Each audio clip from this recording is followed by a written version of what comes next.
Good evening, Jesse Thompson with ABC News. Prosecutors have decided not to appeal the sentence given to the man who murdered Melbourne woman Celeste Mano. Zilla Gordon has more. Luay Seiko cyberstalked 23-year-old Celeste Mano before breaking into her family home and stabbing her to death in November 2020. Seiko was handed a 36-year prison sentence with 30 years non-parole last month. That prompted Miss Mano's supporters and her mother, Aggie DiMauro, to campaign for Seiko to be given a life sentence instead. But late this afternoon, Victoria's Office of Public Prosecution said it had carefully considered the prospects of appealing the sentence and read detailed and thorough submissions from Miss Mano's family, but ultimately decided not to go ahead with an appeal. Australian wine will soon be back on the shelves in China after Beijing lifted tariffs on the product. Political reporter Stephanie Boris has more. The crippling penalties were imposed in 2020 amid a diplomatic stoush between the two countries. Beijing claimed the tariffs were targeting anti-competitive behaviour from the Australian wine industry. But both Labor and the Coalition were always adamant it was an act of political retribution. At the time, Australia was exporting just over $1 billion of wine to China a year.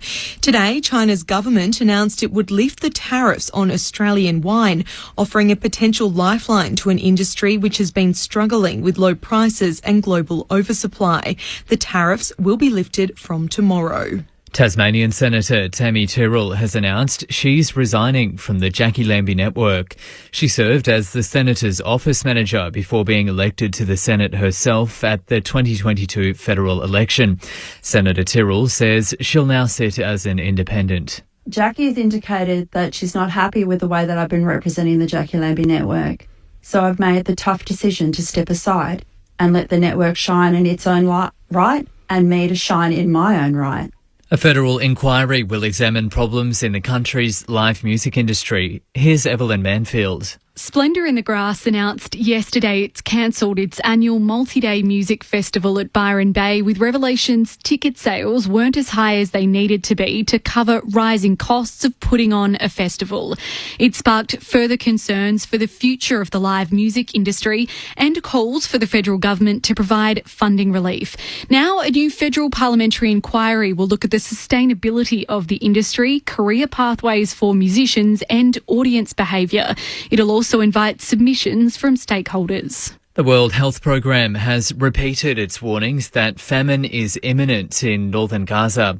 Israeli attacks have made land deliveries of aid challenging across the territory, and health officials say children are becoming malnutritioned at a record pace. Israel denies it is intentionally starving Gazans and has blamed Hamas for commandeering aid. The WFP's Matthew Hollingworth says it's a desperate situation. There is nowhere else in the world where so many people face imminent famine. Here in Gaza City, we're at the epicenter of the crisis here in the Gaza Strip. They themselves are desperately seeking every day the aid that they need to survive, and we are simply not getting enough. Staying overseas, and investigations are continuing into what caused a container ship to bring down a major bridge in the US city of Baltimore. Thunmaya Navida reports. Salvage crews and accident investigators are working on the scene at the Patapsco River, where the Francis Scott Key Bridge once stood in Baltimore. Chair of the National Transportation Safety Board, Jennifer Homendy, says crews have been assessing the damage. They did a walkthrough of the vessel, including the bridge and the engine room. Divers have recovered the bodies of 2 workers, but the recovery mission doesn't come without challenges. Sonar scans show the vehicles that contain the remaining 4 bodies could be encased in concrete and other bridge materials. Divers will only return to the water once the debris has been cleared. And in sporting news, North Melbourne coach Alistair Clarkson has described this week's conciliation talks with former Indigenous players involved in the Hawthorn racism saga as really productive.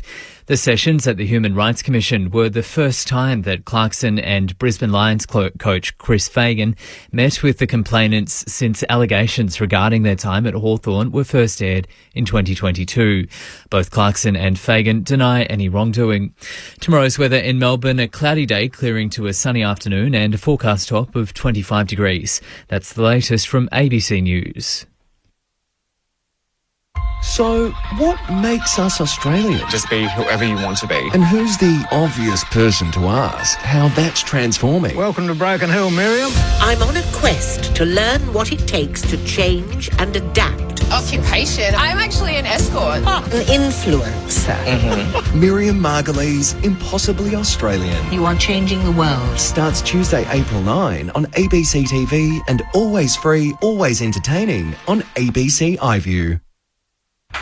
This is the 2024 AFL Premiership season. On your radio. On digital. And the ABC Listener. Look for the AFL button. Something big is coming, I know.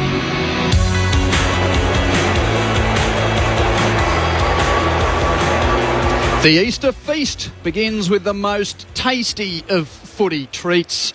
A grand final for the ages. Well, frankly, it seems ages ago now, doesn't it? Because the two teams that fought it out for the Premiership Cup in a most memorable decider at the MCG last year haven't got a win between them through 5 games of the 2024 season. Welcome to Thursday Night Footy on ABC Sport. My name is Quentin Hull. Come with the ride with us here at the Gabba.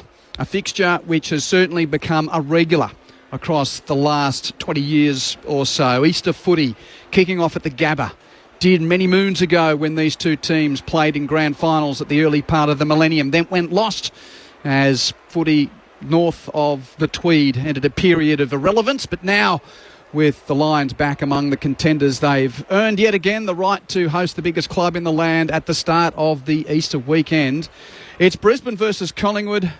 Grand finalists without a victory, and in a week where all the attention seems to be on anything but the footy, we'll touch on all matters, tasting your fancy as we get into this Easter weekend. If you're on the roads, eyes on the road, ears on the radio, take care, take your time. We're here to keep you company. If you're already somewhere nestled into a restful weekend, we'd love to hear from you on 0467 0437 774 774. That's 0437 774 to get in touch with the team here at the Gabba, which I'm pleased to say includes Michael Price to call the action with me, former Port Adelaide coach and captain Matt Primus, and the former number 1 draft pick Jeff White. We're all here in the box. St. Bojack's down on the boundary with about 33,000 fans moving in.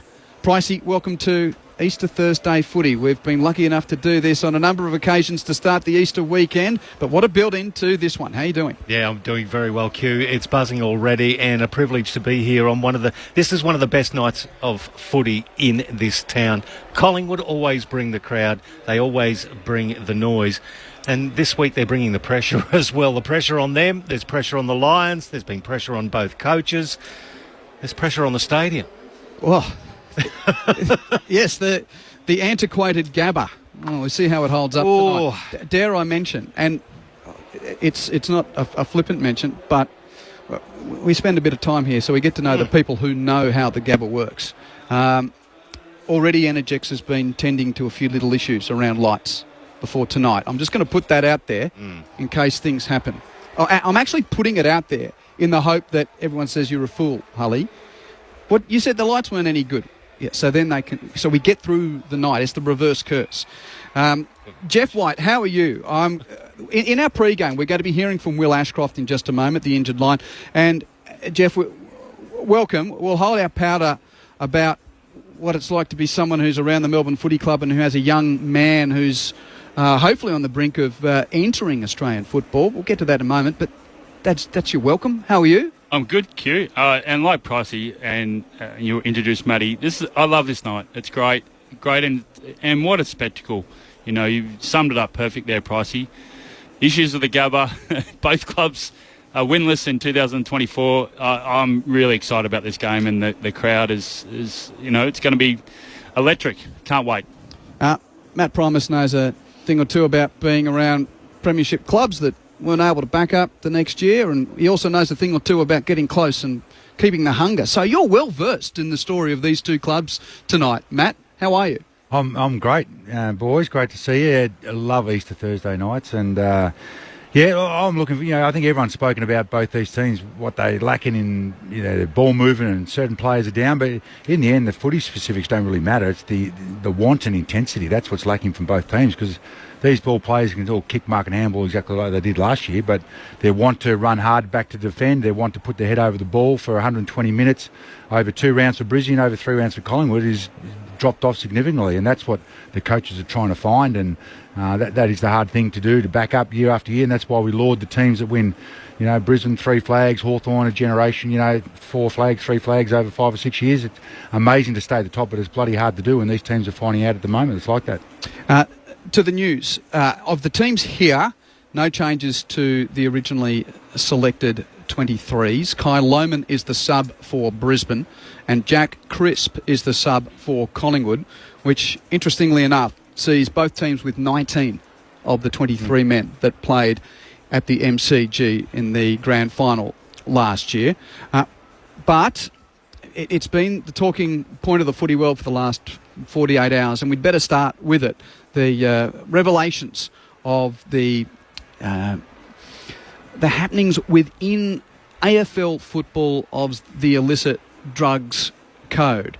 So there's a link here. We're about to hear from a young man who's gone to his father's club in Will Ashcroft. We'll get to that in a moment. But I just thought we'd start with the story of the week and something to remind you around the Melbourne Footy Club, something that Jeff is very passionate about and knows very closely. So if you missed Sean Smith speaking on 3AW in the wake of these allegations that were spoken about in Parliament, here's a reminder. Well, obviously Joel's responsible for himself, but if you create a workplace environment that's toxic and you know about it and do nothing about it, it certainly doesn't help. I think they need to be on top of it. If they test twice a week for it, and I'm pretty sure the players won't be doing it because they won't be playing. But I guess it just boils down to money, I guess. I don't know what the exact answer is, but if you know you've got an issue with cocaine, which is it's right through society, it's a horrible drug. If my son was 17 right at the moment, I'd be saying you're not going to AFL footy because obviously there's a bad culture there. So, the AFL need to fix that problem ASAP, because it's not just the player it affects family, it affects friends, partners, everyone. So that was Sean Smith speaking earlier this week. Who better to get a reaction from than a dad? And a dad who is a champion of the Melbourne Football Club and has a son who, if all goes well, could have a choice between his dad's footy club or the footy club that he's currently with. I speak about Kalani White, Jeff, your son, who it's been wonderful to see him pop into the box over the years. He's a young man now who seems to have the footy world at his feet. But outside of that, I want to ask Jeff White, the dad, what he feels about when another dad comes out and says that about 17-year-old boys. Yeah, well, I know Smithy really well. I know Joel quite well as well. And, my feeling for that is, Kalani and I have chats. We've had chats about that. So it's all about the education sort of process. And Kalani was as shocked as anyone when he heard out about Joel, because Joel has always been the one that's always gone to Kalani at training. He's always been the one, because of their father-son connection. But Kalani, no, I'm not going to stop him doing anything that he wants to do. Whether it's tennis, basketball, and AFL, that's what he's pursuing.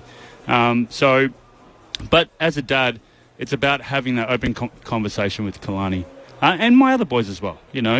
So, and it's just relaying that message and talking about it and making the right choices. And Kalani has made those choices throughout his teenage years already at school. One of the things was that there's a few kids at his school that weren't on the right path, and he removed himself from that. So, I always going to have that open conversation with him, I think, is the most important part about it.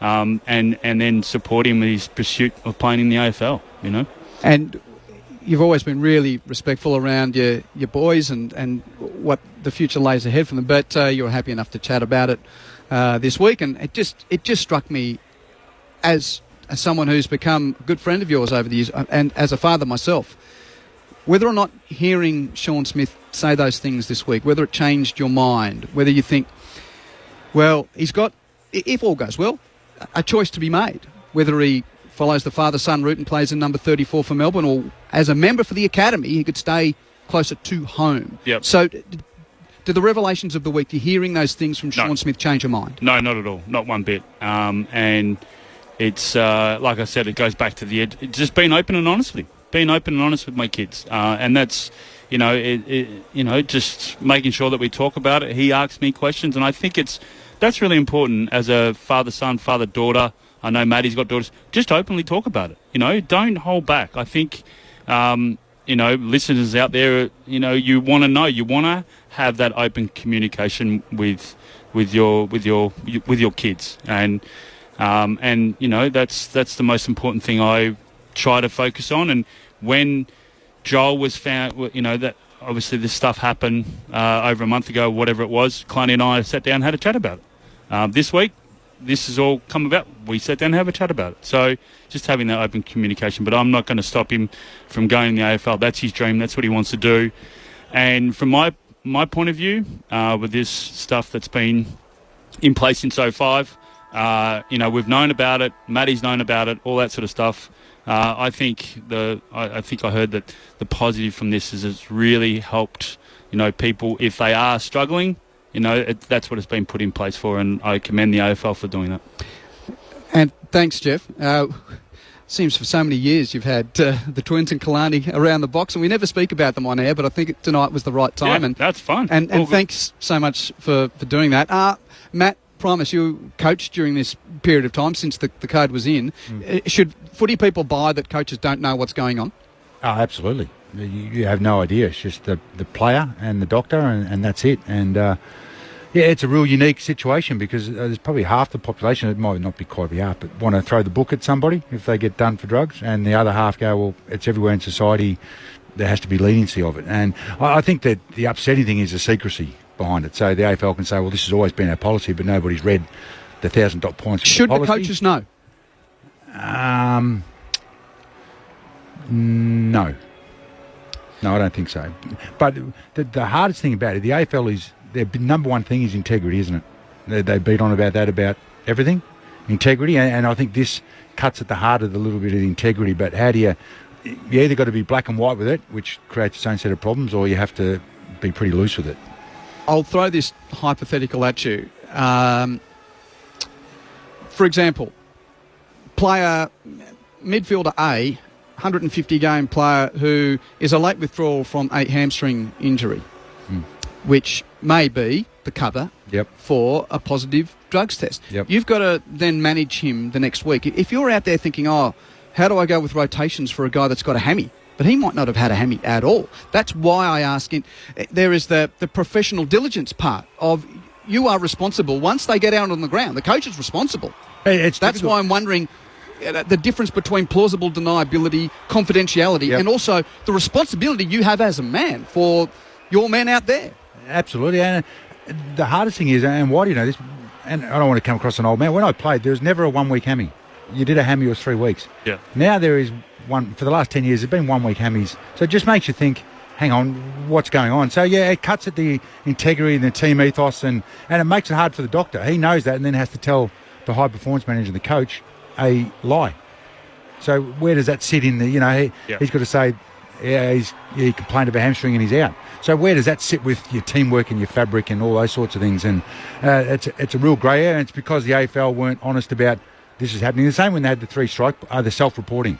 That was allowed, but nobody knew. And then it blew up, and then the AFL said, this has always been here, but the not being honest with what's going on, that's what tears at everybody, the public and the fans and the players and teams. If you've got a thought, 0437 774 774. Collingwood's just entered the arena. Brisbane's not too far away. The bounce is about 10 minutes away, but a chance to just catch up with one of the brightest talents in the game. Will Ashcroft, the number 2 draft pick, deemed by many the favourite to win the Rising Star until he hurt his knee late last year. I was able to have a chat to him a short time ago and ask about how his recovery's going.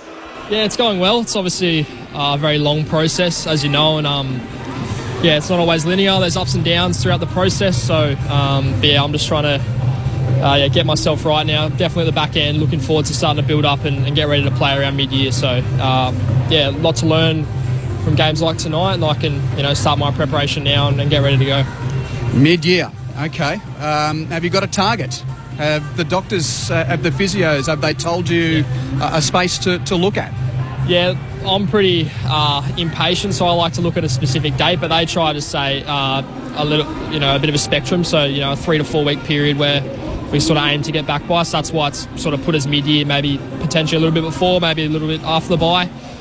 Just sort of, in that sort of 1 month period. So as long as I do everything right and I get my body and my mind ready to go, then, I'll be ready by then.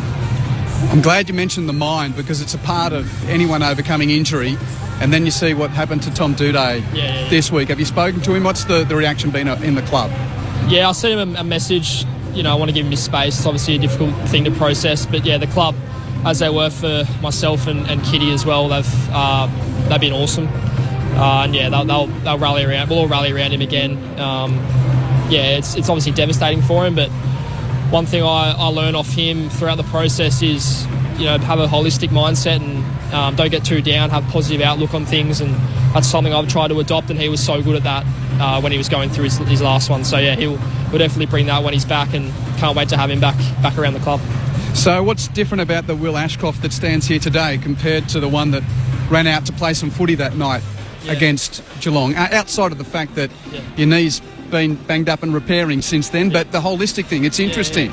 Just appreciating every moment. I think last year I was pretty fortunate to come in round one and play every game up until the injury, and I sort of potentially just took it a bit for granted. And, the whole process of training throughout the week, reviewing the game, being around the club with the boys is so awesome to get to that as our job.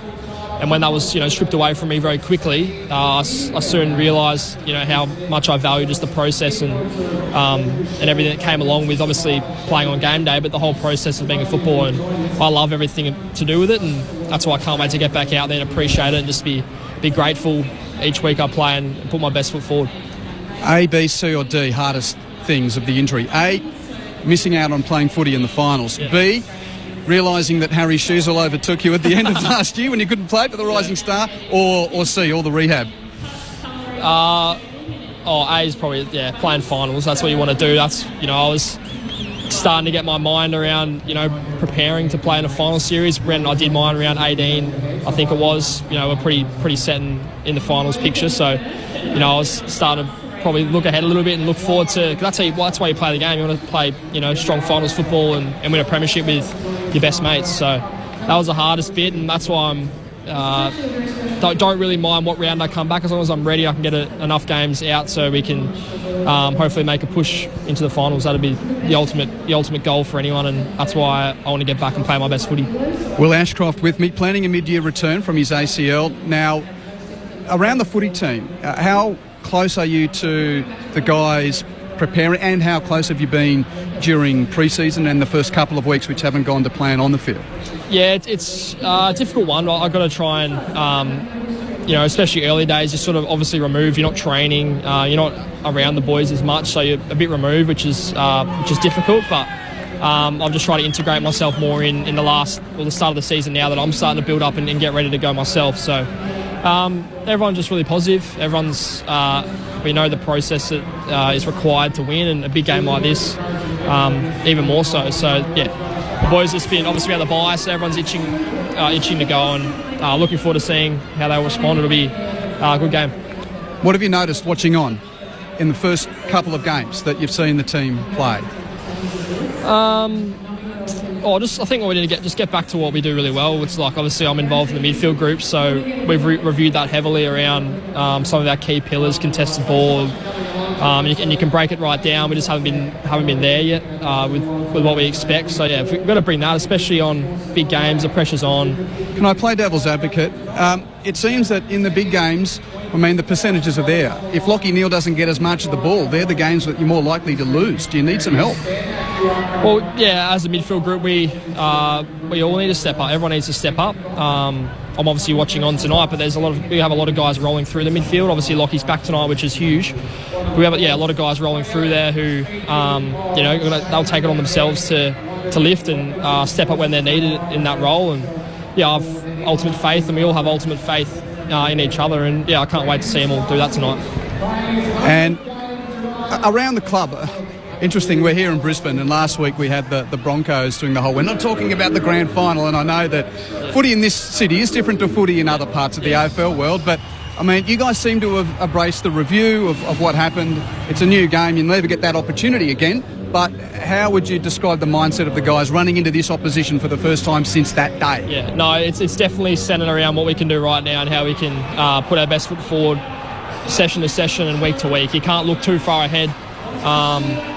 Yeah, obviously we reviewed that heavily, and what's come of that is hopefully going to help us this year, but you got to look week to week, and yeah, everyone's focus is heavily on this round 3 game, and that's a long way away. We don't worry about that until we get down the line, but yeah, looking forward to seeing them respond tonight. Well, I'm sure no one more than yourself looking forward to getting back out there again, but a lot of footy fans keen to see you return. Thanks for your time, Will, and good luck in the next few weeks to get yourself ready. Perfect, thank you, thanks for having me.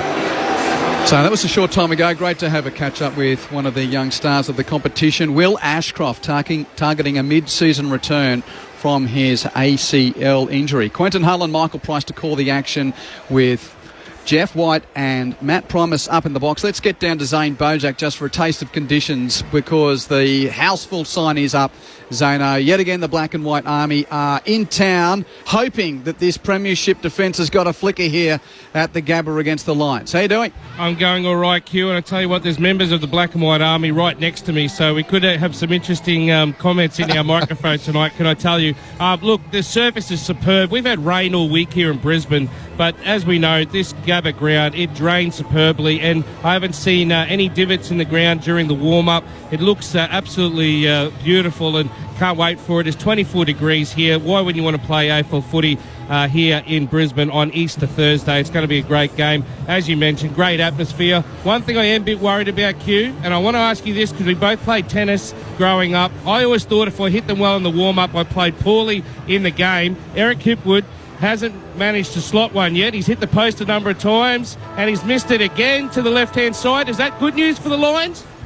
I don't think poor practice is ever a good sign. Say no, but I get what you're thinking. Yeah, poor old Eric, he hasn't had a great time in the warm-up. That's one of the talking points. There's been so much talked about these two teams, Brisbane 0-2, Collingwood 0-3. I'm going to start with you, Matt. What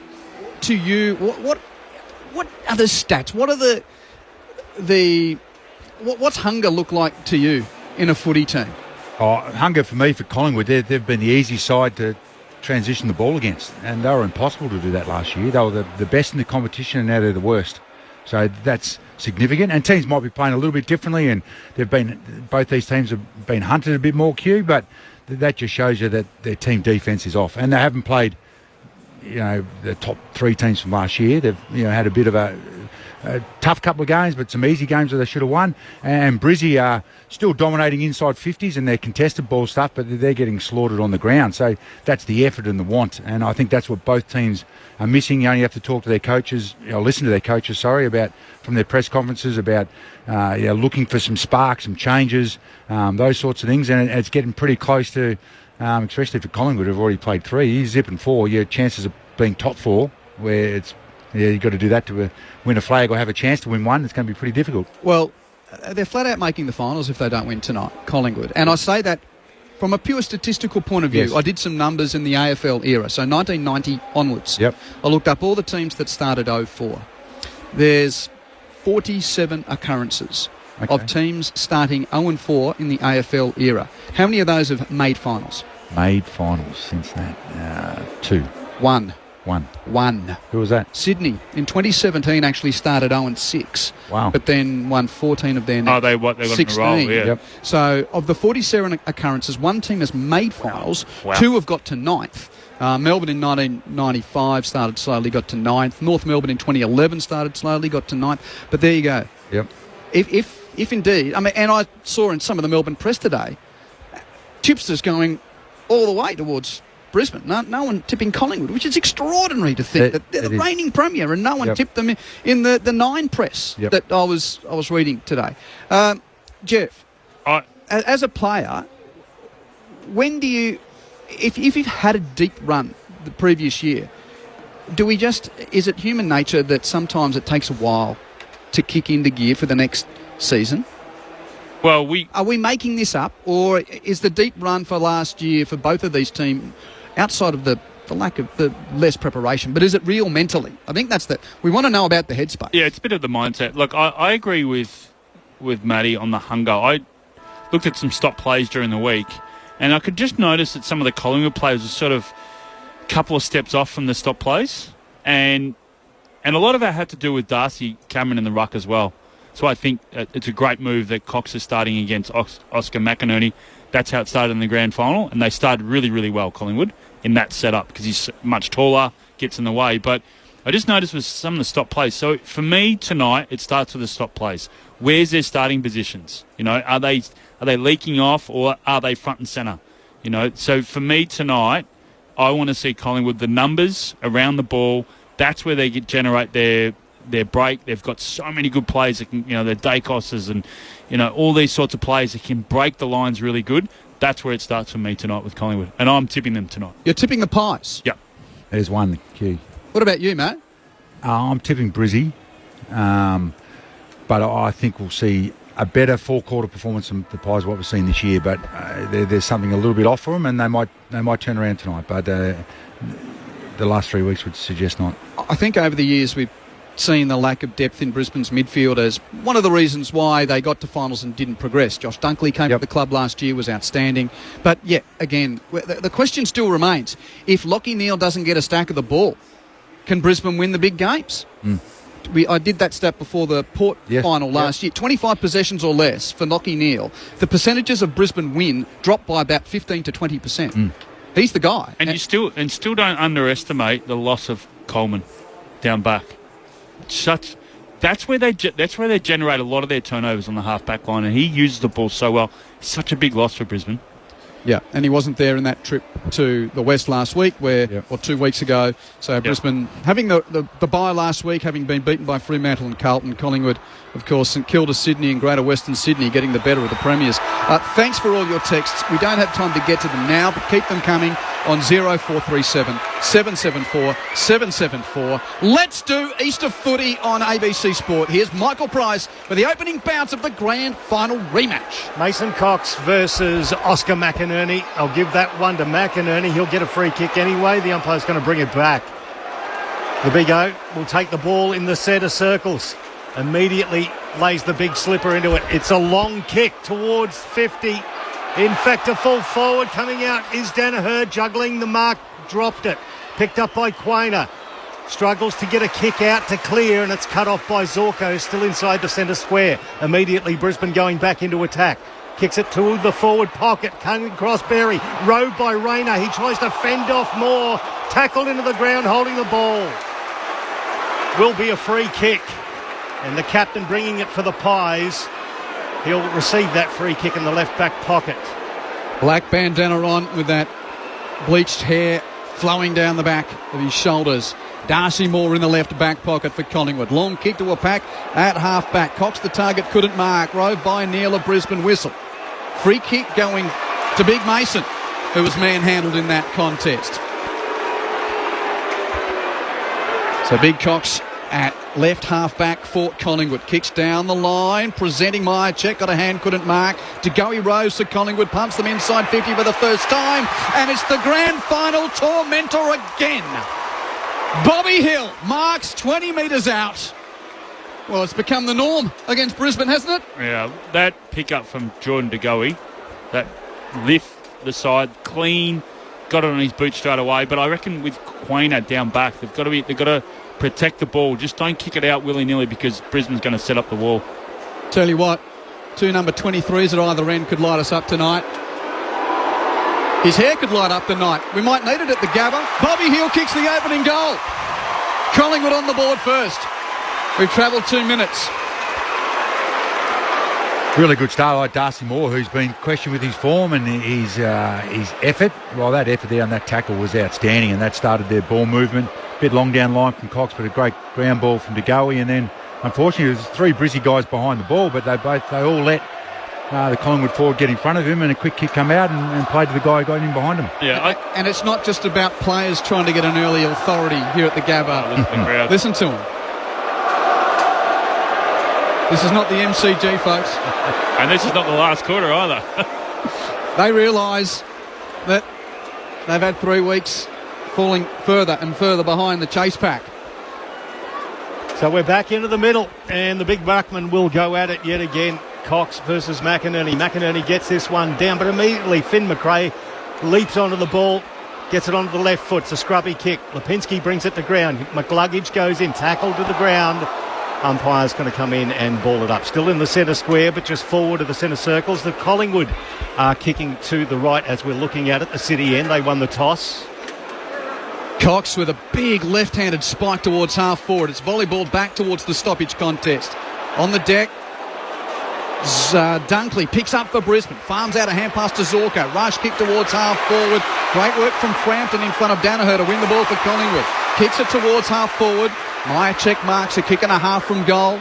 Myercheck plays on with his right boot. Kicks Collingwood into attack. And Lester going to ground out the back. Read the drop brilliantly, the veteran Brisbane defender, to mark on the last line of defence. He's called to play on. Kicks across the face of goal to Jared Berry. Marks and plays on with the kick to the wing. He's got Cameron in space. That's Charlie of Brisbane. Very different size to the one playing for Collingwood. He kicks down the line. Marked on the wing by Hipwood. Big goes push forward. He's on. He's spare. Yeah. Just forward of the wing is Eric Hipwood, who will kick it around the boundary line, and Dunkley takes the grab, 55 out at right half forward, and they've gone around the boundary. McCluggage to the next target. He's nudged off the chip pass by Dacos of the Nick variety, and then deliberate out of bounds against, I don't think that was Nikos. It might have been Darcy Moore. Yeah, Darcy Moore tapped it out of bounds deliberately, so it means that Jared Berry gets the free kick. But it looked like it was in an actual contest, but Jared Berry, who will be, unfortunately, remembered on grand final day for a couple of 50-metre penalties that he gave away. Doesn't go for goal here. Kicks to the top of the goal mouth, and McInerney first hand couldn't mark, but Rayner Rhodes and snaps over his shoulder to kick the answering goal for Brisbane. Before the committee will double check. Hold on. They've hit the post. Score review. We're touched.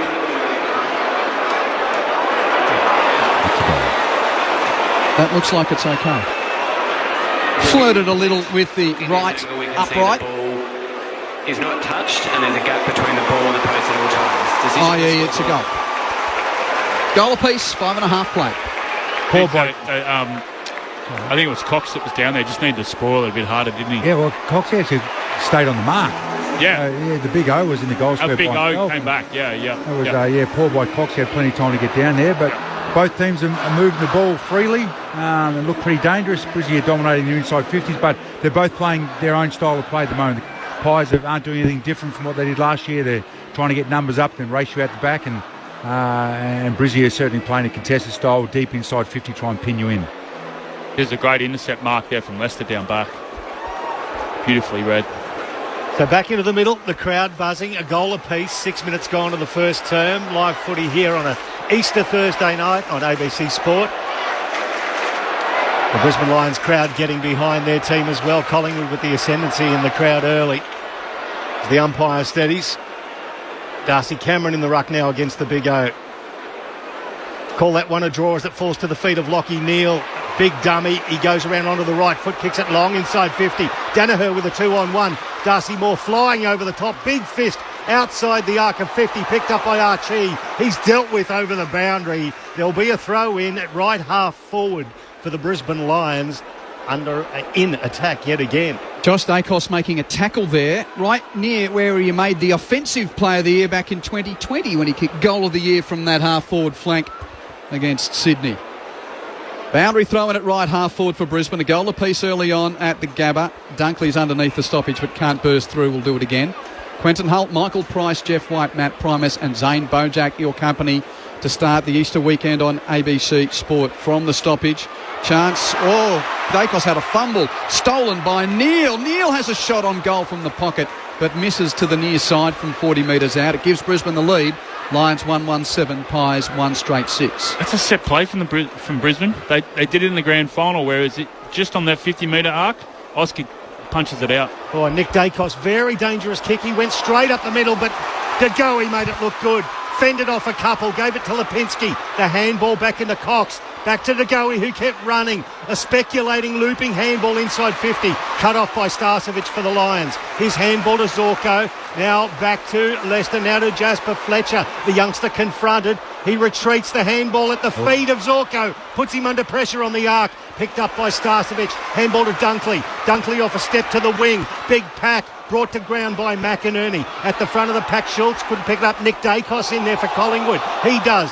Farms out the handball to Pendlebury. Onto the logo. His kick into the corridor. Cut off by Archie for Brisbane. Wants to go quickly. Archie drives a right foot drop punt to full forward. 2-on-2. And it hit the chest of Jeremy Howe, and somehow he marked it for Collingwood.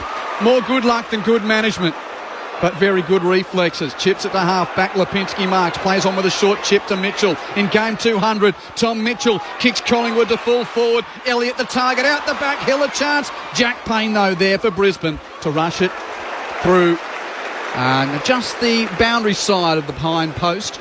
Boundary throw-in to take place in the left forward pocket for Collingwood. Right back pocket for Brisbane. Lions 1-1-7. Magpies 1 straight 6. 9 minutes played on ABC Sport. Throw in left forward pocket for Collingwood. Cameron gets it down. Loose handball from Brisbane. Mitchell off the deck, gives it to Elliott. He scrubs a kick a half a metre forward. Picked up by Mason Cox. Tries to kick the miracle goal over his head. It tumbles through for 1 behind. 1-1-7 apiece. 9 minutes gone first term. And short inbound from Zorko. Fletcher's the man in the left back pocket to take the mark. Kicks it back to the man who gave it to him. Zorko runs forward, marks at left half back D50. Kicks Brisbane towards the wing. Andrews is there in front of the pack to mark comfortably in front of Planell. So the co-captain and reigning best and fairest, Andrews with a short pass to Cameron. And Charlie's a long way from home. Kicks in field and misses. DeGoey on the turnover, picks up for Collingwood. He hits it off the instep, kicking to a vacant forward 50. Met by Myercheck, dragged off the ball. Did he have it? Yep, play on. Picked up by Starcevic of Brisbane, who boots it clear from the right back pocket to right half back. Archie presents to Mark. Plays on quickly, hits the lead of Rayner. Marks on his chest on the outer wing. In front of Josh Dacos, he tried to go inboard, cut off by McCreary, who shrugs off a tackler in Archie. Handball to Nick Dacos, over to his brother Josh. He wheels around onto the right foot, kicks it inboard, looking for Hill. Cut off by Leicester, who's on the ball. Hill on top of him, umpire circling and says no. We'll ball it up 35 metres out directly in front of the Collingwood goal. Been the issue from the Pies, just they're not about able to connect when they go inside 50. Plenty of looks so far, though. That pressure's good. Cameron actually volleyed the ball with his boot out of the ruck contest. Ricochets to the pocket. Pendlebury has it. He's tackled. Just gets it to his boot. No effect on the kick. Myercheck applies a tackle to lock it in. The Pies attacking 50. Good work to ensure no exit for Fletcher. Ball up. Sorry, Q. If they can just tidy up that when they turn it over, if they tidy it up, their pressure's spot on at the moment from Collingwood. Jeff White with you on ABC Sport. Cameron and McInerney tangle. Tap boundary side. McCreary with a hand pass to Elliott. And Elliott runs into an open goal and kicks. I assume a goal, but we'll get it checked again. Now, Beau McCreary running through that contest found Jamie Elliott attacking side of it in the pocket. I didn't see anything wrong with it to the naked eye. Post to the goal post. It was just the angle that came through. I think there's... because it went to the over the goal ump's head very quickly and to the far right upright, he wants it checked to see if it hit the post. Well, the soft call's a goal. Looking at these angles, we can see there is no spike on edge as the ball passes the post. Decision on the scoreboard. That'll be a goal to Jamie Elliott, and Collingwood take the lead. 11 and a half minutes played the first term. It's 2-1-13 to 1-1-7. The thing I like about that stop play inside their forward 50 Matty, that McCreary, they had Elliott, two guys on the run. All the Brisbane guys were flat-footed. They were, weren't they? So they had movement on the ball. They had speed on the ball inside forward 50, which is really, it was a great tap from Darcy Cameron. It was nice and soft. It was in the right position, but they had movement. Yeah, the movement creates nervous defenders, doesn't it? Especially if they're flat-footed. And geez, De Goey's had a start. 5 touches early, 3 inside 50s. Looks really attacking when he's got the ball in his hand. 10 tackles to 5, Collingwood. They'd love that in the Collingwood coaching panel. Criticism of their defensive side of their game over the last couple of weeks. Back into the middle, Darcy Cameron in there for Collingwood. And we got Darcy Fort has replaced McInerney in the ruck for Brisbane. Umpire bangs it down in the middle of the gather. Nice bounce too. This one for Darcy Fort. It's cut off by McRae for Collingwood. A sky ball that ends up just past centre wing. Going back with the flight, Jasper Fletcher, the son of Adrian, just chips it back towards the boundary line.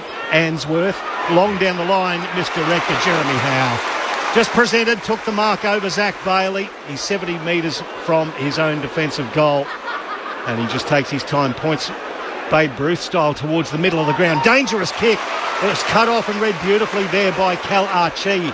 Now he looks forward. He's got a couple of free players at left half forward. He decides to flare it right into the corridor to McCluggage.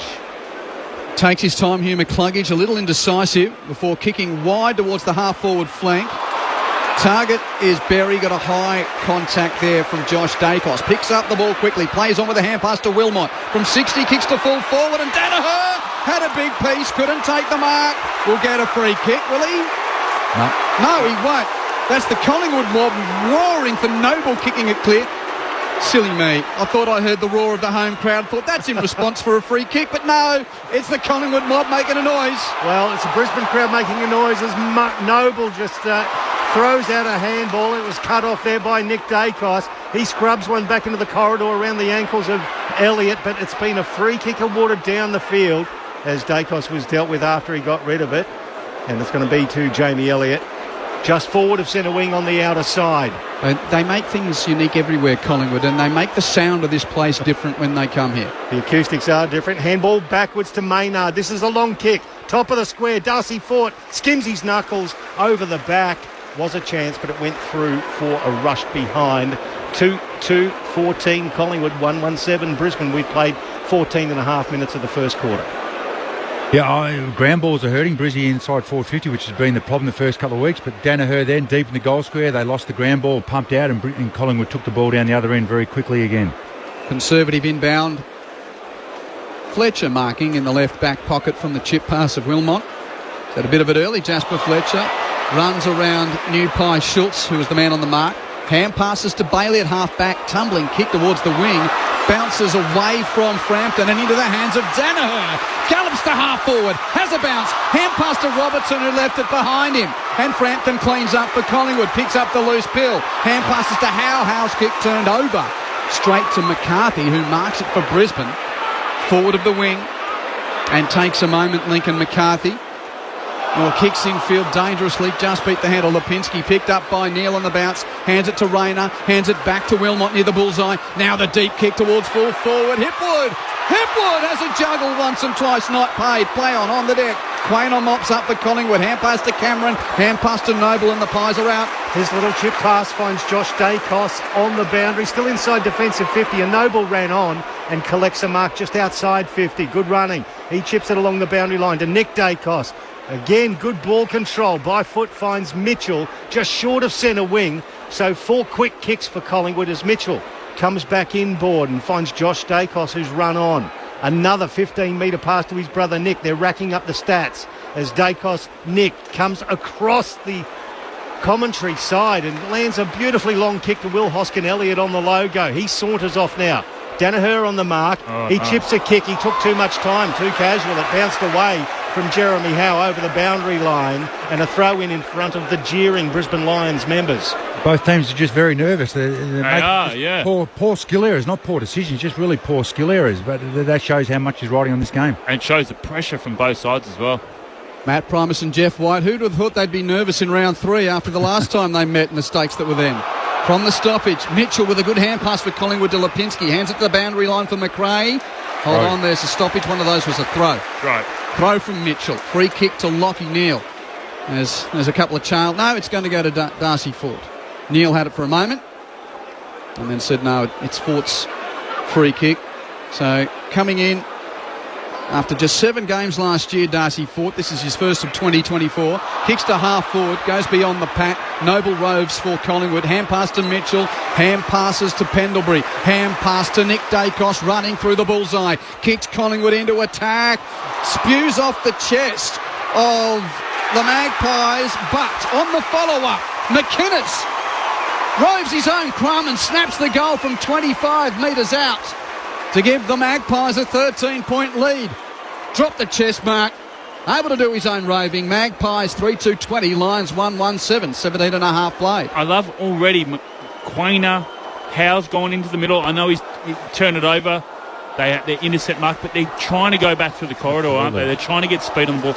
And then they had Pendlebury, nice hand pass, still in the corridor, giving them options and getting it down into their forward line really quick. That's giving them the options. Yeah, that fast ball movement is making Brizzy defenders, they've messed up a few decisions, Whitey, but it's certainly making Brizzy defenders very nervous. And what's that, 8 inside 50s for 5 shots the Pies have had, and they've had a couple of bloopers going inside 52, so they're looking super dangerous ball in hand.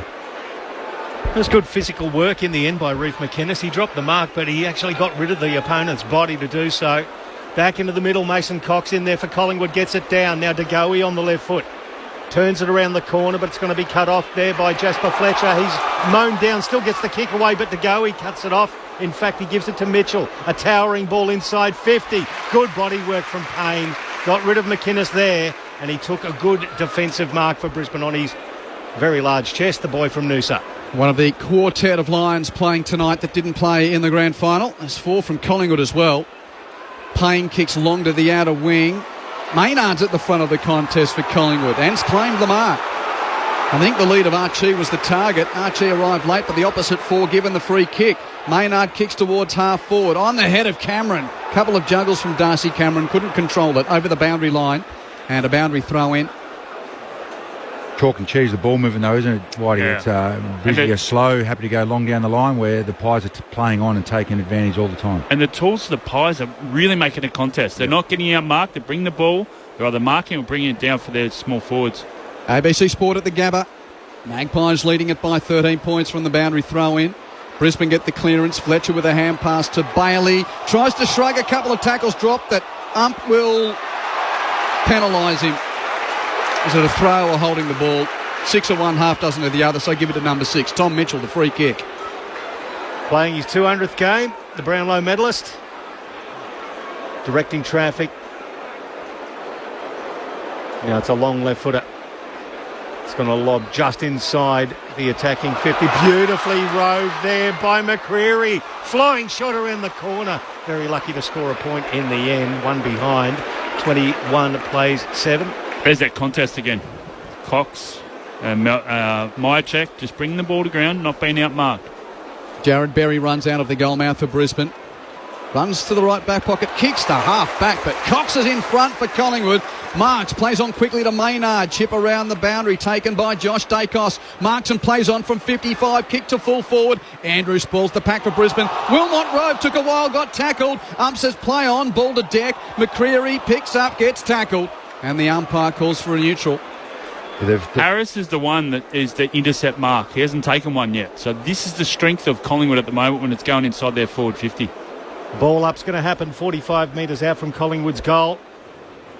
Slapped down by Darcy Fort, picked up by Bailey. He's immediately claimed by Mitchell for the Pies, and the umpire will do it all again from the very same spot. Throws it up immediately. Cox gets to the front position, taps it back into the corridor. Hacked out of mid-air by Darcy Wilmot and Lux of Fortune. It lands into the arms of Lincoln McCarthy at centre-half back. He wants to slow things down, and he flares it out to the commentary wing. Puts it in front of Jared Berry, who takes a chest mark and again slows it down. Looks back immediately onto the logo. Finds Bailey. Bailey into the centre circles and finds Darcy Wilmot, who's run forward. So they're keeping the ball in hand with a kicking efficiency of around 87% at the moment. Brisbane, it's a long kick from Wilmot now, inside 50. Pack of players, it skims off the knuckles of Danaher. At the back, Rayner, tackle without it. The crowd want it, no. Ball picked up by Jamie Elliott. Hooks it out of the defence. It's going to come back with interest, though. You've got Starcevic handballing it to Archie. Off a step now. Darcy Fort has gone back and went through the hands of Hipwood. Towed off the deck, cut off there by Will Hoskin-Elliott on the goal line. and saves a certain goal. It is a behind. 8 plays 21. It's a 13-point ball game in favour of the Pies. Apart from that shot on goal, the last 5 inside 50s for Brizzy have just bounced back out to Collingwood. They just cannot lock the ball in at all, Brizzy. Matt Primus on ABC Sport as Noble chips short to Howe, who's just forward of full-back Jeremy Howe. Magpies on the inbound on a perfect Thursday night at the Gabba. Long kick towards the outer side.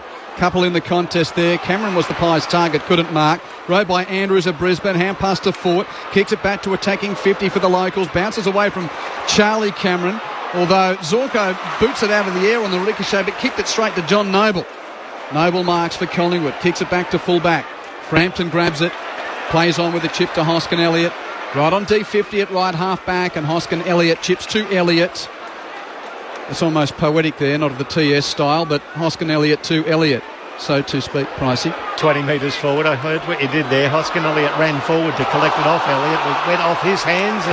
Zorko, well, he copped one high off Will Hoskin Elliott as well. He accepts the free kick and gives Hoskin Elliott something to go with. That's a pinpoint pass to find Bailey, 55 out. He played on. He was over the boundary line. Should have been a throw-in.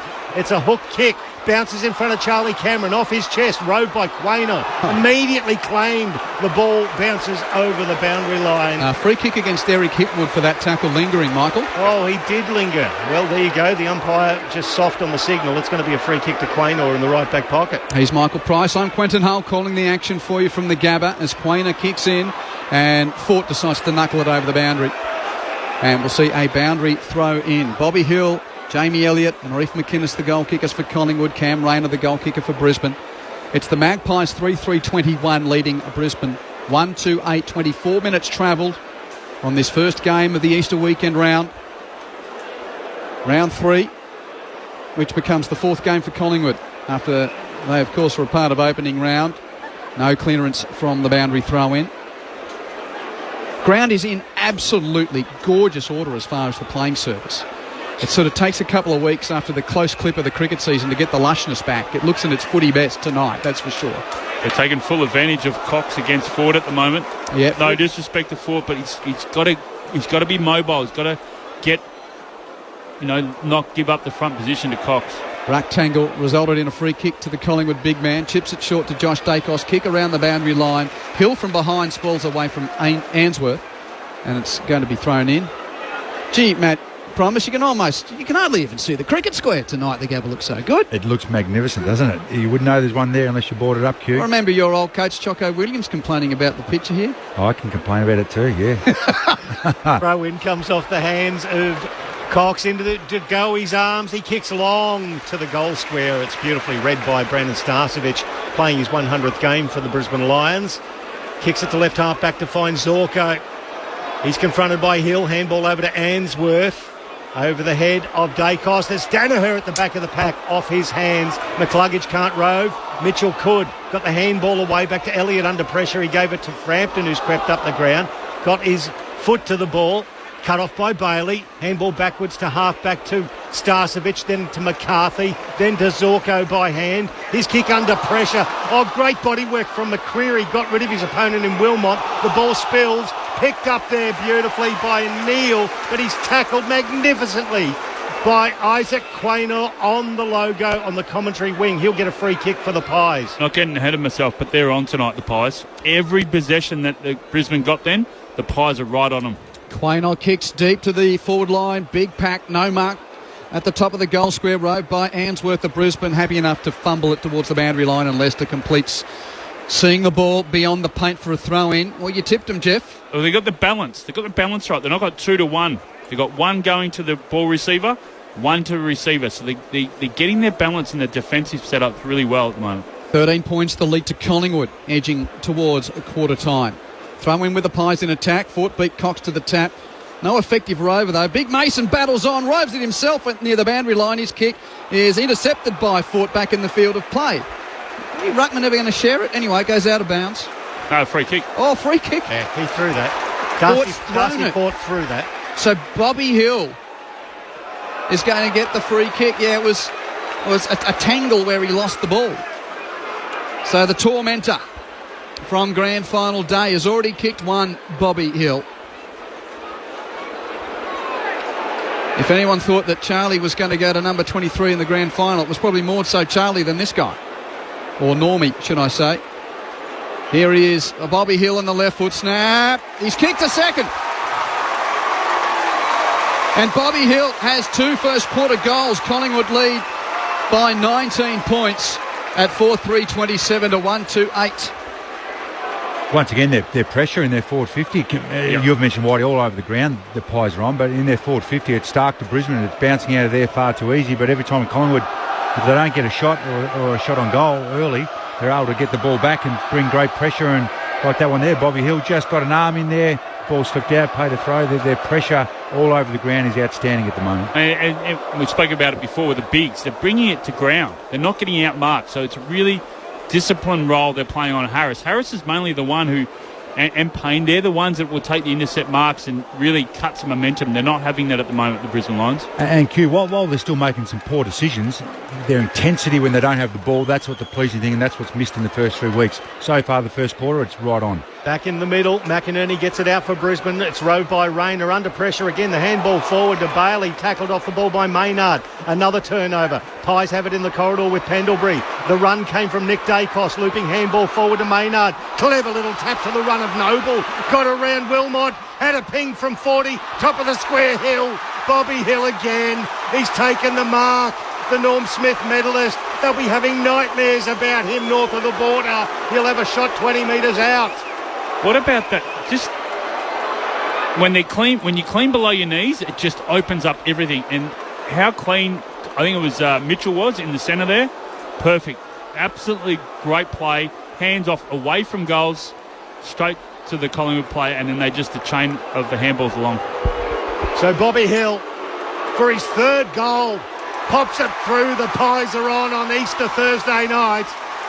5-3-33 to 1-2-8 late in the first term. Live footy on ABC Sport. Yeah, exactly right. You just look at and the tackles are never anything, but in this game so far in the first quarter, it is 21-12. When possessions are, Brizzy 73 to Collingwood 92, but Brisbane just can't slow down Collingwood at all. The ball's just flowing far too easy, and there's nowhere near the pressure that Collingwood have put on Brizzy every time they touch it. Zane Bojack on the boundary. Oh, look, the Black and White Army, they're not just cheering Q, they're absolutely flying the flag, and they're wearing white shorts, but they're not showing a white flag here tonight. They've come here to play Collingwood. As for Brisbane Lions fans, well, they're in a bit of shock. They can't believe what they're seeing here at the moment. 3 goals for Bobby Hill, and we're yet to hit quarter time. Collingwood lead by 25 points at the Gabba. Start of a big Easter weekend of footy on ABC Sport. The 246ers battle in the ruck. Give that one to Cox with the tap. Can he find a rover? Not really. Brisbane's ball on the ricochet. Wilmot hands it to Rayner. Rayner on to Berry. Berry hands to Neal. Neal back to Rayner now. The kick from the bullseye. Out towards Danaher. Gathers on the half volley. 40 out. Swivels and snaps on his left. Bends it back, but not enough. Near side 4 are behind to Joe Danaher. Collingwood by a neat 4 goals, 5-3 to 1-3. Well, the difference is in the conversion. 14 inside 50s for 7 shots for Collingwood at 50%, and the Brisbane Lions 12 inside 50s for 3 shots at 25%. Long kick to extract in the path of Mason Cox. Gets it down now to Nick Dacos. Scrubs it forward onto the logo. Contest, Harris Andrews. Tackled by McInnes. Could have been pinged for holding the ball there. It stuck back underneath him as it seemed he dragged it back in, but the umpire's going to give him the benefit of the doubt and ball it up just forward of centre wing on the outer side here at the Gabba. He throws it up immediately. Cox belts it back towards the boundary line. Wilmot for the Lions. Handball over the top to Fletcher.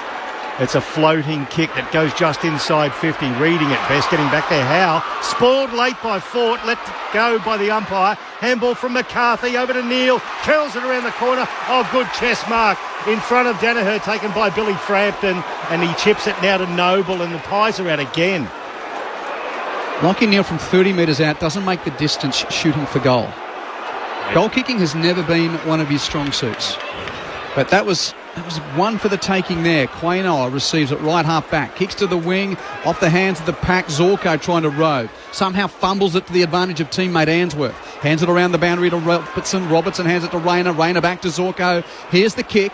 from just forward of the wing towards half forward. Presenting it, hits Bailey on the shoulder and ricochets away. Rode by Pendlebury of Collingwood. Hands it to Frampton, hands to Noble, back to Pendlebury in the tight confines. His hand pass is stolen by Sorko, who had nowhere to go. So, like he was across down at Lang Park, he jumped over the boundary line and scored a try. He's trying really hard, Zorko. He's giving lots of run and moving off half-back, up to 11 touches, but just nothing ahead of the ball, not really working for him yet. But it'll open up if he keeps attacking the game the way he is. Quarter time imminent as the ball's thrown in. 50 from Brisbane's goal. But it's the Premiers who have dominated the first stanza at the Gabba. Both teams looking for their first 4 premiership points of 2024. And one of the major storylines of the grand final is repeating itself through half an hour here. Bobby Hill in front of goal for Collingwood. He has kicked 3 of the Magpies' 5 goals in this first term. Jamie Elliott and Reef McInnes with the others. While for Brisbane, their only goal coming to Cam Rayner. It's the Magpies by 4 goals at the first break. Collingwood 5-3-33, leading Brisbane's 1-3-9. Frenetic start to the night. I'm appreciating your messages. I'll get to a few of them throughout. 0437 774 774 is the number to get in touch. That's 0437 774 774. Jake listening in Yalgoo in Western Australia, who's waiting for the sun to set. Loving the call, hoping the Lions start his tipping week well.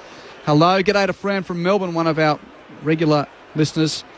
Thank you, Fran. Yes, grand final replay, whatever you want to name it. But we still won the 2023 grand final. Can't take that away. Indeed, Fran. Thank you. Dave and Irene listening in Tassie by the fire. Go Pies. By the fire? Yeah. That's awesome. The weather's not like this in the rest of the country. No, I love that. I just love it. I love that. Marcus at Cooroy suggests Brisbane's previous fast starts haven't worked, so better they come from behind tonight. Good on you, Marcus. 0437 774 774 is the number to get in touch. In other sport tonight, big game in the National Rugby League between Penrith and the Roosters. That's just got underway. No score as yet. And also, we've got a call on the Listen app if you want to hear Game 4 of the NBL Grand Final Series. Jack Jumpers leading at 2-1, and early in the second quarter, it's the Jack Jumpers 31 leading Melbourne United 27. But here, it's Collingwood by 4 points at quarter time. This is Thursday Night Footy, live on ABC Sport. Hey, want to hear something really funny? Well, of course. The Melbourne International Comedy Festival is back. You ready for a big night of comedy, yeah? With the All-Stars Super Show on the ABC, Wednesday night, April 3rd. And if you missed the hilarious gala, catch it right now on ABC iView. Let that marinate there for a second. The Melbourne International Comedy Festival. Have a great festival, everybody. With the All-Stars Super Show, Wednesday night, April 3rd on ABC TV and streaming on ABC iView. This is ABC Sports coverage of the 2024 AFL season. Every match on the ABC Listen app. Look for the AFL button. DeGoey Rose to Collingwood, pumps them inside 50 for the first time, and it's the grand final tormentor again. Bobby Hill marks 20 metres out. His hair could light up the night. We might need it at the Gabba. Bobby Hill kicks the opening goal. Jared Berry kicks to the top of the goal mouth, and McInerney first hand couldn't mark, but Rayner rose and snaps over his shoulder to kick the answering goal for Brisbane. Nick Dacos running through the bullseye, kicks Collingwood into attack, spews off the chest of the Magpies, but on the follow-up, McInnes roves his own plum and snaps the goal from 25 metres out. But they're trying to go back to the corridor, aren't they? They're trying to get speed on the ball. Yeah, that fast ball movement is making Brizzy defenders very nervous. Clever little tap to the run of Noble. Got around Wilmot. Had a ping from 40. Top of the square hill. Bobby Hill again. He's taken the mark. The Norm Smith medalist. They'll be having nightmares about him north of the border for his third goal. Pops it through. The Pies are on Easter Thursday night. The 2024 AFL Premiership season. On your radio. ABC Sport Digital. And on the ABC Listen app. Easter weekend begins as many AFL rounds have at this time of year at the Gabba, and it's Collingwood With the jump over the Lions, Magpies leading it by 4 goals at quarter time, 5-3, 33 to 139. Quentin Hull and Michael Price calling the action. On my way to our experts, Matt Primus and Jeff White. Please send us your name if you are texting. Particularly, this is a picture which it tells 1,000 words. I'm at the World's Irish Dancing, watching my daughter compete in Glasgow. One earpiece in, listening Go Pies. Wow. At a dancing competition in Glasgow, but listening to the footy. That's the power of the ABC. I love that. Okay, tell those that are watching dancing and also listening to footy or doing whatever to start this Easter weekend. Matt Primus, Jeff White, how have we got here after half an hour? Well, the main difference is inside 50s of 14 each, exactly the same. Brizzy have had no tackles inside 50 from any of their small forwards or any of their players. Collingwood have had 6, and that just automatically tells me straight away. And they've both had opportunities deep inside 50s, equal numbers, all those sorts of things. Collingwood have just come to hunt them early, get at them, move the ball quick. Brizzy hoping that they can mark it, hoping that a forward wins, hoping a midfielder gets it forward. They're hoping. Collingwood are just taking the game to them and are playing with so much more passion. And just another little thing, and you're trying to create some atmosphere, Collingwood, because they've been low the last 3 weeks. Quarter time siren sounded.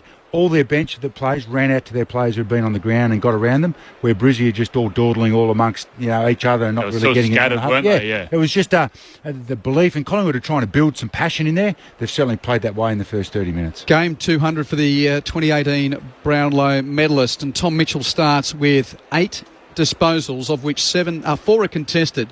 And he started on the bench. 2 clearances and 4 tackles as well. I mean, those parts of Tom Mitchell's game that weren't necessarily a part of what won him the Brownlow medal, but we were looking for something from... You could just sense, he whether it's the scenario, the season, the personal milestone, or just going out there and do your job for the team, he started on fire. And they've been clean below their knees, and that's what's really generated. But the most impressive part I've seen about Collingwood, is their ability to press up.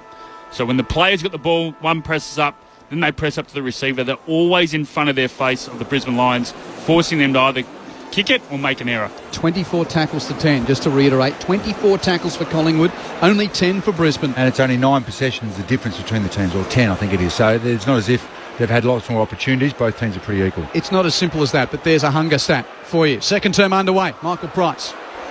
Back into the middle. McInerney gets it down immediately to Neil. Gets a handball away under enormous pressure, and a pack of players on top of Zorko as he comes in.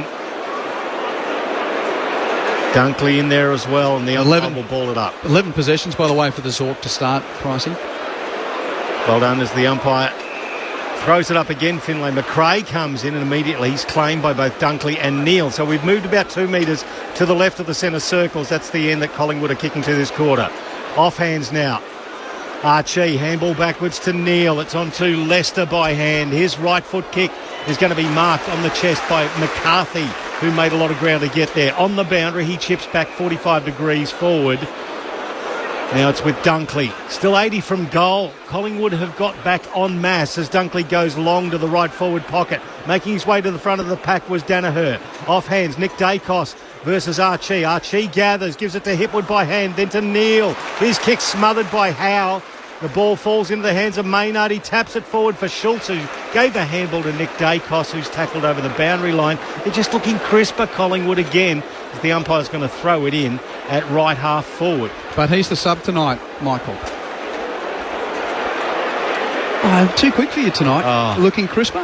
Fabulous. Jack Crisp on the bench, waiting to be called into the game from the stoppage. Rove by Neil at right half forward for Brisbane. Hand passes along the ground to McCluggage, 60 out near the boundary. Chips to full forward, placed in front. Pendlebury makes the spoil. Rove by Nick Dacos. Hand pass turned over. Archie has it. He's tackled, gave it to Dunkley. Hold on, free kick. Must have been a throw.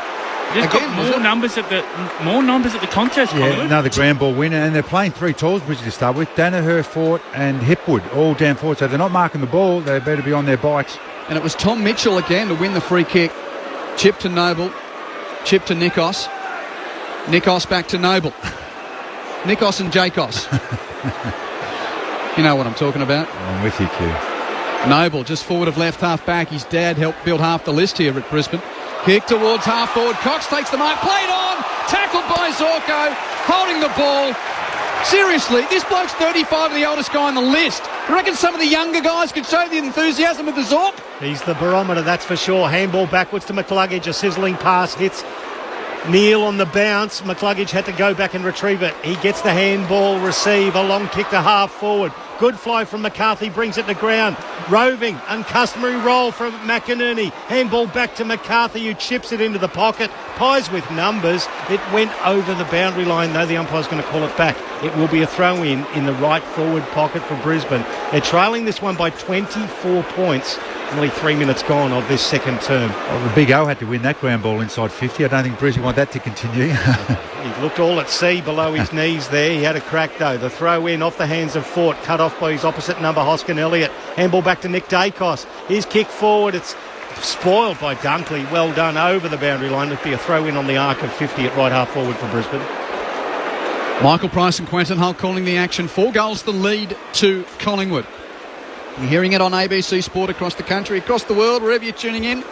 Great that you could start your Easter weekend with us. 3 minutes played, second term. Cameron Darcy nudges Ford over the drop. Kick smothered though. Ricochets to Dunkley of Brisbane from 50. Snaps to goal. It pitches in the pocket and out of play. Will be thrown in next to the behind post. At least they're locking the ball in. They weren't able to do this in the first quarter. They've been able to get 3 or 4 repeat inside 50, so their pressure's up early. Pies by 24 points. Umpire just beside the behind post in the right forward pocket will throw it in. Brisbane in attack. Fort gets it down in front of Cameron. Dev Robertson underneath the pack there for Brisbane. Can't extract it at all. And the umpire's going to come in and ball it up 20 metres out, more or less directly in front. Thrown up again. Darcy Fort brings it down to the feet of McCarthy. He tries to hack it out of midair. It's just turned it over. It's picked up by Darcy. Cameron tackled off the ball. He missed his foot. Crowd wanted ball. Nothing happening. And it was with Howe. Handball to Frampton. Worried off the ball by Danaher. At ground level, he shuffles it forward. Howe went back to make good and rushed it through for one behind. Crowd didn't like that at all. It is 33 playing 10.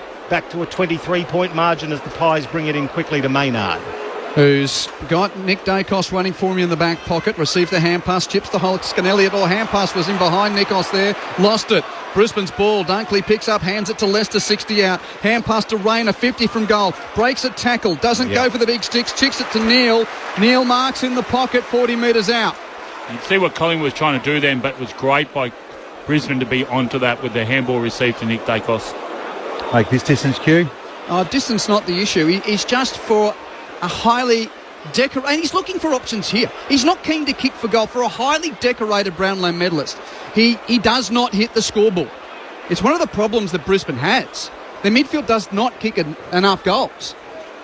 Can Lachie Neale kick one here, though? He wasn't keen to take the set shot, but he is a class footballer. There you go. He points to the crowd and kicks a much-needed goal for Brisbane. His first of the season. And the margin is 17 points in favour of Collingwood at 5-3-33 to 2-4-16. Zane on the boundary. Oh, the Lions fans are up and about after seeing their skipper do that. You just wonder, Q, whether or not he's just trying to look after that hamstring. That's why he missed the match against Fremantle 2 weeks ago. Maybe he just didn't want to stretch out, but he gave it a good follow through there and it went through the big sticks. He was a happy man. He was pointing at you, Q. He was pointing the exact opposite way. Great finish. I am not criticising Lachie Neale at all, but it's a characteristic of his football and Brisbane as a whole. They're not a team... Usually you see really good teams at the back. They've got a lot of goals coming from their midfield. It's something that Brisbane doesn't have. Yeah, and you need to have that, especially when they're going down into the forward line to most of the stop plays. You want them to have some scoreboard pressure. So the crowd's awake here at the Gabba with Lachie Neale's goal there as the ball goes back into the middle. Darcy Cameron brings it down. There's a whistle on play. It's going to be a free kick holding. Hugh McCluggage off the ball. Zorko wraps around for the handball from the centre circles. A long kick from the Zork in the Hipwood direction. It's fisted away from him. At ground level, McInerney did well. Handball over to Fort, who went backwards to Rayner. He has to go back to the arc and retreat. Handball to McCluggage. He sold a dummy. Ran in from 40. McCluggage sprays it to the left. And again, is he a not midfielder his that doesn't forte. finish? Is he a midfielder that doesn't finish, Pricey? Exactly. 5-3, 33 to 2, 5-17. Wasted chance there for the Lions after 7 minutes of the second term. Well, there's 2 turnovers, 2 defensive efforts from Brisbane, 2 shots on goal inside their forward line. 16 points the margin in favour of Collingwood. Long inbound from Maynard, looking for Myercheck. Pain does the spoiling, but Myercheck roves to Collingwood at left half back. Ham passes to the Hall of Fame legend in waiting.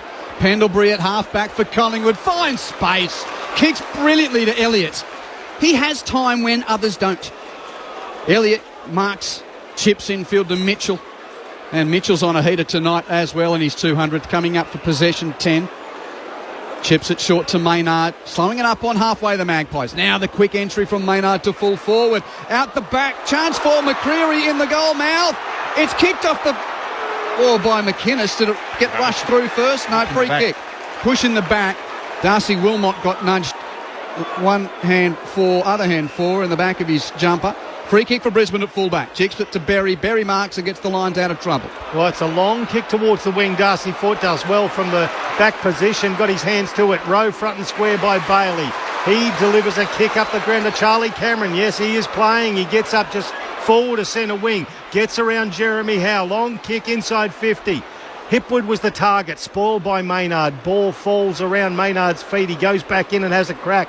Towed out of the pack and just roving on his own. It's Tom Mitchell. Must stink. Nobody around him. He just handballed it to Pendlebury, who sauntered out of defensive 50 and delivered a lovely pass to Will Hoskin-Elliott. That was too easy out of defence for the Pies as Hoskin-Elliott goes laterally back to Pendlebury. Matt, can you look if somehow Fly McRae's created Pendle's playing loose? I don't think he's got a man at the moment. Or if it is, I mean, he's sort of playing a half-back role and taking Lincoln McCarthy to waters he doesn't want to be in. He's getting some blocks too. They're creating some blocks through the midfield to try and get their best receivers or best kickers to receive the ball. 16 points the lead to Collingwood. Chip mark to the wing. Lipinski now kicks to half forward. Myercheck presents, can't mark. McInerney does the roving for Brisbane. Hand pass to Rayner. Had a fumble, got it back. Had another fumble. DeGoey crashes through. Tackled, lost it. Holding the ball. McCarthy. Got to go quick. Gets the free kick for Brisbane on the wing. Kicks it to Neil, who'll mark in space. 60 from goal, right half forward. Kicks it to the goal mouth. Hipwood's got 2 to beat. And he takes 2 juggles, can't mark. Play on, picked up by Brisbane. Cameron in the pocket has a snap. And he can't curl it to the desired point. It's twice now. Hipwood's just... Yeah, they can't mark it. The Tools can't mark it inside 50 at the moment, can they? And that's a bit of an issue for them because then the ball's coming to ground and Collingwood are winning that battle. Across the face miss from Charlie Cameron. 2-6-18 trails 5-3-33. It's a 15-point margin as John Noble back into the side this week with his 14th disposal plays on. It's a long kick just short of centre wing. Boy, that's a good grab. Reef McInnes has made his way down the field and he's taken a very good mark. He's done some important body work on Harris Andrews up forward as well. He plays on. The run again came from Noble. He received the handball kick long to Mason Cox. It was Lester flying over the back that spoiled it to ground. Elliott couldn't quite get there. Mitchell could. Handball over the top to McRae, but it's a free kick. It's going to come back to Brisbane. It's actually going to go to Josh Dunkley, who got high. He copped one in that contest. Okay, so he chipped it towards the boundary line to find McCluggage. He lays the slipper into it, goes long to half forward. A 2-on-1. Darcy Moore from the back spoils, but Berry roves. Handball to Hipwood. Handball inboard to Bailey. Inside attacking 50. Double team by Frampton and Darcy Moore holding the agate. It's a free kick to the Pies, and their tackling is enormous. 32 tackles to 15 at the moment. And they're landing them. They're getting both arms, pinning both arms. So it's Frampton at right half back for Collingwood. Kicks long to the wing. Danaher and Cox flew, neither mark. Roved by Josh Takos. His hand pass around the boundary line doesn't create offhands. Out of play. Collingwood led by 24 points at quarter time. Brisbane's kicked the only 4 scores of this term. 1-3 to nothing. It's Collingwood 5-3-33 to Brisbane 2-6-18. 11 and a half minutes played. Live footy on ABC Sport from the Gabba. Fort beats Cox for that tap down on the wing. Roved by Robertson of Brisbane. Short kick intercepted though by Jacos. It's Nikos. Nick Dacos has got it at half back. Chips looking for Mitchell in the middle of the ground. Has 2 against him. Spoiled by Archie and Neil. Hand pass goes to Zorko. Hands it off to Rayner. It was on the bounce. Lipinski makes the tackle. Umpire says ball up. They're taking that risk, haven't they, Collingwood, tonight, more than what I've seen them. And Brizzy are onto it, but they just haven't been able to They're still going. They're still taking it. Absolutely. They'll continue to do it. 8 scoring shots apiece, but the Pies up by 15 points. Umpire throws it up in the middle of the ground. Dev Robertson at the foot of the pack. He's laying on it. Of course, he's going to get pinged. Dacos and Lipinski conspiring to get a holding the ball decision. Lipinski's the one who gets the free kick. Just behind the centre circles. He looks out left and finds Quainer to the commentary wing to Maynard. Now they're taking their time, just possessing the ball, taking a bit of sting out of the game. Maynard now directing traffic, pointing long. It's a high air ball towards left half forward. Andrews for the Lions got their first spoil. It was rowed by Fletcher, immediately tackled by 3 Collingwood players. Yes, 3. And the ball held underneath him. It's going to be a ball up at left half forward. They won't show a lot of stats, but the bigs for Collingwood have been outstanding tonight down the line. Ball tossed up at half forward for the Pies. Cox taps boundary side. Too hot for Mitchell. Couldn't get to it. Over the line. Throw it in. Quentin Hull, Michael Price, Jeff White, Matt Primus with you up in the box. Zane Bojack on the boundary.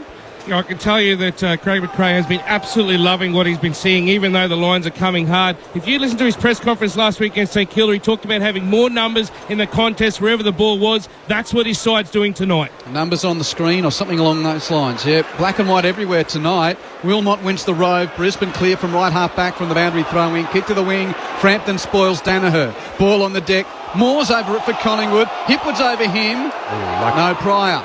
So the 2 big number 30s will get up. Yeah, they've outnumbered really well, Collingwood. And, at the start of the quarter, 8-1 inside 50s to Brisbane, but they're only 1 shot on goal, or 1 goal. Right beneath us in the ABC Sport commentary box. The ball up. Robertson hands it to Fort. Fort's kick smothered by McRae. Hands it to Lipinski. His clearance. Well, ricochets to Hoskin. Elliott gives to Mitchell. Mitchell kicks it off the outer boot and out of bounds on the full. Free kick will go to Brisbane, and Zorko's closest to it. And he'll take possession. 17, Pricey, with an inbound chip to Leicester. He gets it to Froggy. Froggy goes backwards now to right half back to find Harris Andrews on the point, basically, of the centre square. Plenty of Pies in front of him.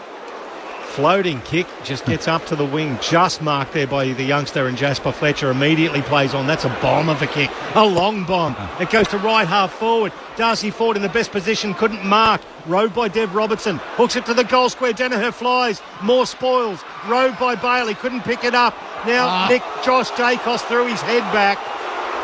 Crowd didn't like that. I'm not sure whether it was a free kick. He chips it over the head of his brother Nick, who almost made good. In fact, he did. He kept it in. Crowd didn't like that either. They're firing up as the kick is cut off by Ryan Lester.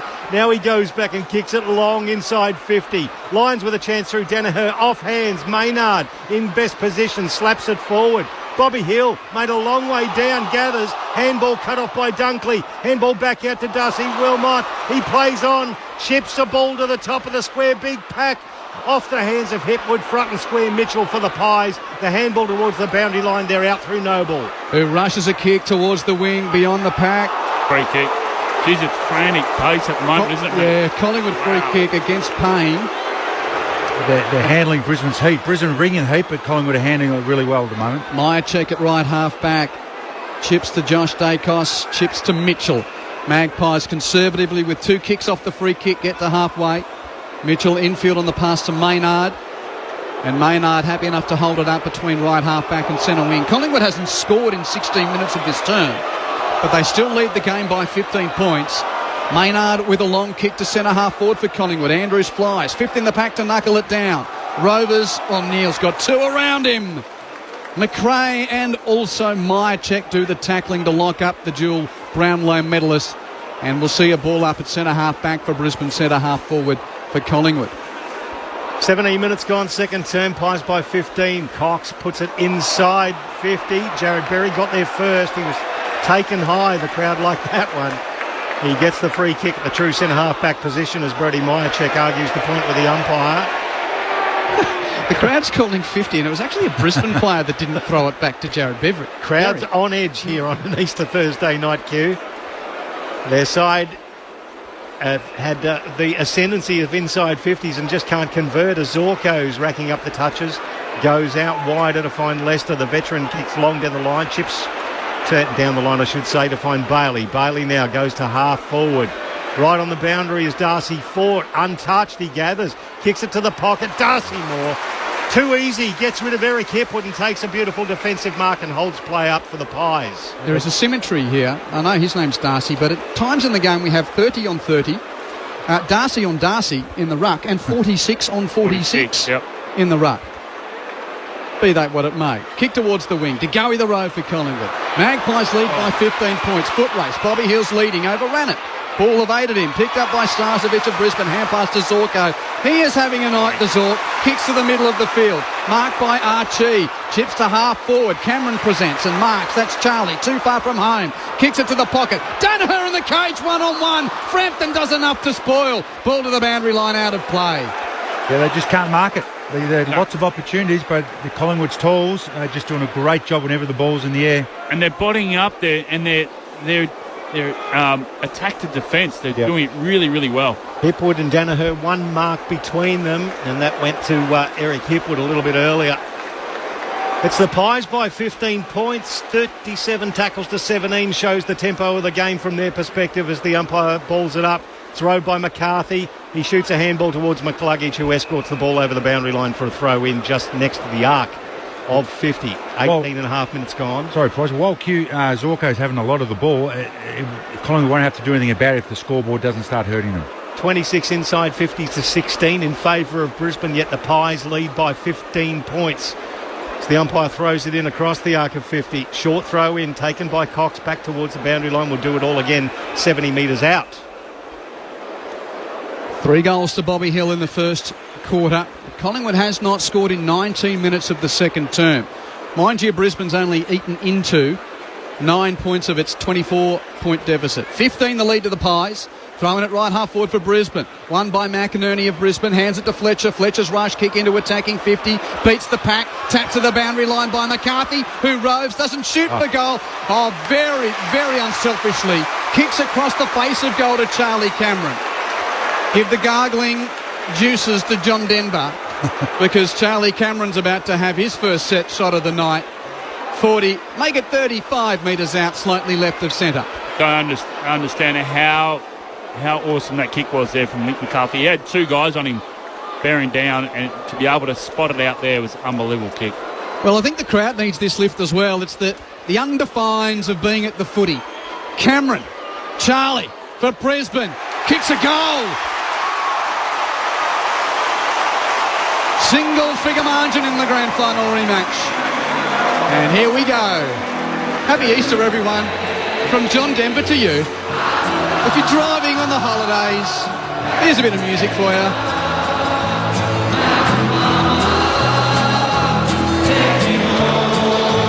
Who would have thought the footy would be road trip music? 3-6-24 trails 5-3. 33, 20 minutes played second term, Matt Primus and Jeff White. They're getting a reward for their work. They're smacking them in the contest. They're smacking them inside 50s 13-2, but Collingwood's defence had really stood up. But eventually, if you keep asking questions, you'll get the scoreboard to tick over, and they're getting their reward and their nourishment for a lot of hard work, and their pressure is lifted and denying the Pies some easy movement. So game on. So the music's gone, but the crowd now a cappella across the Gabba. And they just won't stop. As the ball goes into the middle, McInerney gets it down to Neil. A handball off to Wilmot. Wilmot kicks inside 50. Charlie Cameron at the back of the pack. He's beaten by Jeremy Howe this time. The ball spills to McCarthy. He gets a handball away to Zorko. There's Jared Berry now, shrugs a tackle and then kicks it out of bounds. So there you go. I was getting excited for a second round of Country Road there. Fair to say a football game broke out of Crew Pub Choir there. They just keep lingering with that now. Frampton's going to get the free kick for Collingwood in the right back pocket. Pies need to show something in this second term. Lions clawing back into this contest. Long kick to the wing, out the back. It's McCreary roving, bouncing. Oh, the bounce beat him. And then he got tackled by Wilmot. Lost the ball over the boundary line. Throw it in. And they're into him. They are into Beau McCreary. And this 33,000 plus at the Gabba starting to really let the atmosphere pump through your speakers on ABC Sport. Great to have you with us at the Gabba. Taking it to the heart of the action on ABC Sport. Lockie Neal from the throw-in. Tackled by Josh Dacos. Close to the boundary line up, lets them play before he then says, "Not mine."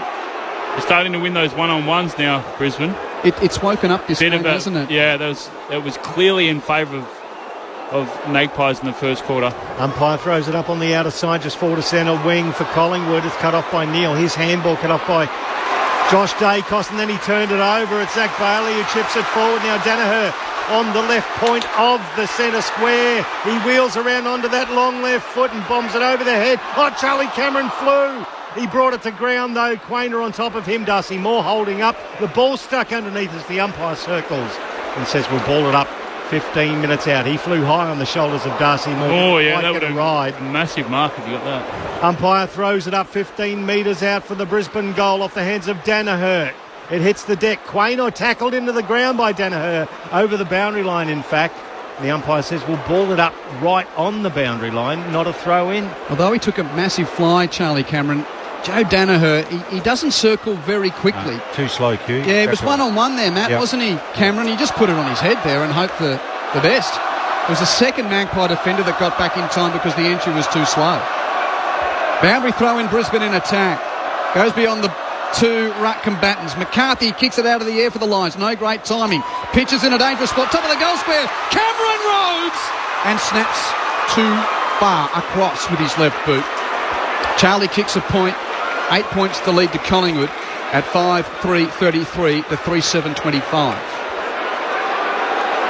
So the crowd just murmuring now as Jeremy Howe takes it out of the defensive area for the Pies. A long kick towards the outer wing. Good position by Darcy Cameron. And blocked. He takes the mark, but it was a block. Yeah, they blocked the big O from making the contest. The umpire saw it. He threw the big hands up, received the ball back, and now he plays on. Lays the big slipper into it. Darcy Moore in the rear position, double fist it towards the boundary, and it's rowed by Berry. Handball to Bailey. Bailey chips the ball back into the middle, off hands. Bobby Hill a long way back in defence. Helps now, gives the handball to Quainer off the outside of the boot. It's cut off by Starcevic. He went over the top of Elliott, gathered the ball back internally to Hugh McLuggage, 70 metres from the Brisbane goal. He's got Cameron on the lead in the pocket.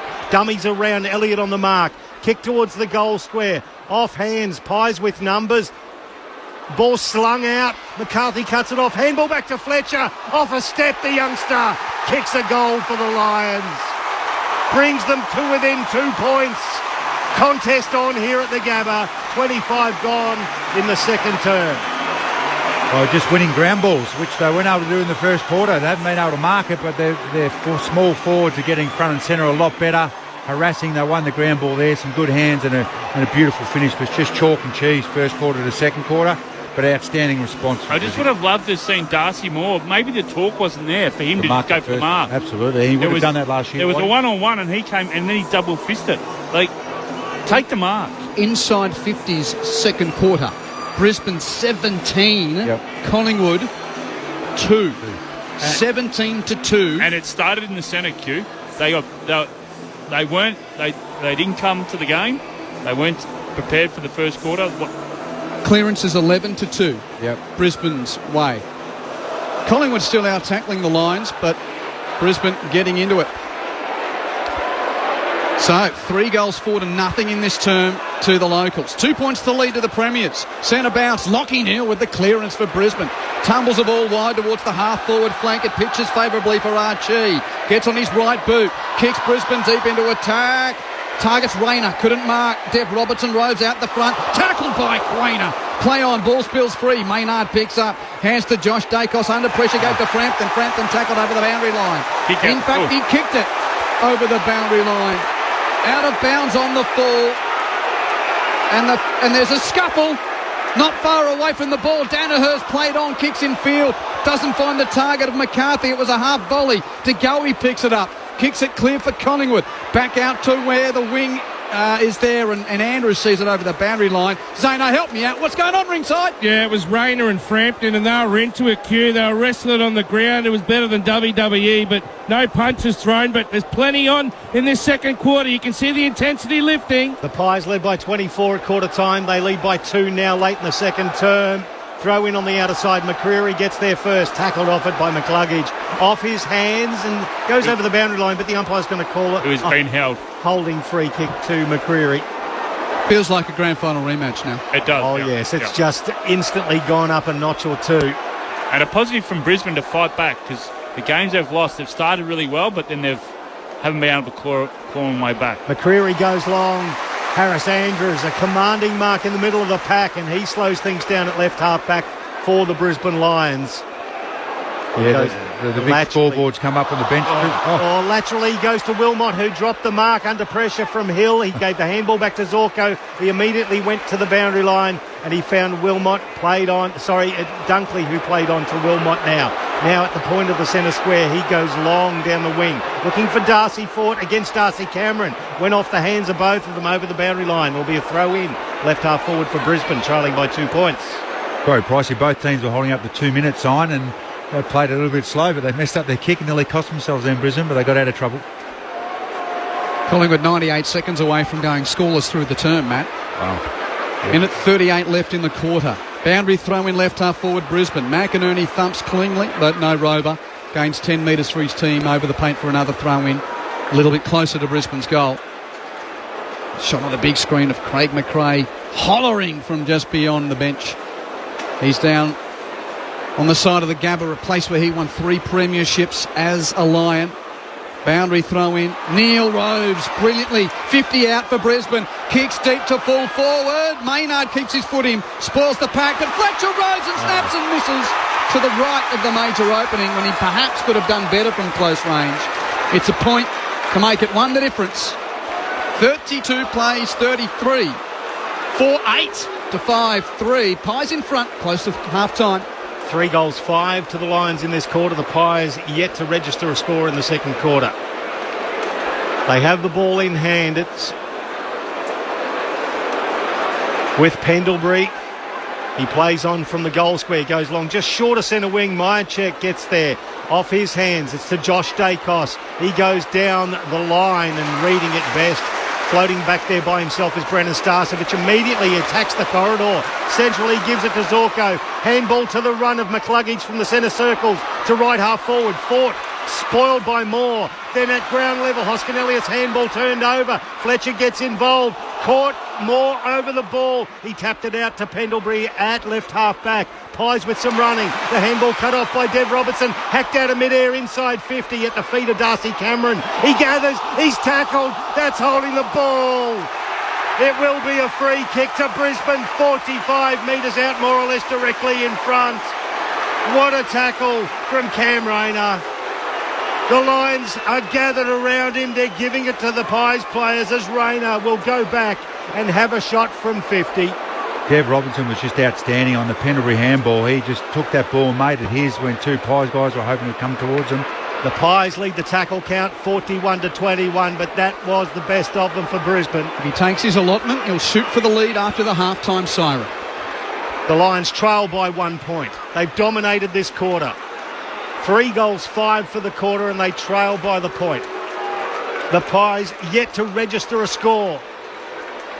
Cam Rayner from just to the right of centre as the siren goes for half-time. He traverses the 50. Cam Rayner puts the Lions in front at half-time by 5 points.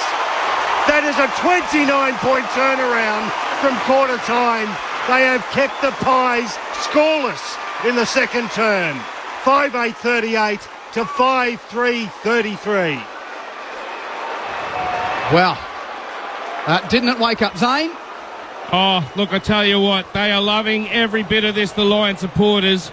But just keep a look on the monitors at half-time, guys, because I know that the doctors here for Collingwood were looking at an incident off the ball where it looked like there was a bump from Dane Zorko on Bobby Hill. Just see if they replay it at half-time, because I know the doctors were looking at it. I don't know whether it was necessarily high, but it was a long way from the football. And every time the Zork is involved, it heightens tension in that regard. Collingwood quickly jogging towards the race where the old social club used to be, and the Lions are getting a raucous applause from their supporters down at the western end of the ground as they enter the rooms with a lead at half-time. Brisbane kicking 4 goals 5 to Collingwood's nothing in that term. 4-5 to naught. Magpies led it by 4 goals at quarter time, and now it's the Lions by 5 points at half time. Brisbane 5-8-38. Collingwood 5-3-33. With Rayner doubling up to become Brisbane's first multiple goal kicker in the game. Singles to Neil, Cameron and Lester. While for Collingwood, as it stood at quarter time, 3 goals to Bobby Hill and singles to Jamie Elliott and Reef McInnes. Lions lead it by 5 points at half-time. How did it happen, Matt Primus and Jeff White? Purely based on the toughness of Brisbane. They won the contested possession count 43-32, which was flipped over from the first quarter. I think we spoke about it during the quarter. The clearances turned Brisbane's way. But then the inside 50. So, yes, Pies only had 2. But in the first quarter, Collingwood had 6 tackles inside 50 to Brisbane's none. That quarter, Brisbane had 5 inside 50 tackles to Collingwood's none. I know they only had 2 inside 50s, but Brizzy just got to work. They obviously got a rocket from their coach, and they knew their standards weren't acceptable. They got at Collingwood, took away their time and space, locked the ball inside 50, and then eventually they overwhelmed in the last 5 or 6 minutes. They created a lot of shots, and hence why it's game on. Chalk and cheese. First quarter, Collingwood dominated. Brizzy were asleep. Then Brizzy woke up. They got their ball going with their centre bounce and clearance work, and then their small forwards got to work, even though Brizzy couldn't mark the ball. Neil, 5 possessions in the first quarter, 13 in the second. They just got busy, didn't they? Yeah, and, absolutely. And Pricey spoke about, Collingwood still leading the tackles. That's because they were chasing. They were chasing Brisbane. Brisbane turned it on its head in that second quarter. They were winning the clearances. They were getting first to the ball. Their connection, they were coming back into the corridor. They're using the ball extremely well. I've just got a follow-up text, which is gold, from our person at the Irish dancing contest. She texts, I think the ABC app is not working in Glasgow. It's saying Brisbane is in front. 0437 774 774. A few more in a moment. But, Jeff, Matt, as you were. I thought I said something wrong then. I was like, but they just won, and they spread as well. They had no run and spread, as we spoke about when Collingwood kicked that goal from a stop play in the forward line. They were flat-footed. Not in that quarter. That second quarter, they were on the move. And it's something they obviously spoke about at quarter time. Hey, we've got to keep moving here. We've got to get some energy here. We've got to get some flow. Rayner showing aggression in the forward line. And like you said, they were getting the turnovers in the forward line. Just would have liked to have seen Darcy. We spoke about it. Darcy Moore just clunk a few. Instead of trying to punch it, realise that you're 2-on-1. It's an advantage for you. Take the mark, use the ball, try and wear them out a little bit, own possession.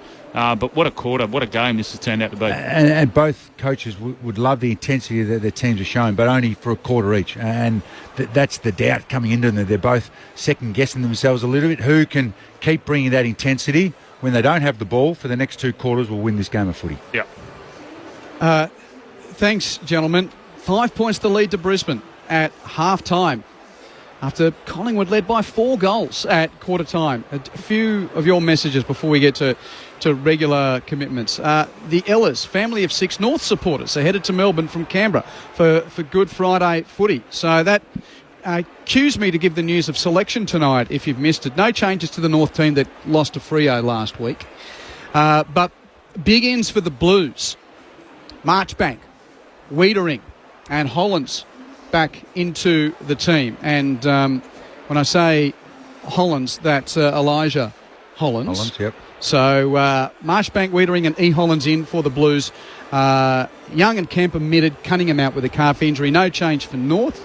So Corby and Kelly will be there for the call at Docklands for the Good Friday game tomorrow. And then our team in the West will bring you Fremantle against Adelaide. No change for the Dockers, who are 2-0. 2-0. And for Adelaide, who are 0-2, James Borlase and Lockie Scholl come into the team for the dropped Sam Berry and the ankle-hampered Jordan Butts.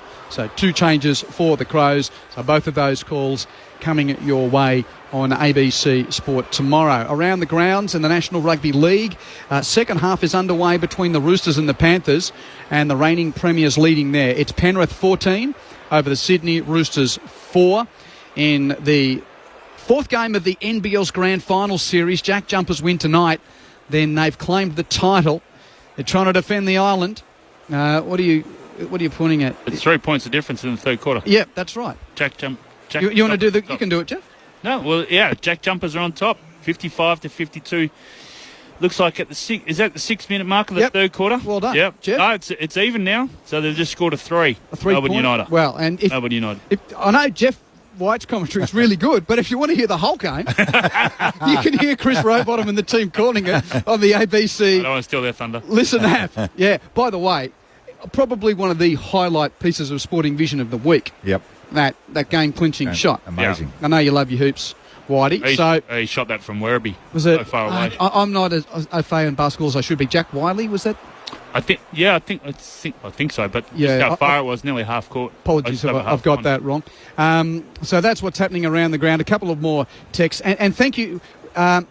Thursday of the Easter weekend. I know it's not technically Easter Thursday, Holy Thursday or Maundy Thursday. Yes, a couple of texts. Thank you indeed, but colloquially, the Thursday of the Easter weekend. But thank you for your messages in that regard. Where are the others? And a couple that still are slow to get on board with John Denver stuff. An Essendon supporter text, Brisbane can't even sing an original song, go the Victorian teams. I can't believe that's an Essendon supporter wanting Collingwood to do well. Ken from Sandringham, one of our texts regularly. Hi, what's the go with the rubbish country road? Why does it keep getting played? Very annoying, says Ken. I was with you early on. I'm starting to come around. It's only taken me 2 seasons, but yeah, it's different. Steve from Darwin says, please stop calling them Brizzy. That's a message for you, okay, Matt. no problems. The Lions or Brisbane. Yeah. And Q, you keep bagging out Lockie Neal and the Lions. Just one word of advice, mate. Scoreboard. I don't think I'm bagging him out. I'm just saying he doesn't kick a lot of goals in a midfield group that doesn't kick a lot of goals. I wouldn't call that bagging out. I'd call that an assessment of the way that they go about their football. Yeah. But then he kicked the goal when you said it. Yeah. That was perfect. Everyone's on fire here. Long weekend ahead. And a great game of footy as well. Brisbane have turned it around the second term. 5 points the difference going into half time. Let's take a break and be back. ABC Sport at the Gabba newsroom coming up.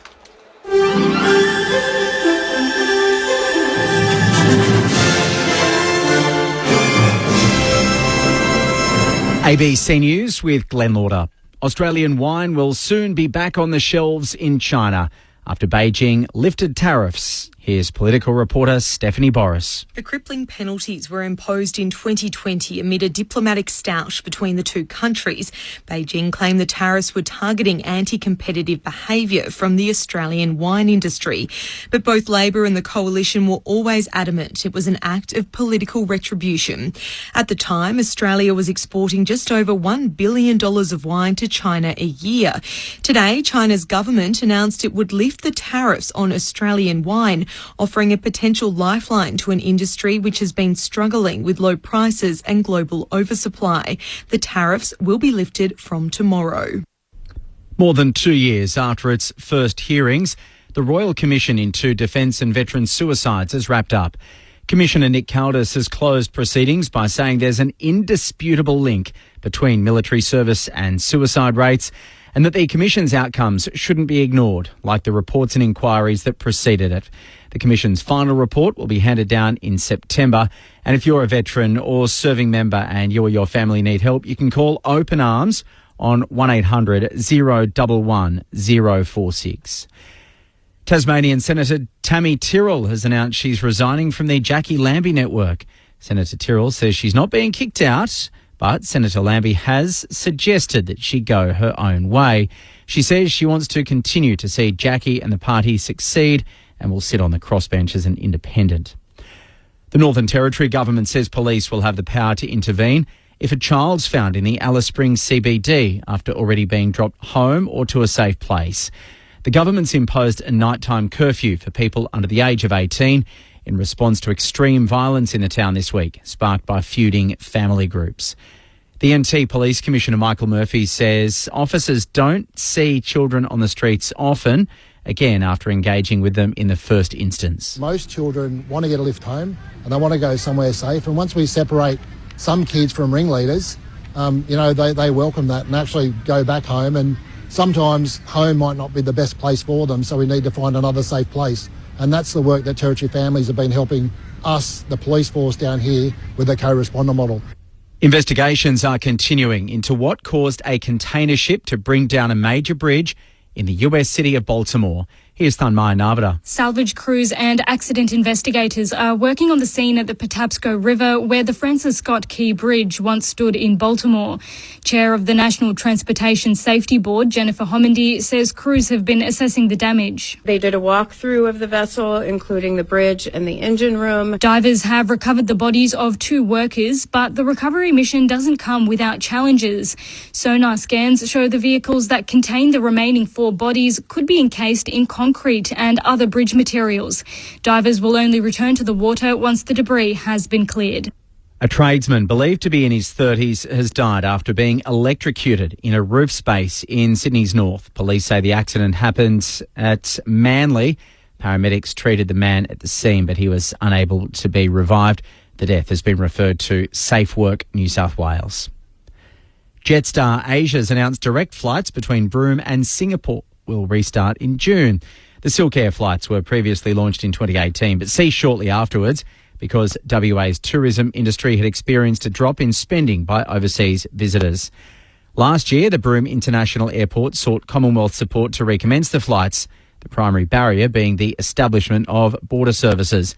Tickets for the new route are on sale with special one-way fares starting at $145. The Weather Bureau is forecasting fairly settled conditions for much of the country this Easter long weekend. Perth, Adelaide, Melbourne, Canberra, Sydney and Brisbane will see maximum temperatures in the mid to high 20s with plenty of sunshine, while temperatures are expected to be in the low 20s in Hobart. Showers and thunderstorms will continue across the top end. Senior meteorologist Dean Narramore is expecting good weather for the most part. It's going to be a mild to warm and sunny Easter long weekend for much of southern and southeastern Australia, though there's a chance of showers and thunderstorms across several locations, mostly much of the NT, western and northern parts of Queensland, northern South Australia and western parts of New South Wales, particularly into the weekend. And you've been listening to the latest from ABC News. Time for the family road trip. 98. The big prawn. Yes. 99. The big mosquito. It's a real one. And 100. Easy. The big Listen app. Of course. The ABC Listen app has a big array of road trip ready podcasts, radio, audiobooks, music and sport. Something for everyone. I guess it has to be big to fit in all those podcasts. For a big selection of audio entertainment. Really, Dad? Listen big. Download the free ABC Listen app today. This is ABC Sports coverage of the 2024 AFL season. Every match on the ABC Listen app. Look for the AFL button. Wayne, a 50 from goal, breaks a tackle, doesn't go for the big sticks, ticks it to Neil. Neil marks in the pocket 40 metres out. He wasn't keen to take the set shot, but he is a class footballer. There you go. He points to the crowd and kicks a much-needed goal for Brisbane, who will be, fortunately, remembered on grand final day for a couple of 50-metre penalties that he gave away. Doesn't go for goal here. Hacked out of midair inside 50 at the feet of Darcy Cameron. He gathers, he's tackled, that's holding the ball. It will be a free kick to Brisbane, 45 metres out more or less directly in front. Cam Rayner traverses the 50. Cam Rayner puts the Lions in front at half-time by 5 points. That is a 29-point turnaround from quarter time. They have kept the Pies scoreless. The 2024 AFL Premiership season. On your radio. ABC Sport Digital. And on the ABC Listen app. Great to have your company to start the Easter long weekend. Quentin Hull and the team for ABC Sport at the Gabba. Collingwood led by 4 goals at quarter time, but Brisbane kicked 4 goals, 5-0 in the second quarter, and it's the Lions leading by 5 points at the long break. Brisbane 5-8-38 to Collingwood's 5-3-33. Story of the night, Bobby Hill lighting up the first term. Deja vu from grand final day. He kicked 3 goals for the Magpies in that first term, only for Brisbane's hunger and tackling to win their way back into the contest. The inside 50s in the second quarter. Brisbane 21 to Collingwood's 2. Clearances to Brisbane in the second quarter. Lions 13, Collingwood 3. So there's a couple of the choice numbers as to how the Lions have fought their way back into this one. Magpies have just re-emerged from the rooms, having taken the message from Craig McRae at halftime. Here come the Lions as well. I'm calling alongside Michael Price, former number 1 draft pick Jeff White, former Port captain and coach Matt Primus, Zane Bojack keeping you updated from the boundary. A couple of numbers as we roll into this imminent third term. At 35 years of age, Dane Zorko continues to be such an important player for Brisbane. He leads all comers with 20 disposals. 20 possessions for the Zork. Lockie Neal has 19. And 12 each for Brisbane's Wilmot, Berry, Dunkley and McCarthy. Collingwood's Tom Mitchell went cold in that second term. He had 8 possessions, 8 of 16. That probably doesn't, numerically that's not cold. But he was very influential in that first quarter and was probably doing more mopping up because of the trend of the game, Matt. He still leads the way with 16. Noble's got 16. Nick Dacos with 14. Jacos has got 13 and Pendlebury 12. Overall disposals, Brisbane 28 more at 198 to 170. Contested-wise, Brisbane plus 3. And the inside 50s, 35 to 16 across the 2 quarters in favour of the locals. Yeah, it's a stark difference, isn't it? And Brisbane slowed the game down, a stoppage game, a territory game, and took away the run and stun of Collingwood. And as you mentioned with Mitchell's first quarter, Q, he was doing some mopping up because the ball was just flowing up and down the ground. It wasn't a stoppage game, but Brisbane were able to force it. Sorry, not Brisbane. Or the Lions were able to force it into a stoppage game, and that took away any of the run and the carry that Collingwood had in the first quarter. So I'm sure Craig McRae will be talking to his players and saying, especially their midfield group, we need to win some of this ball inside and take the strength away from Brisbane and give our forwards an opportunity, because they were starved there, and there wasn't any flowing movement of Collingwood in that second quarter. And what was dangerous for Brisbane too was their halfbacks. The halfbacks came off, so their exit was away from goals, but they had that running support. So the forwards for Collingwood just have to sharpen up there, because they got a lot of exits from the back half of their centre circle because our halfbacks coming off the line. Keep your texts coming on 0437 774 774. Please send us your name and where you're texting from. Love this one. Hey guys, I'm listening all the way from Hungary. Loving the broadcast. As a Cats fan, can't say I'm not happy seeing Collingwood hopefully going 0-4. Might surprise you to know that we actually have a footy club here, the Budapest Bats. What a name. Cheers from Zoltan. What a name. Zoltan from Hungary, a member of the Budapest Bats. Bats. Be a great logo, that one. What would their song be? That'll be the song. It's one of those great bits of European geographical trivia. You can make yourself sound smart if you say that they were 2 countries originally, two cities, Buda and Pest, and they came together to form the one city, so they called it Budapest.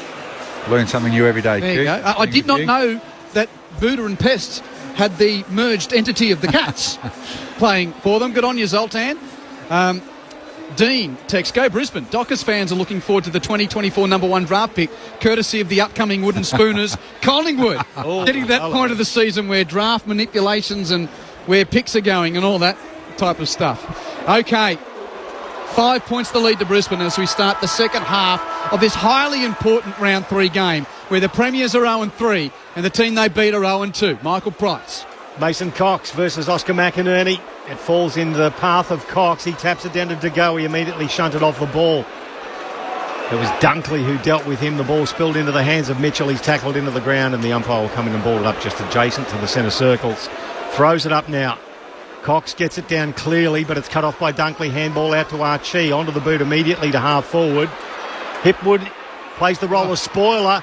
Roving beautifully. Neal gave the handball to Charlie Cameron just outside attacking 50. It spills towards the boundary line. McCluggage gathered, turned it around the corner, cut off by Frampton. Good defensive mark on the arc of 50 and the boundary line. He's hemmed in. He's Dunkley had 9 contested possessions for this game already. He's been outstanding.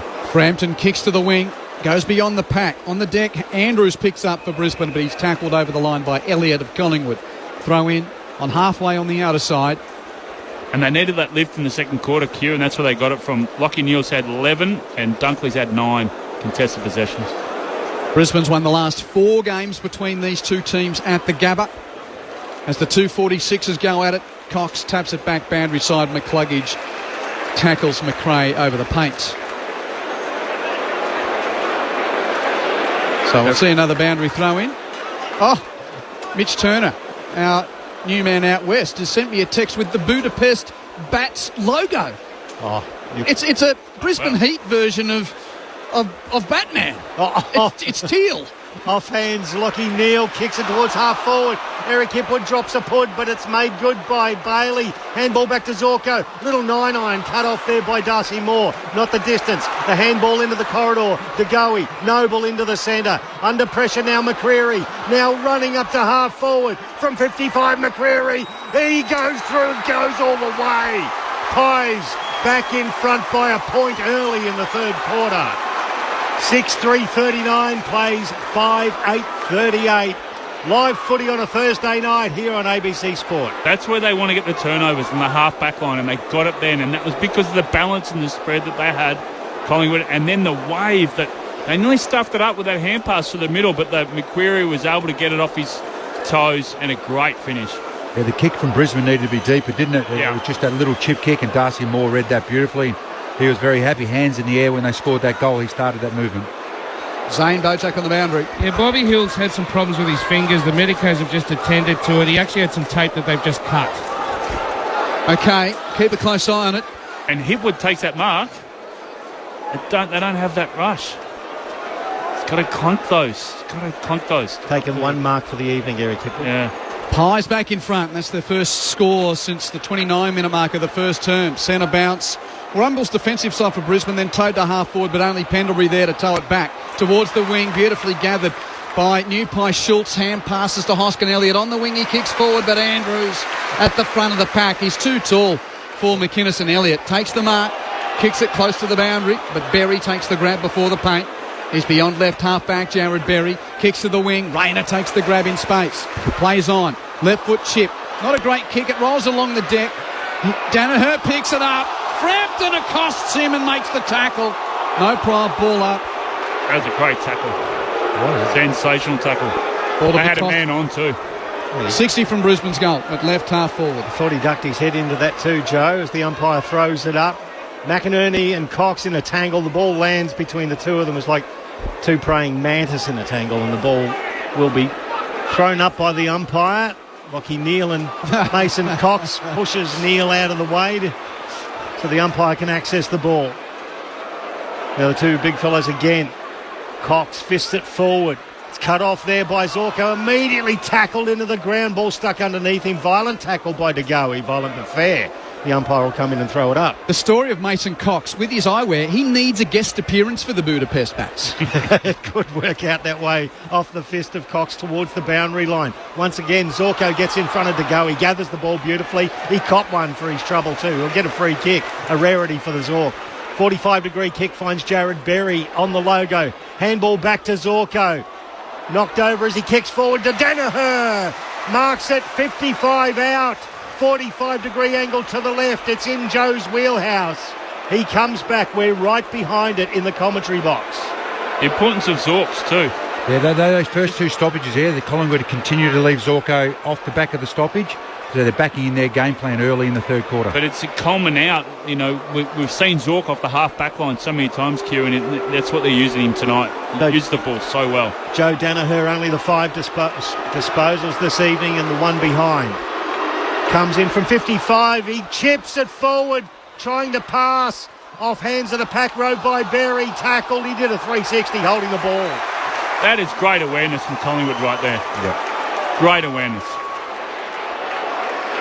And John Noble comes up with the free kick.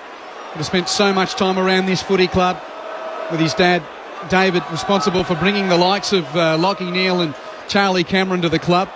He's kicked it out in the full, though.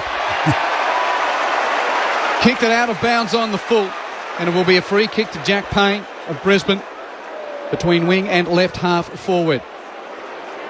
Big man from Noosa is going to kick Brisbane back into attack. Kicks it to the pocket. Oh, there's about 8 that fly. McInerney's juggling, claiming the mark nonchalantly, and the umpire agrees. I reckon everyone had a piece of that, but the Big O must have had first-hand telling pieces, or all thereof. He's been paid the mark, and Cox is now standing the mark a couple of metres in from the boundary, 30 out in the left forward pocket. They had all their 4 towards, their ruckman and their 3 tall forwards there, and he was still able to claim the mark. He plucked it, didn't he? Oscar McInerney to kick a goal this year. Needs to kick a score to either level or put Brisbane in front. He tries for the set shot on the right foot. It's going across the face, lands in the opposite pocket off hands. Dacos the road. That's Nick for Collingwood. Hands it to Maynard. Under pressure, toes it along the deck. Crowd want no intent, and the ump says ball it in. Out of play, Brisbane still in attack. It's definitely a tactic, the 3 tall forwards. They're just bombing in on their heads and then getting numbers there and trying to lock the ball in and stifle Collingwood's run from their forward 50. It's the Pies by a point early in the third term. The throw-in 45 out from Brisbane's goal. Cox versus Fort. Cox just slaps it straight up in the air. A second hit into the path of Archie. He fists it forward. Rayner, handball out there to Bailey. Tackled across the boundary line by Howe. Holding the ball. Well, his intent was nothing else but to go towards the boundary line, and Howe helped him there. He has the free kick in the left back pocket for Collingwood to relieve some pressure. Wheels around onto his right. Kicks just short of centre wing. Cox at the front of the pack. Couldn't take it. Rode by McInerney, tackled by Cox. Thrown to the ground. Ball underneath the pair of them.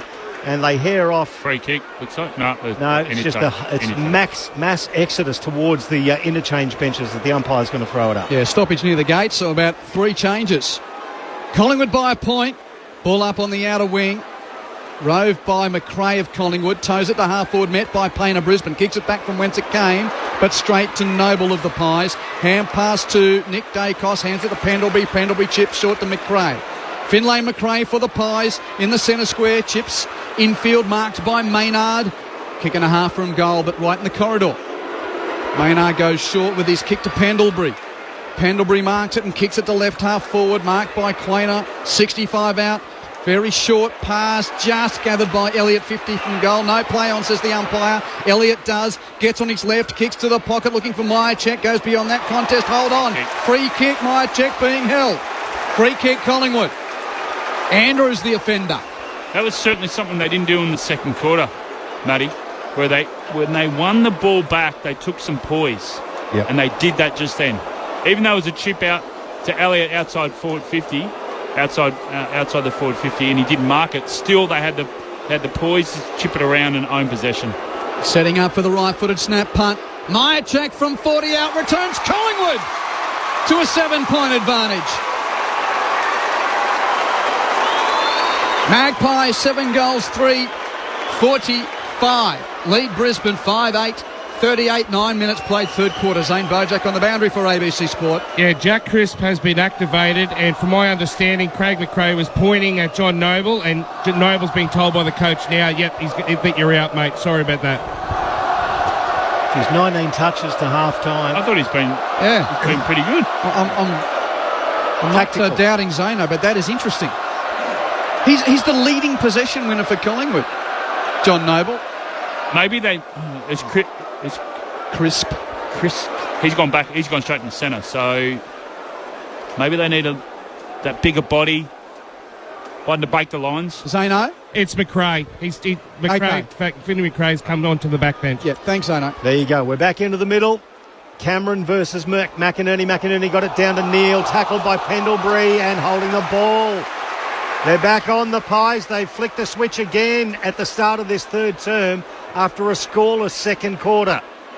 Scott Pendlebury has the ball just in front of the centre circles. Wheels around onto the kicks it into the man on the mark.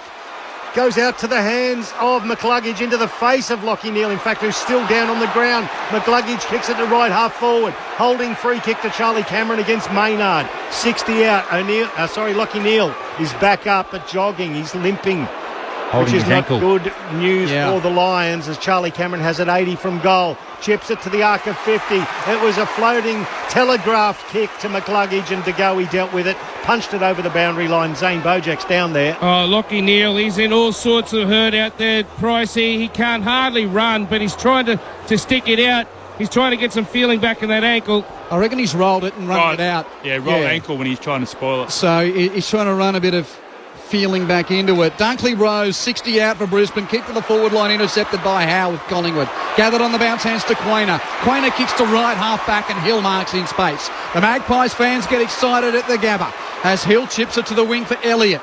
Two of the forwards well downfield to get the footy for the Pies, and that's where the momentum just dies down for a moment. Elliott decides to conservatively kick back. So Quainer takes the mark, kicks it around the edge of the centre square to Crisp, who has been injected into the game for Finlay McRae. Jack Crisp, ex-Lion. Been Collingwood for a long time now. Kicks forward, Cox in the chop. Cover to beat, couldn't do so. Ball to ground level. Lester Roves, 3 Pies around him, wrap him up. No Pryor, ball up. So Finlay McRae subbed out and Jack Crisp subbed into the game for the Magpies. He's playing his 218th consecutive game for the Magpies as well. Jack Crisp, the former Lion, as the umpire throws it up immediately. It's stuck under several players. And Will Hoskin-Elliott throws it back to the umpire. He'll throw it up 40 metres out from the Collingwood goal. Off the hands of McInerney, Jared Berry kicks it forward. Running with the flight, Dunkley. Was a great mark, Jeff White. Handball to the runner, Berry. Down the line, it advantaged Darcy Moore. Brilliantly done by Fort, who flicked it forward by hand. Now it's roved by Devon Robertson. Handball back there to Bailey.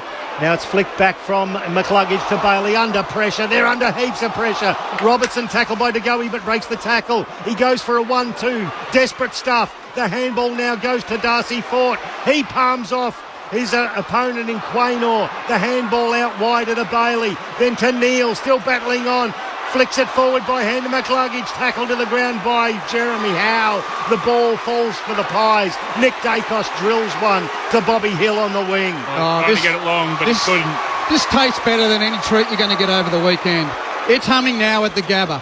To start Easter weekend on ABC Sport, Pies lead by 7 points. And Pendlebury and Zorko were having a go at each other a moment ago. Neal's marked at 70 out for Brisbane. Hand pass to McCluggage. He hits the chest of Danaher. Marks at 40 out. Yeah, and just in the periphery of everything that's going on, and these two teams really going at it at the contest. 35-year-old Dane Zorko was having it to do with 36-year-old Scott Pendlebury. You reckon they've been around long enough?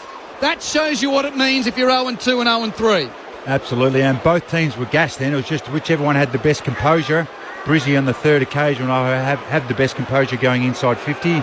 Gives Danaher a shot on goal. One of those Joe moments at the Gabba. He'll either lift or deflate the joint with one kick. From 45 on the left. Up, up, up she goes!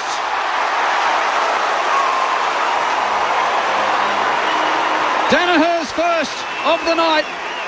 A point the difference. Collingwood 45, Brisbane 44. 14 minutes played, third term. Sometimes it's a game of inches, isn't it? Bobby Hill had that mark right on the boundary line. Skews the kick just a little bit, and Harris Andrews cut it off. Elliott was clear on the half-forward line. Would have just gone over his head, would have gone in an open goal.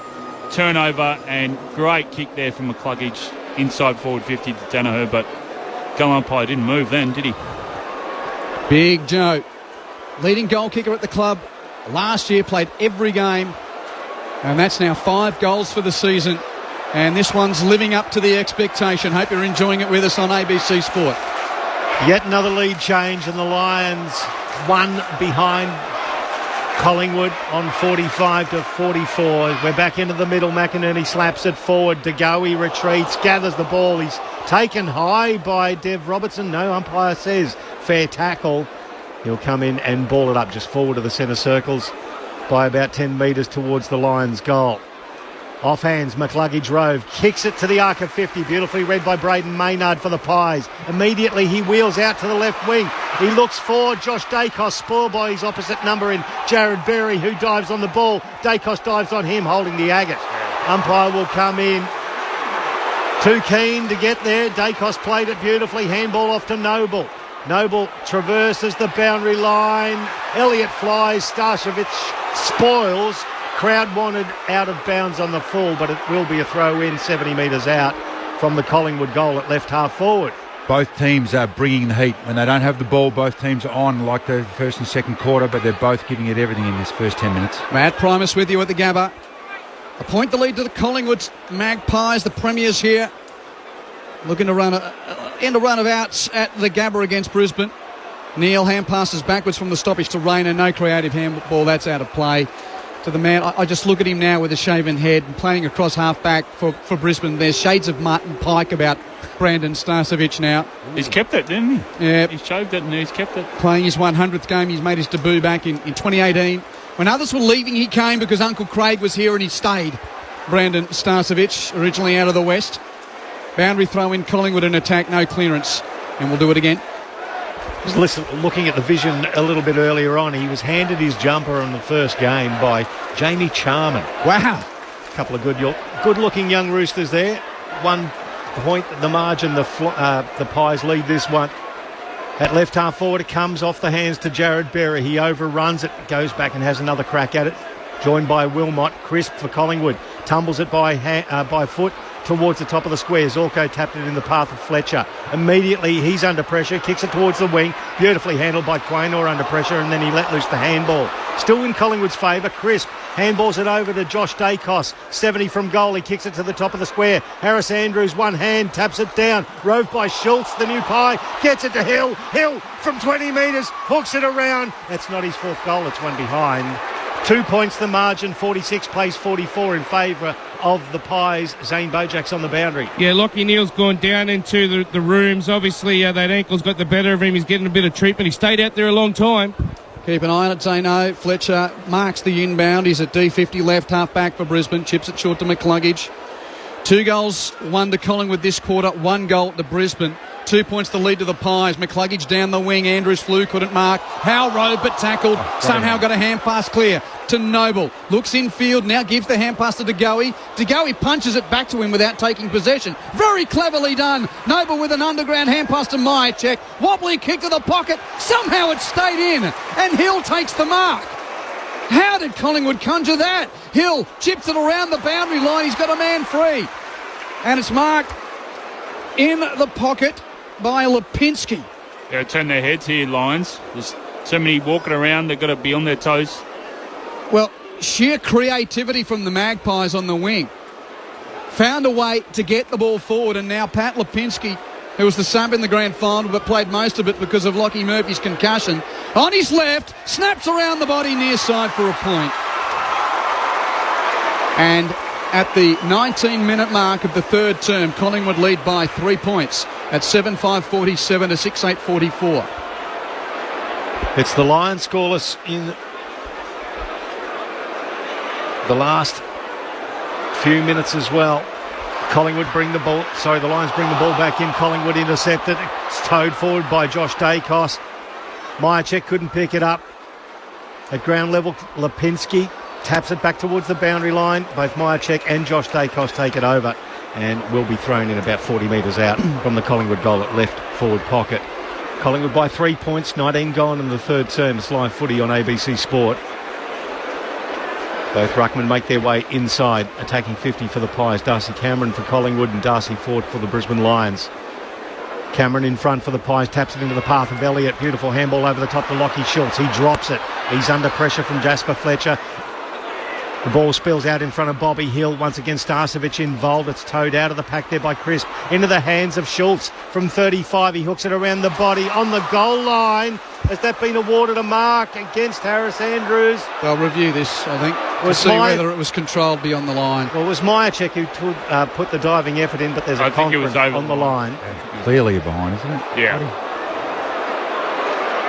Umpire has signalled that it is a review, and we'll have a look at that at the moment. It looks pretty clear. Well, the boundary and goal umpire are in the perfect position, and they've got a better view than the camera angle. Well, if he hasn't juggled it, it's a chance. But his feet are, yeah. The boundary ump is 2 metres away. The goal umpire is 3 metres away. He's taken it in one grab. And this, if two juggle it. sets of human eyes employed to do this job can't do this better than the camera. Looking at this angle, we can see the ball is marked before completely crossing the... So they paid it a mark. So it wasn't juggled over the line. And if we have a look at on the replay, that's a fair call as well. The ball obscured by the posts and is the body of Brodie Myercheck. So he's going to have a shot at goal. He's going to be taken all the way to the boundary, a couple of metres from the behind post. He turns. The goal is to his left. He's back to the boundary line. He curls it around. He kicks his second. The Pies get their 8th. They extend their lead. They're back to a 9-point lead here at the Gabba. 21 gone, third term. 8-5-53, play 6-8-44. Zane Bojak's on the boundary. Yeah, Myercheck kicked that goal while Lockie Neal was off the field. He's just run back on and back in the middle. Let's see how that ankle is. Thanks, Ain't. Good work by Lockie Schultz then. He had an opportunity where he fumbled it, but he stayed in the contest. He was the one that got that left foot snap that ended up with Myercheck marking, but he stayed in the contest. He kept his feet. That's what they want. They want that when it's in the Collingwood forward line. They want that pressure from their small forwards. Absolutely. 9-5 inside 50s, and Collingwood have been able to lock the ball in because their midfielders are giving them better supply than what they did in the second quarter. Jeff White and Matt Primus with you on ABC Sport. Collingwood 0-3. Only one team in the AFL era has made finals from 04 or worse. They're a pretty good team, Collingwood, but history's against them if they can't win tonight. Centre stoppage, clearance to the Magpies. Cox gets a boot to half forward, but Leicester gets under a floater to take the mark for Brisbane. Kicks it to right half back. Fletcher marks in space. He's got Answorth running from the pocket in support. Gives the hand pass. Kick to the wing. Hold on. Pushing the back. Downfield. I was following the footy with the binoculars, so that's obviously... they're taking it back. It's going to go all the way back to Answorth on the right half-back flank. Noah Answorth only played the 4 games last year. Didn't play in the grand final. Kicks to centre half-back for Wilmot. Marks and completes the switch to left half-back where Andrews saunters to space to mark. Chipped it to the corridor for Archie. Marks it near the bullseye in the cricket pitch area of the Gabba. 33,000 plus in the house tonight. Hand passes to Andrews. Andrews kicks wide. Marked by Starcevic forward of the wing. Slow and deliberate build-up for Brisbane to go forward. Starcevic kicks for Danaher, had his arms chopped. Oh, no free kick. Franton did enough to get that spoil out of play.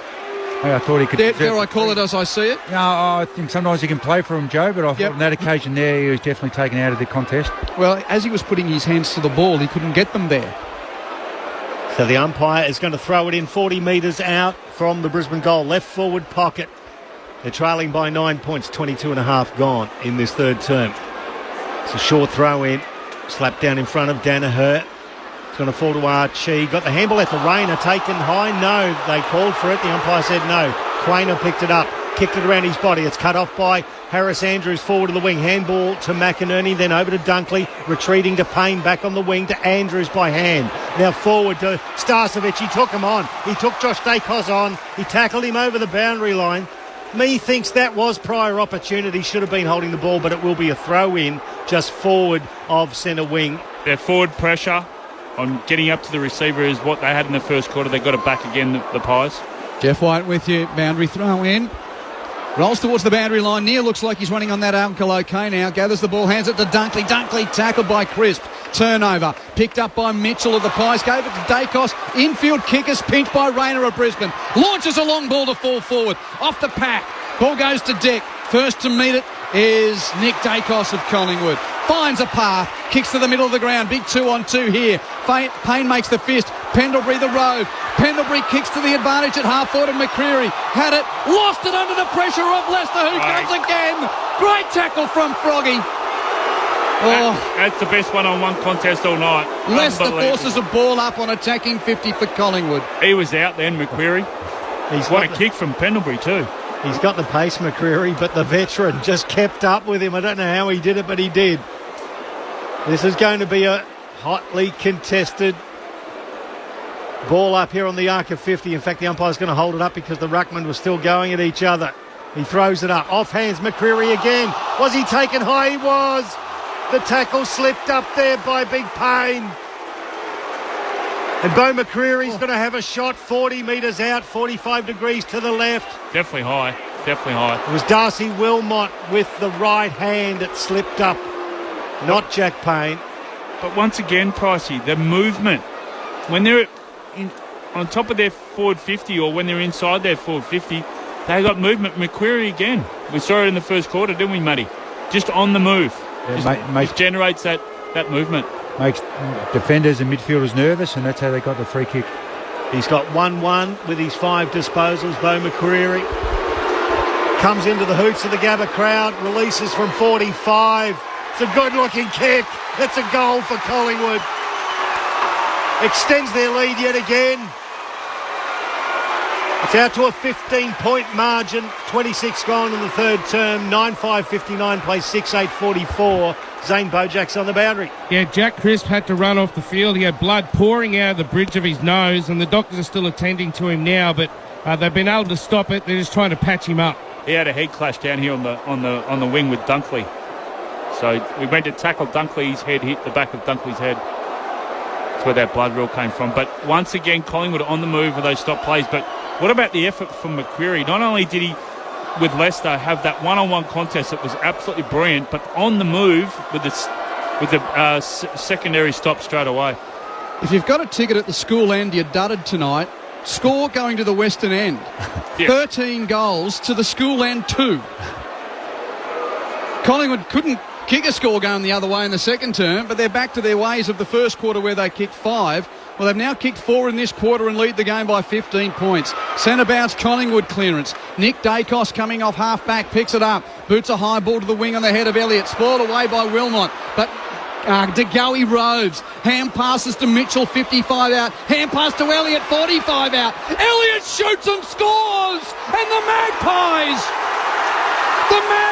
have kicked 5 goals to 1 in the third term. And you mentioned it, Q. Nick Dacos off the half-back line. He was the one that set that up then. He came in off the half-back line. The exit came off the backside of the circle, and away they went. Great clearance from the Pies. Great finish from Elliott from the pocket. Jamie Elliott now has 2 goals. And the chant rings around the Gabba yet again. Magpies 10-5, 65. Lions 6-8-44. Similar to the grand final. It's such a seesawing. Pies got up. Brisbane came back. Pies got up. It's just great game, this. Well, Collingwood are taking away Brisbane's strength, 12-6 clearances, and they're kicking their goals from stoppages rather than general play like they were the first quarter. They're taking it away and giving Brisbane what they don't want. Has Lockie Neal been hampered while momentum's changed?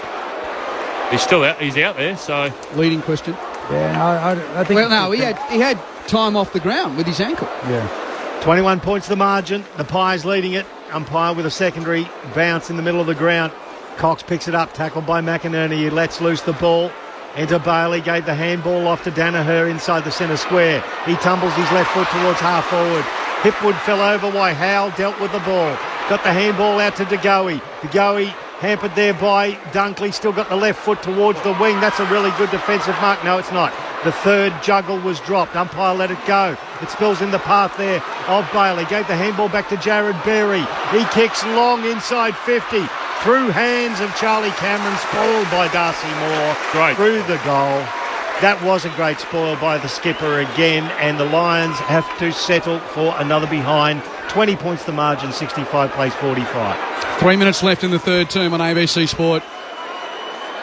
Thursday night footy from the Gabba as Darcy Moore runs beyond the goal mouth. Long inbound for Collingwood. On the head of Maynard, punched away by Payne of Brisbane. Cox roves, but the big mace can't get clear. He's tackled by McInerney, and we'll see those pair go at it in the ball up. We'll share it down. Neil under the contest, jumped on by Pendlebury. Was it in the back? Nope. I'm really loving Mason ball Cox. Up. Every time he's gone to a stop play, he's punching it forward, getting it out in the circle. He did it just then. He's done it several times. This time McInerney gets it to his toe. Kicks Brisbane into attack. Hold on. There's a whistle at the stoppage. Play down. And Lockie Neal is down. Zane, what did you see? I feel like he collided with Scott Pendlebury, but I haven't seen a replay yet, but he's feeling at his ribs. It's the back of the stop play where the replay was. Just trying to see. And it's a short, sharp jab to the guts. I didn't see that. Here it is. Anyway, ball's gone into attack for Brisbane. Roving McCluggage. Hand pass to Charlie Cameron. Fumble. Regather. Gubba needs this. Brisbane need this. Cameron misses. To the left.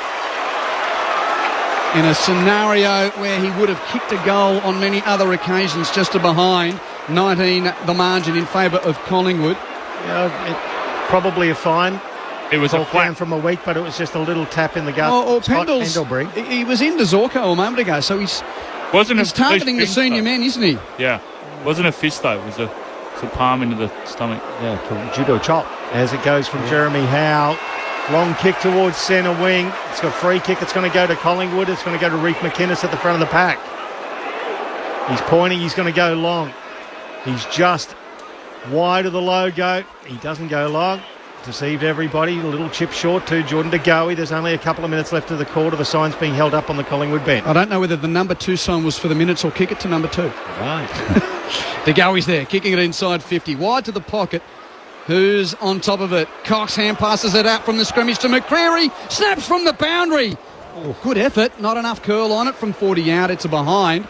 Pies back out by 20 at 66 to 46. And Scott Pendlebury is given Lachie Neale's abs a high 5. Yeah. Yep. Or a low 5, as the case may be, or a mid 5. It's one of those little base of the palm smotes into the stomach. Long kick, exiting kick. It's going to be a free kick, and it's going to go to Collingwood. He's pointing in that direction. It's going to go off the ball. A bit of lack of discipline here. Well, it's a world of semantics, but that was off the ball, and whether he's got a fist or a palm, you can't do that. Yep, that's true.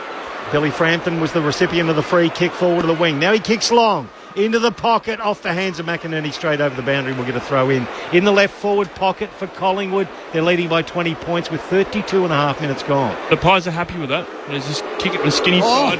And the Hall of Fame legend in waiting, Scott Pendlebury's getting booed as his image appears on the big screen at the Gabba. Gee, things can get funny when you see grand final teams come up against each other again. One of the great likeable guys of all times getting booed. Boundary throw in, Collingwood in attack. Bailey with the clearance, but he's ushered over the line by the tackle of McCreary. Boundary throw in at left half forward. About 40 seconds left in this third quarter. Collingwood, having entered at 5 in arrears, now lead by 20, having kicked 5 goals 3 to Brisbane's 1 goal 2. Throw in, left half forward, off the hands of McInerney. It's taken by Neale, immediately into the ground by Schultz. Ball spills away from the pack. Lipinski through his hands. It's travelled about a metre. Still plenty of bodies all around it. Deb Robertson now extracts a handball. It's cut off there at ground level by De Goey. He gets the handball out to Noble. Tackled as he tries to kick the ball. It just slewed off his foot over the boundary line, but it will be a throw in as it hit the ground before the line. About 70 metres from the Collingwood goal. I just saw, I can lip read, I reckon, and Scott Pendlebury just apologised profusely to Lachie Neale. I don't think that's going to help him when the match review have a look at it. But he is a nice guy, isn't he? Boundary throwing, close to three-quarter time. Neale tackled off it by Schultz. De Goey wins the crumb. Ineffective hand passes tapped back towards the boundary line. And that is it for the third term. And Collingwood will turn for home, looking for their first 4 points of 2024, leading by 20 points. And before I give the score, I've just got to put the binoculars up one more time because there's a couple of hoots and hollers, sets of players here. Harris Andrews is having a chat to Brody Myercheck. There's a little bit of a bump and chat going on.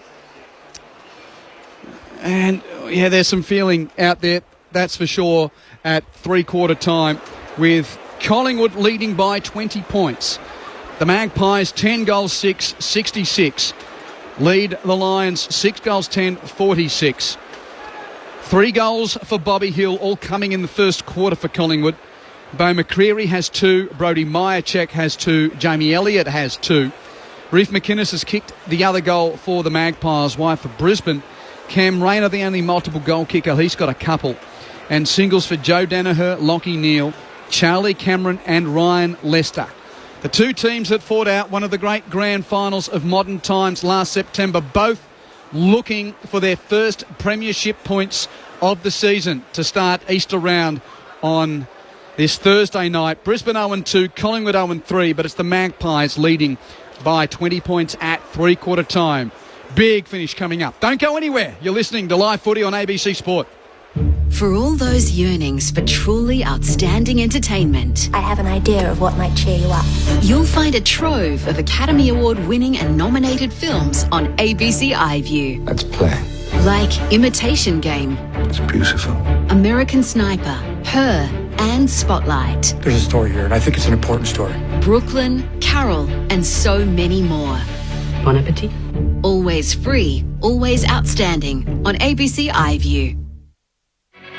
This is ABC Sports coverage of the 2024 AFL season. Every match on the ABC Listen app. Look for the AFL button. Zorko, little 9-iron cut off there by Darcy Moore. Not the distance. The handball into the corridor. DeGoey, Noble into the centre. Under pressure now McCreary. Now running up to half forward. From 55 McCreary. He goes through, goes all the way. Pies back in front by a point early in the third quarter. Play on, says the umpire. Elliott does. Gets on his left. Kicks to the pocket looking for Myercheck. Goes beyond that contest. Hold on. Free kick. Myercheck being held. Myercheck from 40 out. Returns Collingwood to a 7-point advantage. Off hands McCreary again. Was he taken high? He was.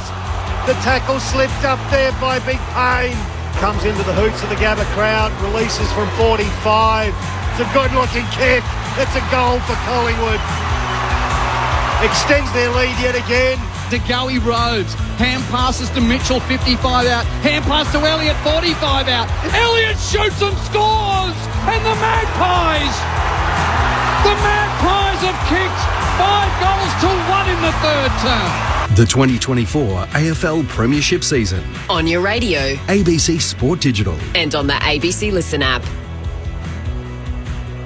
5 goals to 1 in the third term to turn a 5-point halftime deficit into a 20-point lead at three-quarter time. Hope you're enjoying the start of the long weekend at the Gabba on ABC Sport. Quentin Hull, Michael Price calling the action alongside Matt Primus and Jeff White.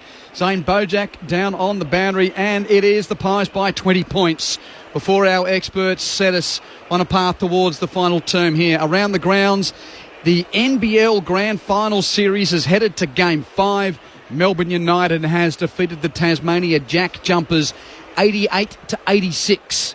Melbourne United 88, Tasmania Jack Jumpers 86. Deciding Game 5, 2-2. And I'm not sure when that Game 5 is going to be played, but they forced the deciding game, Melbourne United. Zano, when are they playing that? Sunday. Thank you. Meanwhile, in the NRL, Penrith 22 lead the Sydney Roosters 6. About 10 minutes to go in that game. Panthers 22, Roosters 6. Huddles formed here. Three-quarter time. Momentum with Collingwood. What say you, Jeff White and Matt Primus? Well, just a great response from Collingwood. I'm sure at half-time the Collingwood coach would have said to mainly Collingwood's midfield, Brisbane just got on top of us. They dominated territory, didn't give our forwards an opportunity, and you put our backs under far too much pressure. You guys have to lift, and they did. Contested possession was equal, clearances just slightly in Collingwood's favour, but because Collingwood are slicker with ball in hand, if they can have enough of the ball, which they did in that quarter, they win the inside 50 count, and they certainly look more dangerous going forward when they don't get pinned. So will the game swing back the other way? I'm sure Fagan will be saying to Brisbane's midfielders, hey, you've got to give us more use. We need more inside 50s, more clearances from you. Otherwise, we're not going to be able to hit the scoreboard, where McRae would be saying, just give us the same with the midfield there. Our back line will look after itself if there's pressure on the ball, and our forwards will be able to be more dominant against Brisbane's backs. If you want to send a message, 0437 774 774. Make sure you send your name as well. But this is a good one. How is there any difference between a fist and a palm? A slap can do as much damage as a punch. Dirty act from a champion past his prime. No one should accept the argument it was an open palm, not a fist. That's in relation to Pendlebury. 100%, and it was 10 metres off the ball. Yeah, so the ball was 100%. nowhere near it. Yeah. Yeah, and another one here. If that's not reportable in today's game, I don't know what is. So So strange for us to be talking about Scott Pendlebury in that respect. I feel like he'll get off one of those earlier on in the year with a fine as well, where he just returns serve with a little tap in the comic cuts as well. So I think it shows, we don't talk about Scott Pendlebury in that regard ever in his career, but it shows how much is on the line for this game. Yes, not an act you've seen him, but how much he's riding on and how much these teams want to win. Yes, you don't want to see you doing it, but that's what it means to both teams here. Inside 50s, Brisbane 45 to Collingwood's 29. Yet Collingwood go into the final term with a 20-point lead. Enjoy it with us on ABC Sport. Here's Michael Price. Perfect bounce from the umpire. Darcy Cameron beaten for it by McInerney, but Pendlebury gets there first. His handball's loose. It's a shark there by Rayner. He weaved through traffic, kicked it to the forward pocket. It went past both Moore and Hipwood, and it ricocheted off the shins, it looked like, of Lincoln McCarthy over the boundary line, 40 metres out. We'll get a throw in, but it is in the forward 50 for the Brisbane Lions, trailing by 20 points. Ball hoiked in. McInerney to the front, palms down for Brisbane, rove by Nick Dacos. He dragged it back in, he's tackled. Umpire says ball up. Luckily Tom Mitchell jumped on it as well in the drag back in. Remember when the Swans did that about 15 years ago and they changed the rules? Ball tossed in the air. Ruckman go at it again. Ricochets out the back to Neal of Brisbane. Hands to McCluggage. Hands to Berry from 55. A speculator to the goal mouth. Was he taken out? I'm hearing noise in the background. Play onto advantage. Jasper Fletcher's in the goal mouth. He's not going to be allowed to take the kick. Now, what happened there as I followed the flow? I thought it would have been play. I thought it was after the play. So I thought it would have been relay free kick, but they've taken it back. Very loose high contact from Bo McCreary. Yeah. What is, I should probably know, what is the actual downfield rule? When does it get paid down? Well, it's after the ball. It was deemed during when he had the ball. Berry kicks it to full forward. On the head of the pack, goes to ground level. Quainer picks up for Collingwood. Hand pass evades Schultz. He goes and gets it. Schultz gives the problem to Crisp, and the Pies are out. Crisp hand passes to Lipinski in space at left half back. Kicks it to the wing through the hands of McInnes. Dropped the mark he should have taken. Picked up by Andrews of Brisbane. Hands it in the air to Dunkley. Gathers and hands it quickly to Fletcher. Runs to half forward for Brisbane. Puts the lines back into attack. Hipwood flies. Can't mark. Rode by McInerney. No look. Hand pass over his shoulder to Bailey. What a party trick. And it keeps the Lions in it as Bailey goals from point blank range. Talk about the O-show. Big Oscar with the dexterity. Beautiful hand pass to Zach Bailey. 14 points to lead to Collingwood. At 10-6, 66 to 7, hand 52. Sorry, Q. McGuinness mark here. Through his hands. They were out too, but what a sensational hand pass there. And he nearly got run down. Quainer nearly got him. He got a bit relaxed there. But a repeat inside 50, that shouldn't have been, as you mentioned, Whitey, but a repeat inside 50, that's what Brisbane were able to do in the second quarter when they scored lots of goals and got back into the game. Can they replicate that again, or will Collingwood be able to get their run game going? So what's the goal score now? If to that end. 14 something? 14 to 2? It's ridiculous. All bar 1, 2. Yeah. All bar 2 goals have been kicked to the other end. Immediately it is fisted forward out of the contest towards the arc of 50 for Brisbane. Cut off there by Nick Dacos. He went the 1-2 and got the handball back. The pass to Pendlebury with the booze. He runs past again. Nick Dacos receives the handball. Kicks inside 50. He's falling to ground, Schultz. As he was going to ground, tackled high. It will be a free kick to Collingwood. And Lockie Schultz will have a shot, 45 out, more or less directly in front. Geez, Brisbane's got to be on to Nick Dacos. They're starting him on the half-back line, but they're trying to use him as much as they can. He was used 3 or 4 times there. Exactly like Zorko off the other end of the ground, isn't it? So Jack Payne, who's a good foot taller than Schultz, just didn't get low enough in the tackle. And with only his 5th disposal of the game, the former Freo player, Lockie Schultz, from inside 50, from 45. It's a nice-looking kick, but it hits the post halfway up, one behind. 52 plays 67. It's back to a 15-point margin. The Pies lead. 0-2 and 0-3. Neither grand final team has picked up a victory to start this 2024 campaign. So much at stake here at the Gabba as Wilmot plays on. Kicks long towards left half back. Frampton makes the pack to spoil it for Collingwood. McCreary roves without much geography to work in. Runs it over the line for a throw-in. Zane? You just said 02-03, Q. I thought you were talking about the grand finals these two sides played. Oh, very good. There is symmetry there as well. Zane Bojack on the boundary. 33,000 or thereabouts in the house. 15 points the lead to Collingwood. Ball tossed in. Jared Berry is tackled. Held onto the ball. Upstairs. Ball up. Pendlebury apprised the clamp to keep it in tight there. I still don't understand how that's not holding the ball. If you've only got one arm available to handball it away and you can't, it's ridiculous. Off the hands of the ruckman, it goes forward for Brisbane. Bailey now under pressure, tumbles one to centre half forward. It's ill directed. Jeremy Howe had all the time in the world. Handballed it off to Crisp, who's off to the races. Chips it to the wing. It favours Lipinski, who gathered well. He retreats with pressure from Fletcher and goes nicely inboard to the wing to find Maynard. Maynard now plays on. They're booing everybody now. A long kick inside 50. McGuinness the target. In with the flight was Harris Andrews, gave away the free kick. McGuinness will have a shot at goal from around about 45 degrees. Around about 45 metres out, but he's on a very tight angle to the left. You'll have to face inboard and curl this one around, methinks. That's taken a bit of the air out of the Gabba crowd too, Whitey. Yeah. 15 points the margin now. The Pies lead. 6 gone. Fourth quarter. It's a good kick too to be aware that Harris Andrews was coming up.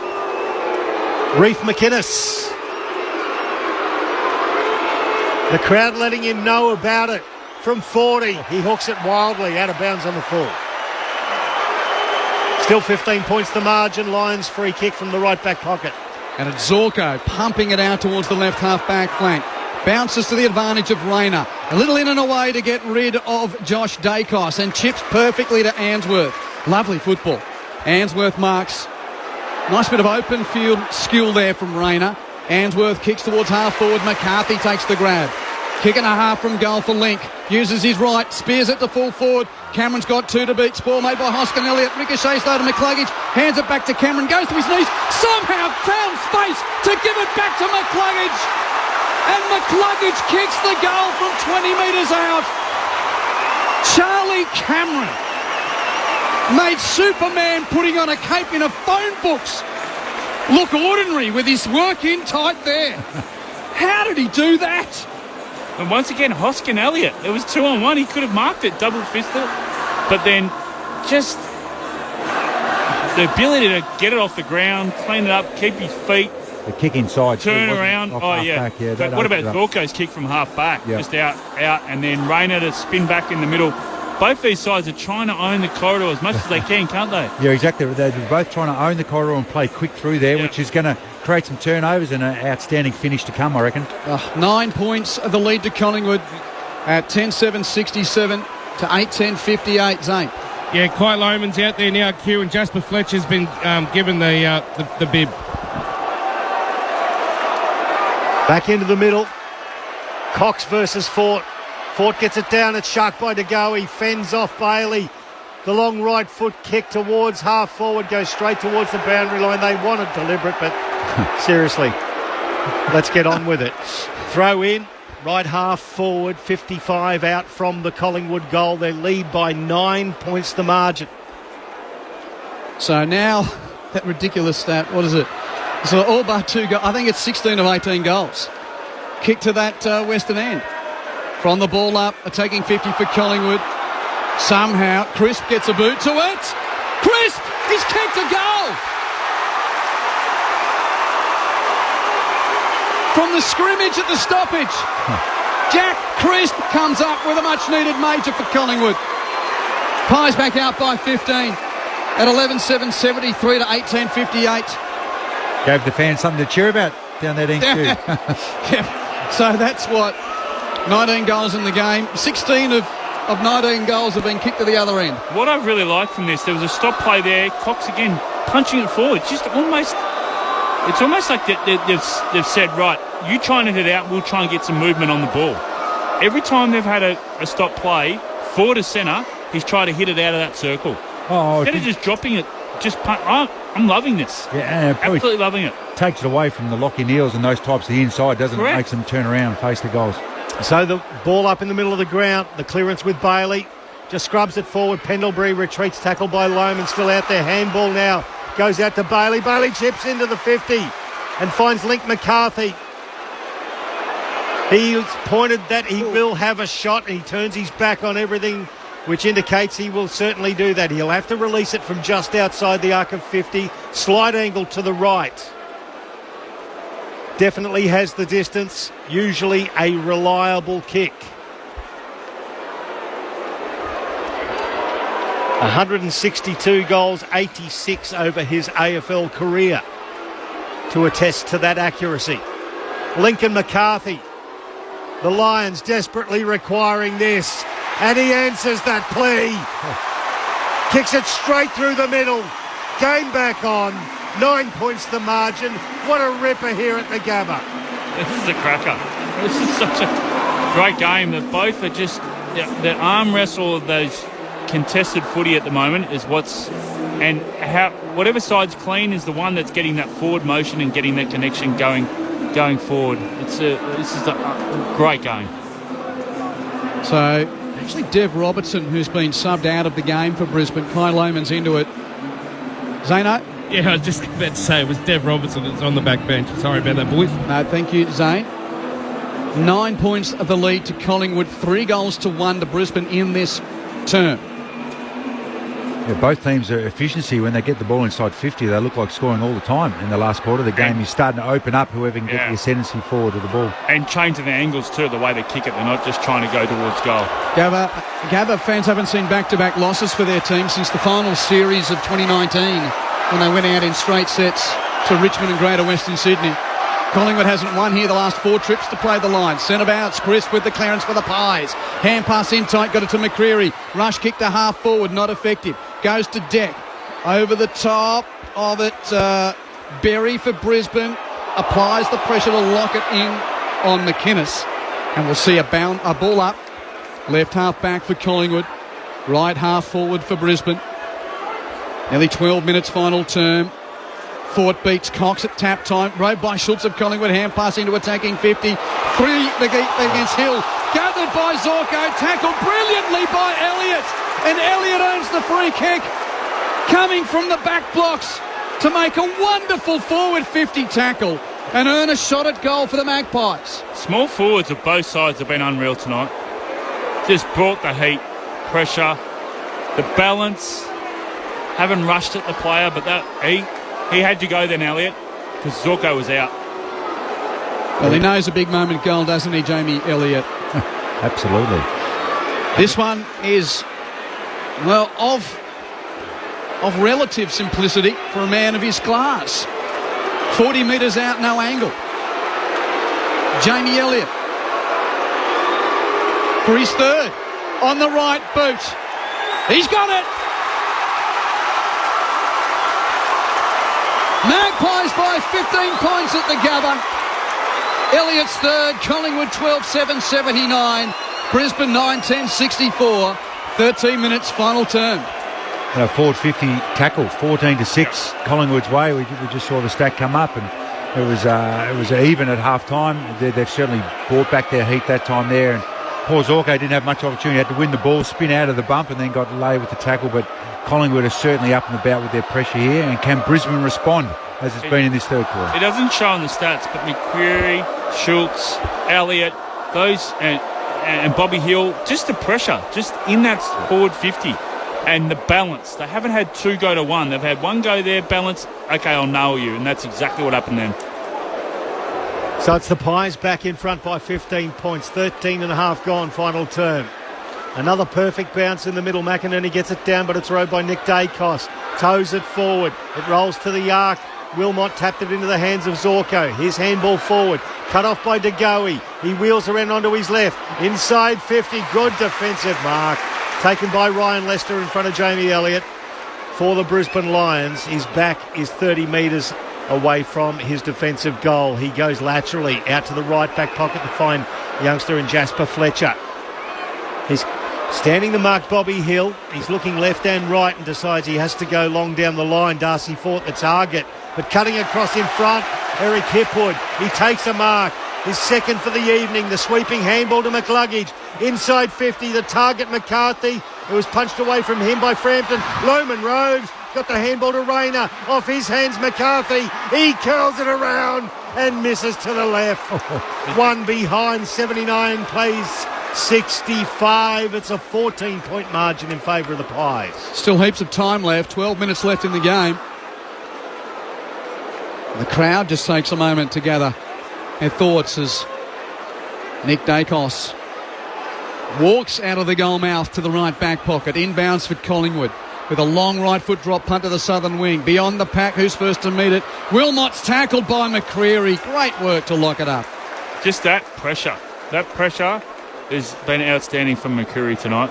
Ball up near the interchange area. Still slightly attacking side of halfway for Brisbane. Out on the outer wing. Cameron gets the tap down to Lipinski. Clearance Collingwood. Lipinski hands it to Crisp. Crisp from the wing kicks the Pies into attack. Bounces in vacant territory. First to meet at Leicester or Brisbane. Dumps a Hoper clear. It's a bouncing ball. Hoskin Elliott first to meet it for Collingwood. Taps to his own advantage. Oh, and then from 60 curls a brilliant kick onto the chest of Elliott, who marks in the left forward pocket, 30 out. On his non-preferred, mind you. Thought of playing on Elliott, but he's going to go back. But Will Hoskin Elliott assessed that brilliantly. Didn't take clean possession first time, but when he did, on his non-preferred, Jeff, finds Jamie Elliott. He opens up the angle, Elliott. Curls it perfectly. He's got two in a row. The Pies lead by 20 points. 16 minutes final term. And Elliott goes bang bang. After Brisbane got within 9, it's now the Pies by 20 at 13 goals, 785 to 911.65. And Elliott now has 4 goals for the night. So we're talking about that balance inside forward 50. That loose ball that went inside forward 50 for the Pies there. Bobby Hill could have gone at that, but he let his man chase it down. He held, so it forced the Brisbane Lions player to kick it, and that's where Hoskin Elliott intercepted. Zane on the boundary. 34,022 people here tonight, Q. Interestingly enough, when they posted the crowd numbers, it was in black and white. Oh, there he goes. 20 scoring shots apiece. 20 points the margin in favour of Collingwood. Good kicking is good footy. 17 minutes gone, final term. Live footy on ABC Sport. The clearance with Brisbane. It goes out to the wing, the outer wing. Diving on it. He's going to get pinged. Jasper Fletcher. He dived over it. And Josh Dacos just leaned over and collected the free kick. Then gave the handball back to his brother Nick. Long kick inside 50. Harris Andrews nudged out of it, forward of the ball. Lockie Neal gathers. Handball to Rayner. Tiptoes around his opponent. Gives the handball off to Darcy Wilmot. Long kick straight down the throat of Darcy Moore. Wrong team. Plays at centre half back for Collingwood and kicks out to the outer wing. Now with the white headband after he had the black one earlier. Kicks to McCreary. Marks on the wing. Bangs deep for Collingwood to attack. Huge fly. Elliott in the 2-on-2. Couldn't mark. On the deck. Oh, he rode somehow, Jamie. Hand pass infield. On the head of Schultz. Punched away by Leicester. Rode by Mitchell, though. Hand passes to Nick Dacos. Sells a dummy. Kicks deep to Myercheck, who marks it on the goal line. And the Magpie Army go nuts at the Gabba. Brodie Myercheck will go back and compose himself and try and snap truly from the left forward pocket. Just taking away all their time and space, the Collingwood forwards. There's just no easy ball. The hack kick comes out and then Collingwood sweat on that. And that was spoken about. Their decision-making inside 50 is elite, and it has been this last quarter. Well, they came here on the Green Mile. The premiership defence of the Magpies. Oh, man! Myercheck's kicked it into the man on the mark. That was a great smother from Zorko. Plays on. Zorko kicks it off the ground to half back. Rayner picks up. Tackled by Quainer holding the ball. That's that balance again. He's been unreal on that. Quainer plays on and... Oh, not allowed to. Not allowed to. He kicked it to De Goey. And it's actually going to be Mitchell's free kick. It was a dual tackle. So Mitchell chips short. And Nick Dacos receives 60 out at left half forward for the Pies, who lead it by 20 points. He signals long and then kicks it to the forward pocket against the boundary line, juggling Mark Myercheck. The second grab inside the boundary. He's 30 out, but he is over the boundary line. He's going to be facing inboard and curling it around with his right foot from around about 40 metres. Yeah, Fletcher needed to go then. He sat back and watched and thought the ruck would be able to spoil the ball, but it didn't fly, and his man went. Brodie Myercheck, he kicked it into the man on the mark just a little earlier. He wheels it around. It's perfect. 3 goals to Brodie Myercheck, and the Pies are marching on here at the Gabba. 14-7-91 plays 9-11-65. It's Collingwood by 26 points. Wow. One of the most impressive parts, Pricey, when the ball has gone, it's been a high ball and they've been in contest, is they've always had numbers. I know it's a basic thing in football, but front and centre. Collingwood have always had someone front and centre. Balls come to ground, they've been there, they've had 2-3, they've outnumbered Brisbane, especially in this last quarter when they needed that run. There's a moment there where the ball came in. Nick Dacos was in the centre circle, ran to front and centre, got the hand pass, and away they went. In the old days, Joff would be getting the gold jacket out, wouldn't he? That's game over, isn't it? Well, the way Collingwood's mids are on top of Brisbane's, yes, because they're not going to give themselves enough opportunities, Brisbane's midfield. 26 points is the lead to Collingwood, and that's as big as the lead has been for them all night. Yeah. It's a game-high 26-point lead, and we've now got 8.5 minutes of playing time left at the Gabba. Ball tossed up. Cox with the tap for Collingwood. Coming off the... Wilmot. He had it and got rid of it and lost it. Ball kicked into attack for Collingwood by Crisp. Payne was underneath it, though. Off hands. He's locked it up for Brisbane.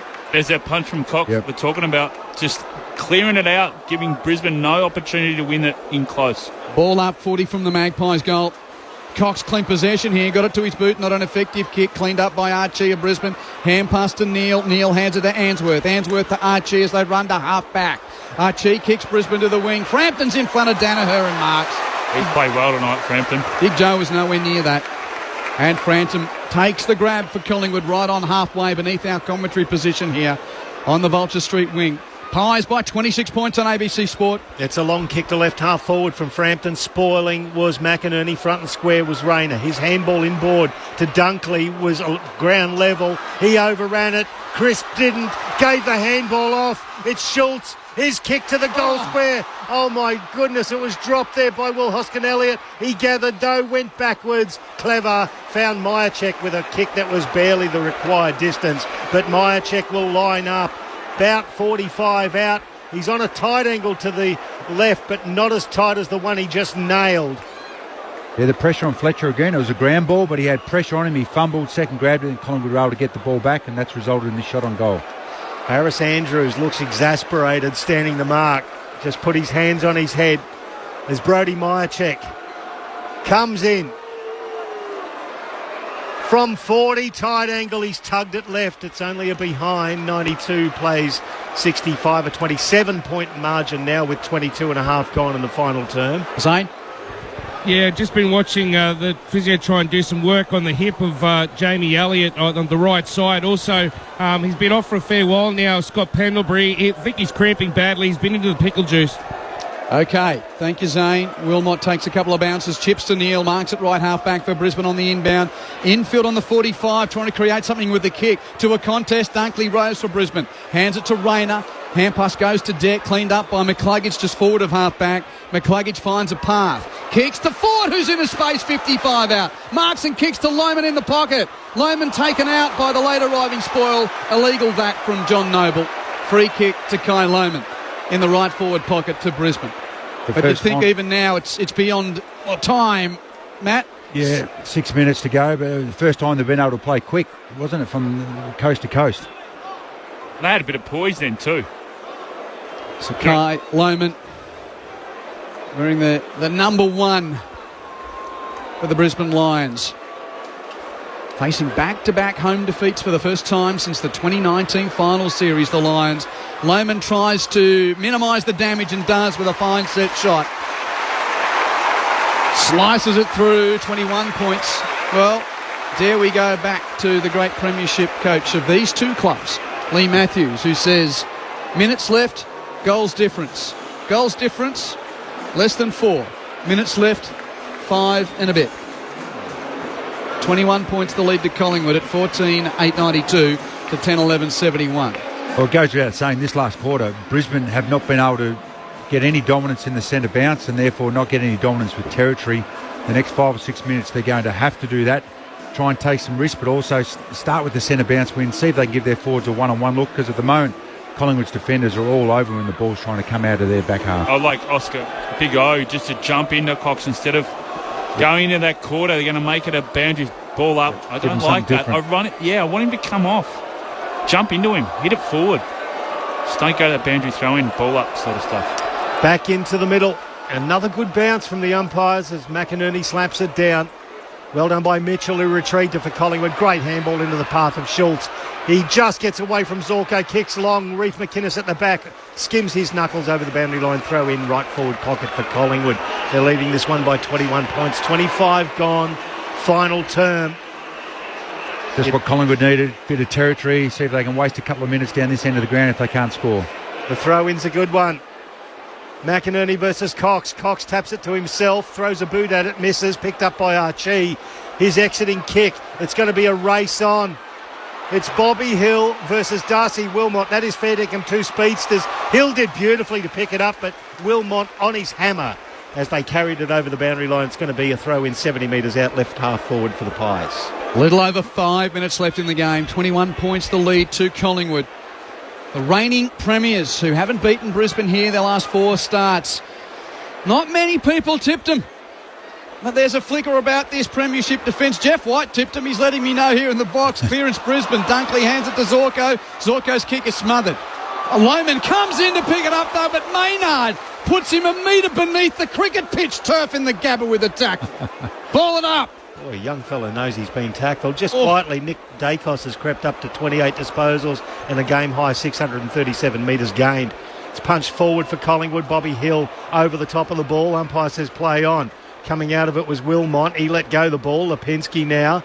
He lets get go, and it's picked up by Bobby Hill. The umpire's going to come in. What's happening here? He says, I'm just going to break it up. Neil and Tom Mitchell were tangling. Just having another little Tate behind the players that's tapped down into the path of McLuggage. Handball forward to Hipwood, who's had a disappointing night. Long kick inside 50. Danaher spoiled by Frampton. It goes towards the boundary line. Danaher kept it in. Now it's picked up by Josh Dacos. He's tackled. Umpire says it was in the back. Crowd didn't like that one. Wanted holding the ball, but probably a fair decision as Josh Dacos will take the free kick for Collingwood and take his time. They got a man up here, Brisbane, because they'll try and chew up the time now, Collingwood. Long kick to the pack on the wing. Actually goes beyond everyone, rolls towards the boundary, and Andrews can't keep it in. So Collingwood, so many questions asked about them. They'll head to Adelaide next week to play Hawthorn. Brisbane to gather round to play North. But it looks like the Magpies will get the first 4 premiership points of their flag defence here at the Gabba. 21 points the lead to Collingwood late in the game. From the throw-in on the wing, McCluggage wins the stoppage. Hand passes to Dunkley. Dunkley hands it to Archie. Rushes a kick inside 50, and coming from the side, leaping Link takes a nice clutch. Good grab from McCarthy. 30 out, 45-degree angle to the right, and he realised time's on the fly. Yeah, interesting. Then Collingwood put a spare behind the ball, playing 7 backs. Brisbane went and manned it up, so they were playing 7 forwards to allow no one to be able to drop off, and it worked on that occasion. McCarthy kicked a brilliant set shot earlier in this term. Gave Brisbane a sniff at that point, narrowed the margin to 9. Well, if he kicks this one, narrows the margin to 15, but time's running out. McCarthy misses near side anyway, which won't help the cause of the locals. And 28 into the final term. 92 plays 72. Collingwood en route to their first win of the season. It's a pretty pensive Brisbane coach, Chris Fagan, on the big screen there, as Nick Dacos just got better as the game progressed. Little sand wedge to Jeremy Howe. Right, Sydney, I'm just going to kick it long, flat over here, and he kicks a little short one to take another 20 seconds out of the game. And very smart. Best actor Oscar as well there, as he signalled what he was going to do and did the opposite. Love that. Long kick down the line. Off hands, it's going to go into the interchange benches. In fact, it was out of bounds on the full, so it's going to be a free kick to Brisbane. Oscar McInerney. Long kick inside 50. Darcy Moore at the front of the pack. Danaher flies through his hands. It's rowed by Lohman for Brisbane. He's tackled into the ground.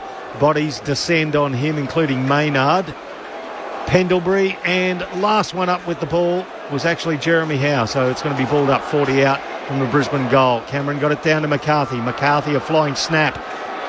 Quaynor read it best, gathered, handball to Frampton, got it back to Quaynor.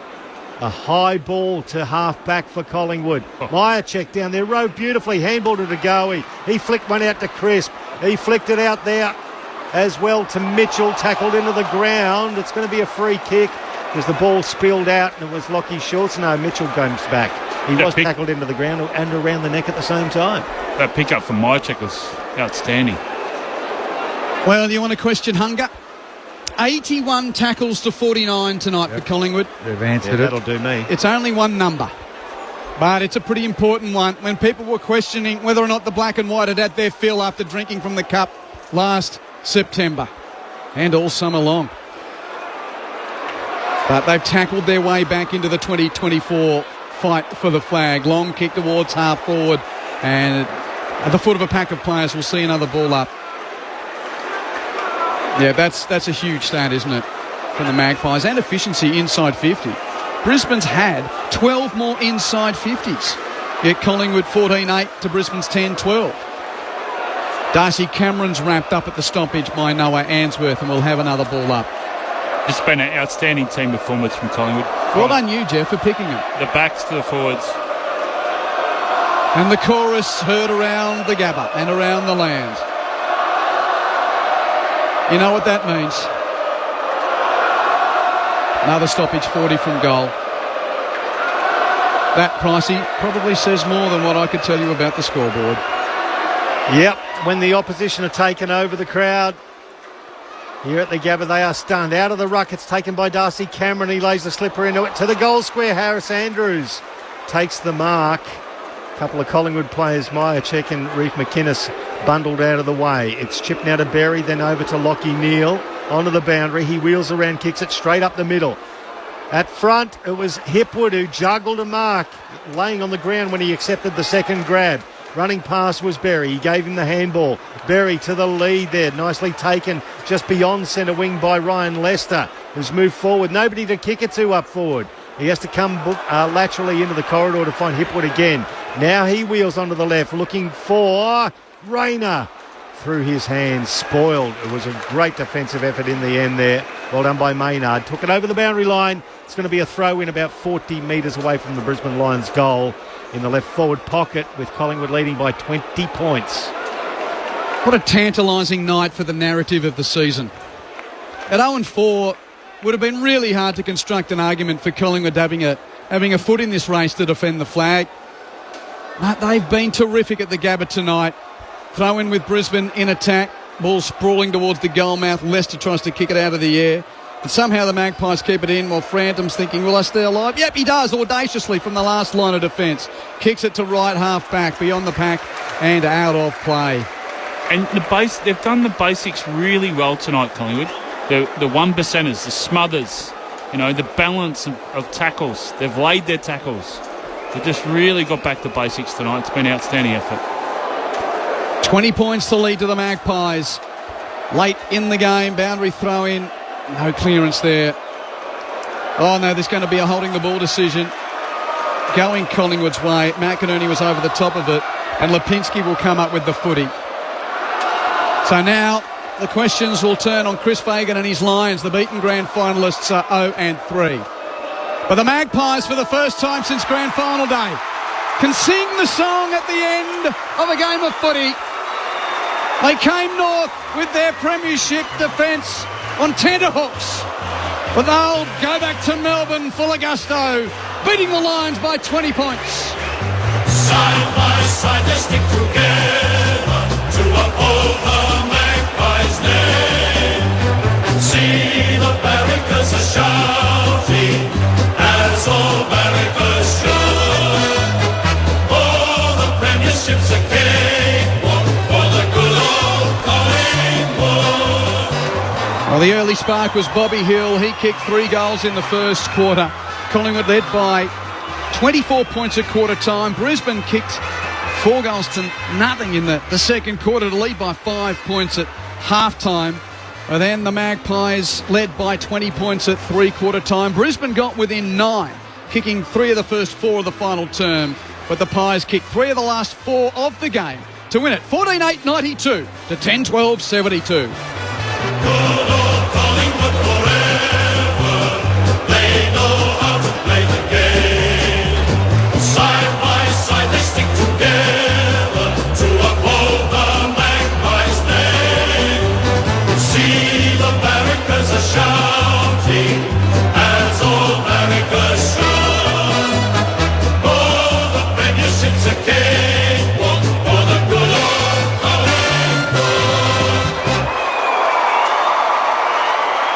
And those expected to kick goals did kick goals for Collingwood tonight. Jamie Elliott with 4, Brodie Myercheck with 3, Bobby Hill with 3, the Norm Smith medalist kicking all of his goals in the first quarter. Beau McCreary kicked a couple, and singles also to Jack Crisp and Reef McInnes.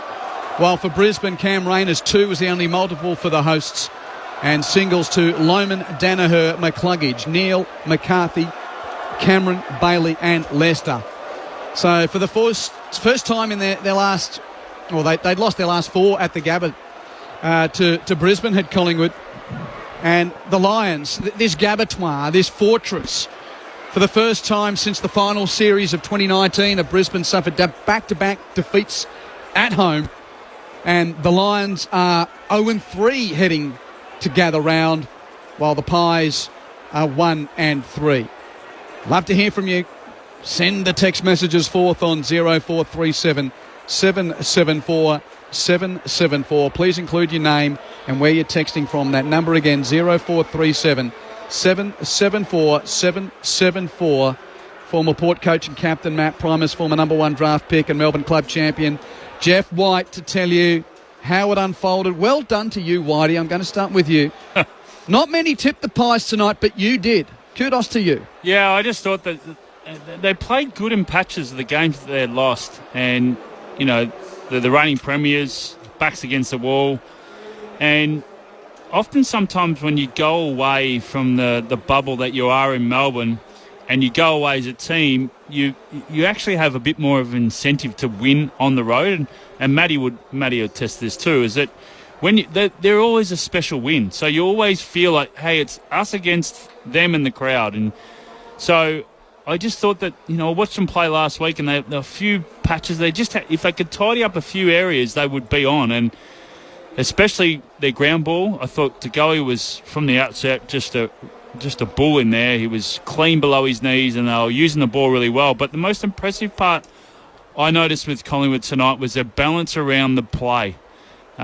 It's one to actually go at the ball and have 2-on-1, but actually hold back and then make it a 1-on-1 contest and then force the opposition to kick it. And that's what they're able to do. Yes, Brisbane got a run on. They're always going to come at them.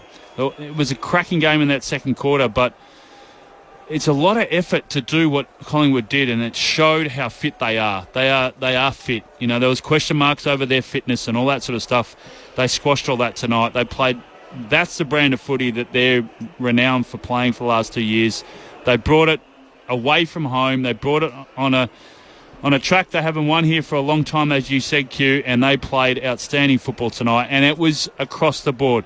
You know, we look at the stats and go, yeah, Nick Dacos had 30 and Mitchell had 24 and he started on the bench, but it was a team effort tonight from Collingwood and they played outstanding footy. Yeah, good summary, Whitey. I think the most pleasing things for the coaching staff and the fans, they won ugly tonight. Yeah, we loved watching them play and the way they move the ball and the way they defend, but they didn't get that right tonight, some of that stuff. Yeah, they did in periods, but not all night. But to actually get smacked in inside 50s, to get beaten just in clearances, but to the arm wrestle in the second half, they actually outbeat Brisbane in the tough stuff, and they won it in the trenches, and I think that'd be the most pleasing thing, because that has gone missing. There are other stuff will come as they get going, but if you don't have the basics, the fundamental, what you do when you don't have the ball, what you got to do when the ball's in dispute, They did that a lot better than Brisbane tonight, and that's the basis of their game plan. The other stuff will flow off that. Really good win by the Pies.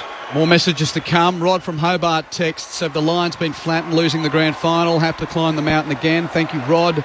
Bill texts, Lions big game lacking again.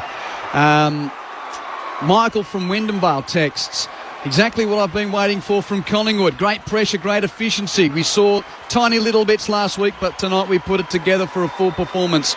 I'm so happy and relieved. Michael from Wyndham, thank you, from Wyndham Vale.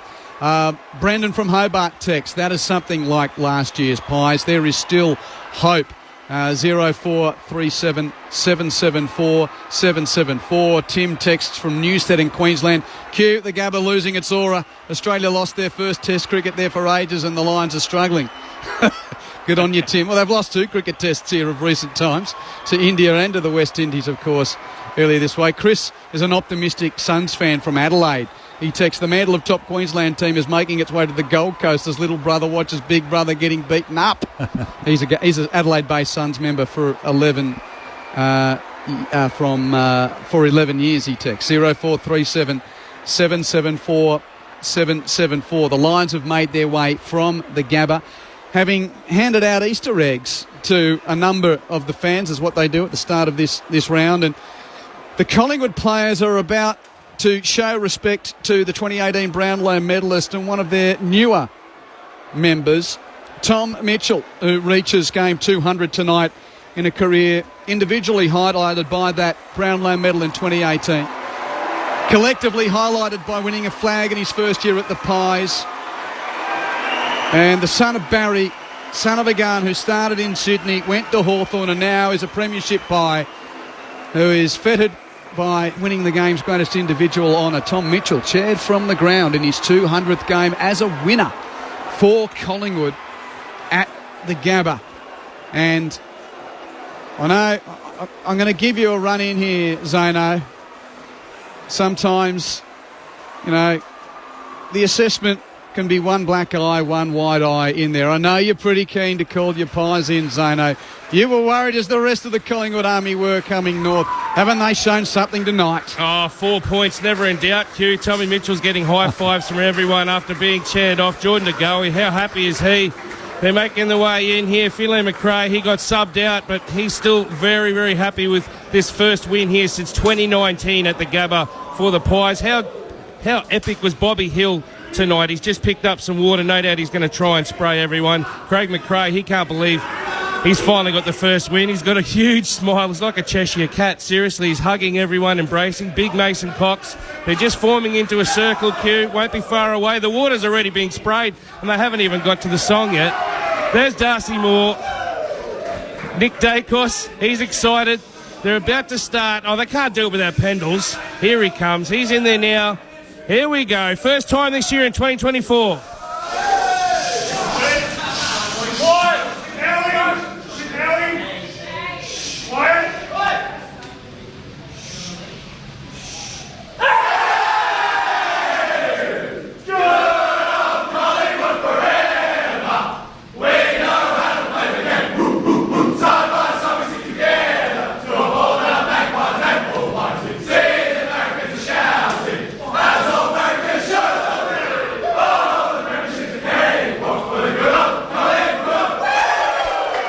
The silence at the start made it even more epic, and I can tell you, Q, the men they chaired off, Tom Mitchell, is who we're about to speak to. Good on you, Zane. We will stay close. Collingwood 20-point victors at the Gabba.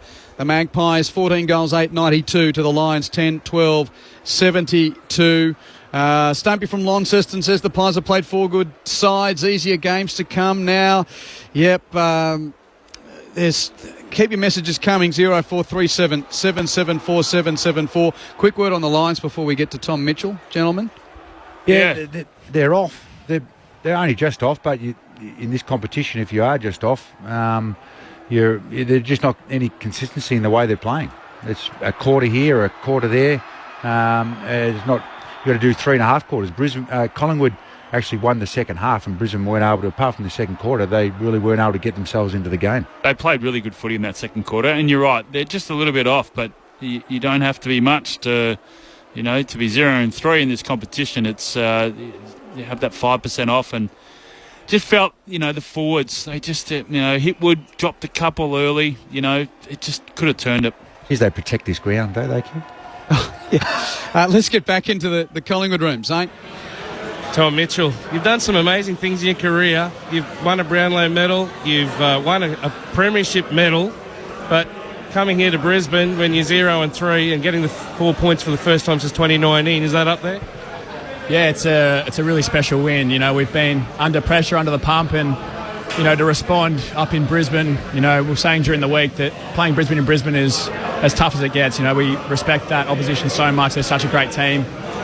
And yeah, just really proud of the boys for showing up, put it in 4 quarters of tough effort to get a result. I know you're an unselfish player, but it looked like out there you were just on fire in your 200. Did it mean anything to you, or was it just the situation you guys are in? Oh, it meant everything just to go out and try and get the win. So, I felt as though we were really connected on the field tonight. Everyone, sacrificed and played a role, whatever that was best for the team. And, it's crazy, how we get a great result when we all buy into that as well. Yeah, last week we saw your coach, Craig McRae, talk about he wanted more numbers in the frame. He wanted numbers at the ball. I think it was 81 to 49, the tackle count. Was that talked about, how you just needed to bring that intensity with the tackling? Yeah, we always want to be a strong pressure team, so we probably haven't brought our best pressure for the first part of the year so far, and I think, throughout tonight we saw some of our best pressure, which was really pleasing. All right, well, I'll throw you up to the panel. We've got Quentin Hull, we've got Michael Price, we've got Matty Primus, and we've got Jeff White. Hey, Tom Mitchell, Jeff White here, mate. Well played tonight, 14 contested possessions. I was really outstanding with your mids, just the ability to win it clean and then be able to spread. But just tell me about big Mason Cox. Was there a set play to try and hit it out of the centre? We commented on it a few times, particularly at stop plays. You just try to punch it out of that inner circle. Yeah, well, with his height, it's such an advantage for us, and Oscar McInerney is obviously a great ruck as well, but if Coxie can get his hand to it and get a little bit of territory from centre bounce, it's a really good play for us. So we saw that a few times, and at the same time, him and Darcy Cameron compete really well around the ground with our hits that are more predictable, so I thought both boys were great tonight. Tom, Matt Primus here, once again, well done on 200 games. I thought your midfield in the second half were outstanding. You very good first quarter, second quarter Brisbane were all over you, but for the whole second half I thought you guys not dominated, but you held sway. When there was an arm wrestle, you really got enough of your ball to give your forwards a really good look and allow your backs to defend the way they like to defend. I would be interested what the message was at half time from your coach about what you needed to do in the second half to get the win. Yeah, it was pretty simple for us. We just wanted to bring maximum effort, and I feel as though we've spoken a lot about structure and getting little things right, but none of that really means a lot if you're not bringing maximum effort and pressure. So it was a pretty simple focus for us, and I felt as though Brisbane came at us multiple times in the game with momentum swings, and for us to be able to hold that and then hit the scoreboard again and get momentum back in our favour was really pleasing. Tom, it's Quentin Hull here. Congrats on the 200. I'm just wondering that the dynamic of the review, when you've looked at the last 3 weeks, what are the areas that have been picked up? Well, there's so many things that haven't been going right, so it's hard to identify one thing because normally one issue leads to ripples and other things like that. So we've really stripped it back to basics, and I'm sure you'll probably hear Fly talk about it, but we've stripped it really back to the foundation of our DNA and how we want to play, and that's with bringing real effort and pressure, and it was a really simple focus going into the game. I thought your pressure was outstanding tonight, and Tom, those wins away, how special does that feel? Yeah, they're really special. It's always a hostile crowd when you get up to the Gabba and anywhere interstate really, and it feels as though it's the 23 players out there against 30,000. We have a lot of great Collingwood fans who do travel, but clearly when you're on the road it's always a bit tougher, so for the boys to dig in was a really great result. Well played, Tom. It's a milestone night for you and a really important night for the club. Dare we say a confidence boosting win for the reigning premiers, but at 0-3 it probably fits that category. Well played. Thanks boys, appreciate it. Strange to say it, but they needed a confidence booster, didn't they? They did, and it's funny, this game. Sometimes you're only a one win away from actually the table's turning, aren't you, Matty? And, they lose this and they're 0-4, and then there's more the microscope's right on them. But the way they played from the get-go. I know they had that arm wrestle with Brisbane, and Brisbane are a great side, and they showed their true colours in that second quarter. But for Collingwood to finish off the way they did, they've really lacked that in the at the start of the year. GWS, ran away with it in the second half. Sydney ran away with it in the second half. Haven't been able to, St Kilda did it to them last week, and for the way they finished off tonight will give them, the whole group, tremendous confidence. I could give the score again, but the one that Collingwood fans want to hear, 85 tackles to 53. I mean, you can, in a sense, the margin is one thing, Matt, but the question wasn't whether they could win. The question was whether they had the hunger. Had the appetite. And look, it's only one game of footy, and it's a game of footy where they're in strife at 0-3. But if that can be replicated, it's a pretty good starting point to remember that every season starts at naught. Exactly right. And in the end, what our game comes down to, as you heard Tom say, that the coach stripped the game plan back and takes it away from your structures and your position and your run and all those. Strip it back. We're easy to play against. That's what Collingwood have been in the first 3 rounds. We're easy to play against. Difficult at times, but not for long enough. Tonight, apart from the second quarter, they were very hard to play against. And then their talent and all their structures and all that stuff comes on top of it. But when you strip it back, so now for the review, it's rightio play. We talked about stripping it back. This is what it looks like when you do this. Then you get the outcome. Then they can build from that if you have the basis of that hunger, and that'll be determined, can they bring that hunger next week in Adelaide against Hawthorn, and then the week after that, and get some momentum rolling. But sometimes it's a complicated game, sometimes it's very uncomplicated, and tonight Collingwood showed that. And we spoke about it at half. Rainey kicks that goal on the siren, half-time siren, and we spoke about it off air. Brisbane's got this now. They came out. Collingwood showed us why they are the reigning premiers, and their third quarter was outstanding. And they also showed, Lachie Neale had 35 possessions tonight, but they just went at him.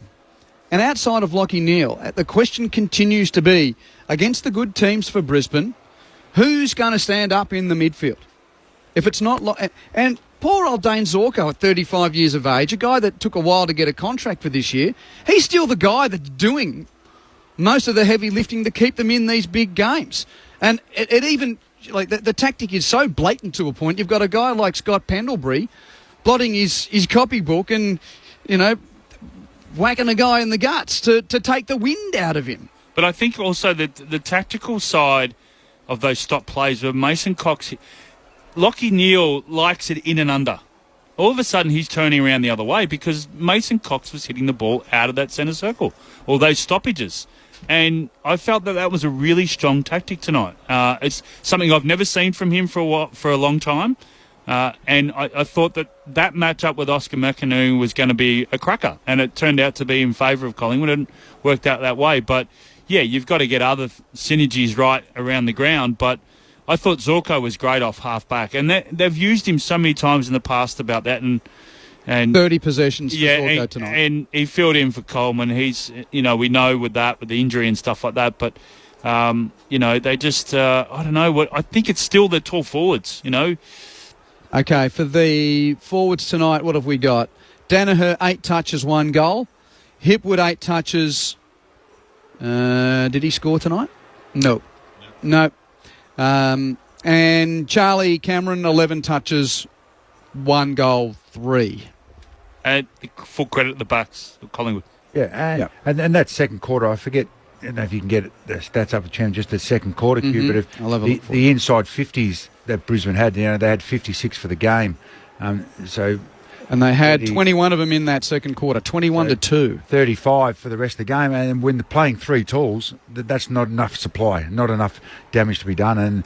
And Collingwood then took advantage of that. Okay, if you arm wrestle, we're not going to allow you to have the dominance that you had in the second quarter. And then that came unstuck. We used to talk about the possessions of the tools. They weren't able to have enough contests and ability to impact the game because apart from the second quarter, there wasn't enough inside 50s there. So that bit them on the backside a little bit, and that's a credit to Collingwood's pressure all around the ground that we mentioned quite a few times. You spoke about it when the ball did go inside their forward 50, they couldn't keep it in there, Brisbane. Whereas on the flip side, Collingwood, when there was how many marks did Harris Andrew... I don't think he had too many intercept marks tonight. If you want to go, that's his strength. That's his one wood. He had 7 marks tonight.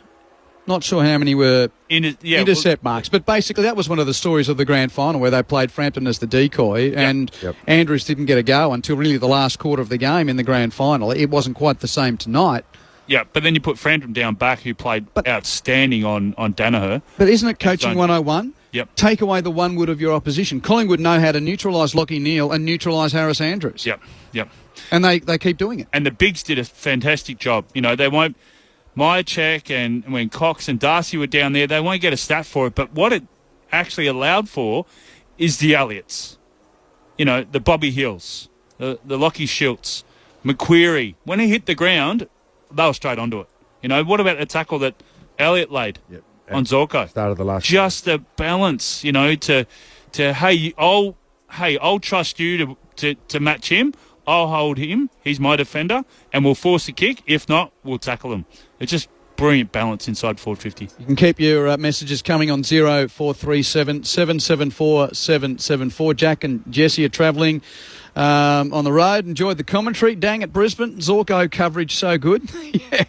And I think that's more of a concern for Brisbane that Dane Zorko's the guy standing up in these games. Surely hasn't he done enough? Question without notice, gentlemen.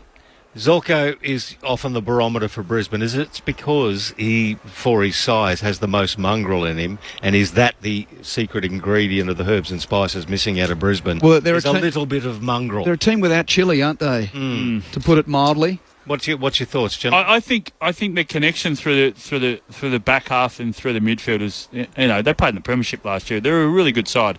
For me tonight, and I think so far this year, it's just a connection inside forward 50.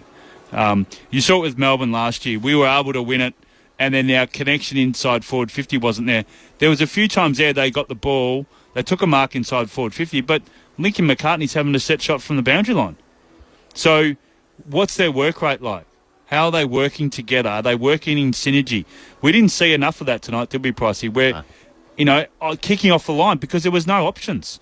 And yet that's also Collingwood's ability to zone off and defend really, really well. But also, I think their work rate together. They've got to try and tidy that up a bit. Collingwood, 14 goals, 892. Brisbane, 10 goals, 12, 72. A bit of a seesawing game. Until the last quarter, all the goals were kicked at one end. Collingwood by 4 goals at quarter time. Brisbane by 5 points at half time. The Magpies by 20 points at three-quarter time, and that was the winning margin in the end. Both teams kicking 4 goals, 2 in the last quarter. So Collingwood has Hawthorn at the Adelaide Oval next week, and Brisbane plays North Melbourne at Norwood in the so-called gather round, which is more of a spread around because they're sort of spread around all over the place in Adelaide. In the NBL tonight, we're going to Game 5 in the Grand Final Series. Melbourne United has beaten the Jack Jumpers 88-86. So Game 5 Sunday, and in the NRL, Penrith 22 defeating the Sydney Roosters 16. Now, I'll go through the rest of the individual numbers. So Nick Dacos ended up leading the way for Collingwood with 30 disposals, 24 for Tom Mitchell, 24 for John Noble. Really happy to see John Noble. Yeah. We've got a little bit of a soft spot. Obviously, David spent a lot of time here, one of the great guys in footy, and he was one of the hard luck stories last year. John Noble, played 23 games, I think, and missed the grand final. So he had 24. Pendlebury with 21. What does he get?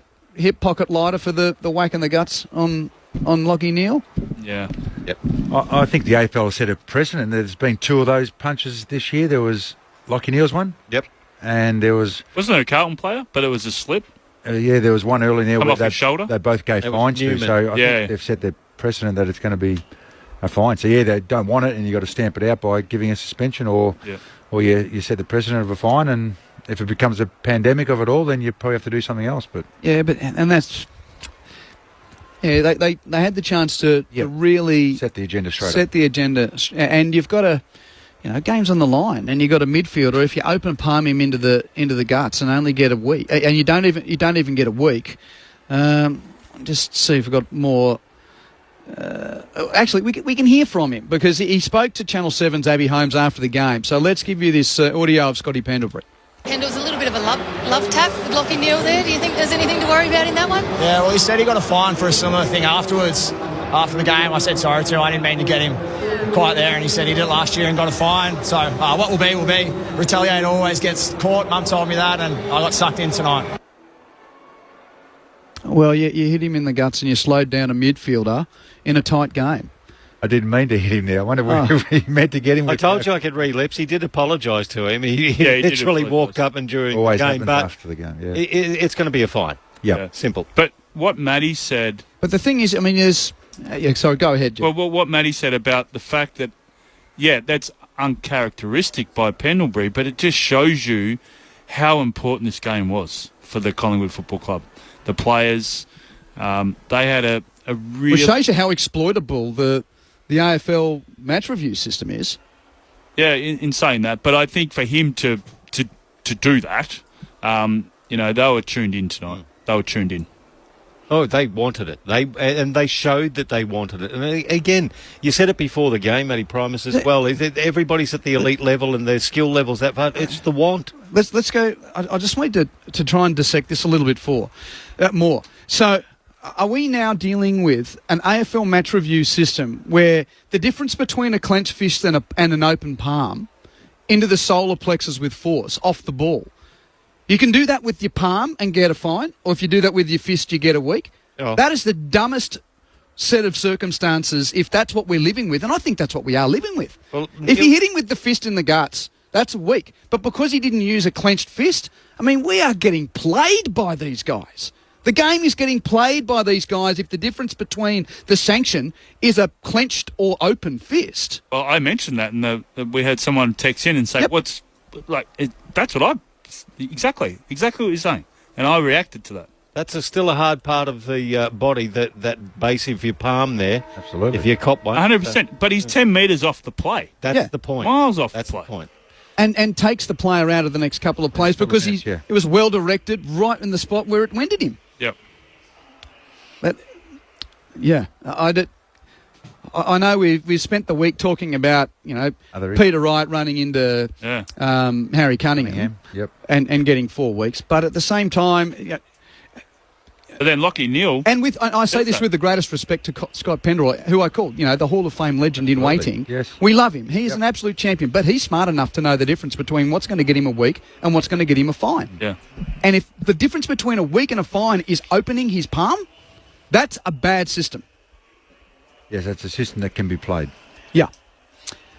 Not a good week for the AFL and their systems. Really. Oh, yeah. Where was I up to? The stats. Pendlebury had 21, by the way. Dacos 20. That was Josh. DeGoey 18. Howe 17. For Brisbane, Neal 35. Zorko 30. McCluggage 29. Dunkley 26. Rayner 21. And 20 each for Bailey and Berry. So overall, Brisbane had 37 more disposals. They had 13 more inside 50s. They had 8 more clearances. But kicked 10-12 to 14-8. It'll be interesting with those individual stats who Whitey gives his votes to. Well, the connection of the inside 50 was a very, very good point from you two about Brisbane. They've won more of the ball. The only stat that they really got beaten on was the tackles. Collingwood 85 to 53, and that's the big number we've been talking about. Yeah, Collingwood's tackled their way into their premiership defence. Collingwood converted shot at goal accuracy, the 43 inside 50s that they had into 22 shots at 51.2%. The Lions went at 37.5% with 21 shots out of 56. The AFL average is 43. So the Lions well down on that and Collingwood well up on that. Yep. And then they're not been able to mark the ball, Brisbane, this year inside 50, as Whitey mentioned before. But that's been a story of their first 3 weeks. And then when the ball's hitting the ground, it's bouncing out of there. Apart from the second quarter, it's bouncing out of there, and that's what happens in the first 2 weeks too. Yeah. So they're the areas they need to fix up on. That's what's costing them games. And Cheryl's texted in. Yeah, so Quentin Harley, she texts, Lockie Neal dropped easily after Pendle's open hand slap, and you failed to mention that. Who is this commentator? Very biased and unlike ABC objective. No, I'm being very objective. It's what happened in the game. And the question is not so much, we're not questioning Scott Pendlebury, if anything. No. We're lauding the smart man, knowing the system. The question is about the system. Yeah, does our AFL, and, we might say a jumper punch or a love tap is soft. People argue that, but does the AFL want to be viewed that that's a part of the game? Well, Yes, does the AFL want to accept that a palm into the stomach with force is different to a fist into the stomach with force? Yeah, and that's their decision. Where they can have the whole, I know it's sort of based on, what, medium or, low, medium or high impact, where it's all happened. Yep. But I don't think there is a natural sort of, it's almost been written out of the rules, but it hasn't fully. Anyway. Yeah. But thanks for your text, Cheryl. Yeah, it's just an interesting one, particularly with the way that the game continues to look at key midfielders and the tactics of taggers and so forth. Hasn't been a lot of tagging this year so far in most of the games I've seen. A lot of it'd be interesting to see what Sam Mitchell does next week, because he started off last year, didn't he? Or at the end of the year, who did he put from Hawthorn? Mitchell last year, and just tagged Dacos. Yeah, the whole time. Out of the game, and I really like the way they used Dacos. They started him in the middle, then he went on the half-back line, then he went back in the middle, and then he was on the wing. So used him really, really well tonight, Collingwood. Kick still going on here at the Gabba. Might I say that one of the security guards here at the Gabba, when one of the young gentlemen from the school end actually jumped the fence a little early and started heading into the middle, you would have wished that this fella was at the Adelaide Oval last week, because dead set, he's taken off. It was a 100-metre sprint, and the young fella who was only 20 metres away from the fence almost got jagged by this security guard. So whoever he was, the blonde one, sign him up and send him down for gather round. They need that in Adelaide, methinks. They can literally run into the hills at the spread around. Good point. Depending on where you're playing. Well, there's a few games playing in the hills at the spread around, aren't they? Tomorrow's football. North Melbourne plays Collingwood. Fremantle plays Adelaide. The Good Friday game under the roof. The Kangaroos are unchanged despite their loss to Fremantle. Carlton bringing in three big names: Elijah Hollands, Jacob Wiedering and Caleb Marchbank coming back in. So Lockie Young and Brodie Kemp have been dropped. Davey Cunningham's out with a calf injury. So 3 changes for the Blues, no changes for North. And for the game out west, no changes for the Dockers. For Adelaide, James Borlase and Lockie Scholl come in for Sam Berry, who's been dropped, and Jordan Butts, who has an ankle complaint. Is it time for the votes? I think it is, before we get into other matters across the weekend. Hold on. You got the pen out. So our duelling ruckman, one always takes the tap, the other goes hiding in the forward pocket. So who's hiding in the pocket tonight? Jeff's hiding in the pocket. Jeff's gone down forward for a rest, and Matt's at the coalface. Yes, and normally I'm not into the numbers as much, the impact on the game, but I'll give one vote to Mitchell. I thought his ability, yes, he's an inside, and sometimes he quite often gets subbed out of Collingwood games when the game's turning into a running game, but I thought he's really influential tonight. When Collingwood had to win dirty, and he loves that style of play. I thought he was outstanding in the clinches. I gave 2 to Zorko. I thought he rebound off half-back, his ability to keep trying and penetrating and running and carrying the ball, and also defending when he had to defend really hard because he had quite a few ball coming his way. I gave him 2 votes. And I thought Dacos, not because he had the 30, but I thought the way he used the ball, Whitey mentioned, he kept on changing up his position all the time. And in the second half, he gave a bit of class to Collingwood's toughness inside. Nikos or Jacos? Nikos. And I want to give a special mention. He had a lot of pressure on him this week. Degoe. I thought he had, I think he had 10 contested possessions. Didn't have the massive stats that he normally has and stuff.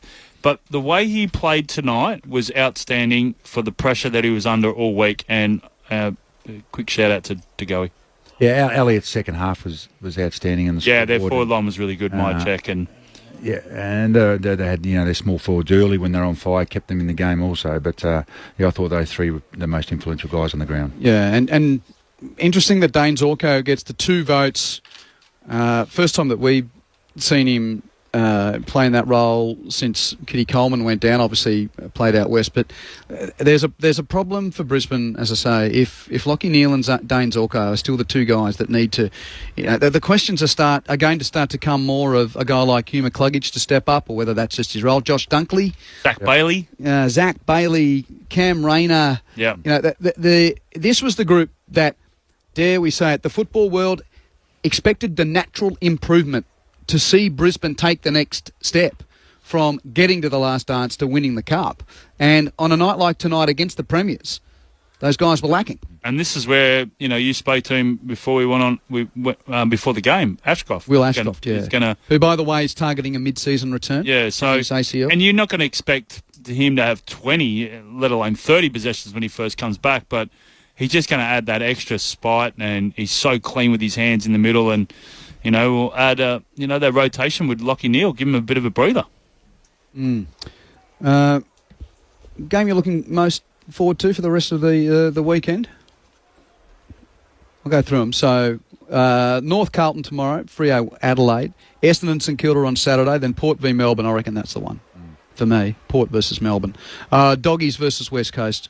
Richmond versus the Swans. And the Hawks Geelong on Easter Monday is always good.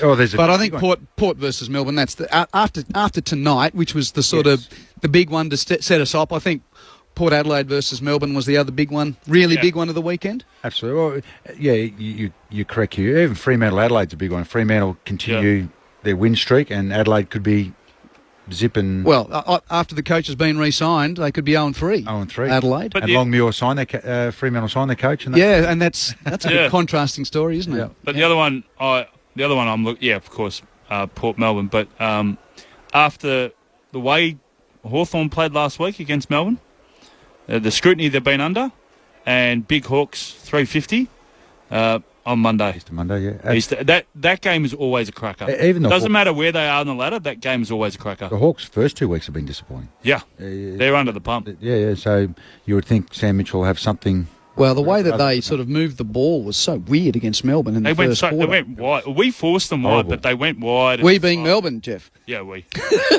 I was cheering, of course, but Melbourne forced them wide, and they just didn't have the targets down the line to hold it in their forward line. They spent too much time attacking Clayton Oliver off the ball. They should have concentrated on getting the agate. Yeah. Well, thanks for your time, gentlemen. Plans for the rest of the weekend? Going to see my dad, actually. He was listening tonight. Oh, lovely. Hi, Dad. Gaza. Going to see him at Russell Island for Easter.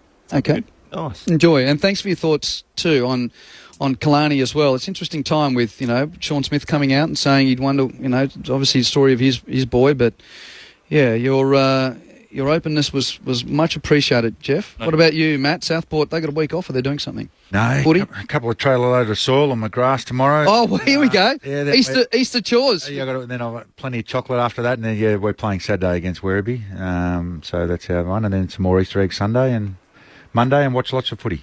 Yeah, okay. Well, enjoy. Thank you. I will. Matt Primus and Jeff White, always great to have their company. What about you, Pricey? Just chocolate eggs and a little bit of sleep, mate. That's basically it, and more footy. Watch the Blues tomorrow? Oh, yeah, absolutely. Absolutely. Great to have Michael Price alongside me. I was saying, we've got some more footy to work across on the weekend. Hold on. I've just turned around and there's a blinding light that's hit me. It's the beam from Zane Bojak's face. He was having just been in the Collingwood room. He wasn't as dark as he was before the game. Oh, he's smiling. You can hear this like coming up the corridor when he came into work today. Now we'll be tiptoeing through the tulips back to the car park. Oh, you're going to love it, Jane. And Jamie Elliott kicked 4 goals for you too, Zano. Oh, that's he's his favourite. He's his favourite. Thanks to Aaron back in the studio, to Aussie on the faders here, and to you for your company. Stay safe across this Easter weekend. We will be here throughout with the footy. 2 games to bring you tomorrow. North versus Carlton, Fremantle versus Adelaide. But the Pies keeping their premiership defence flickering here. It was an important night for them. Collingwood winning by 20 points. They're 1-3, and the Lions are now 0-3. Good night from the gutter. DeGoey Rose to Collingwood, pumps them inside 50 for the first time, and it's the grand final tormentor again. Bobby Hill marks 20 metres out. His hair could light up the night. We might need it at the Gabba. Bobby Hill kicks the opening goal.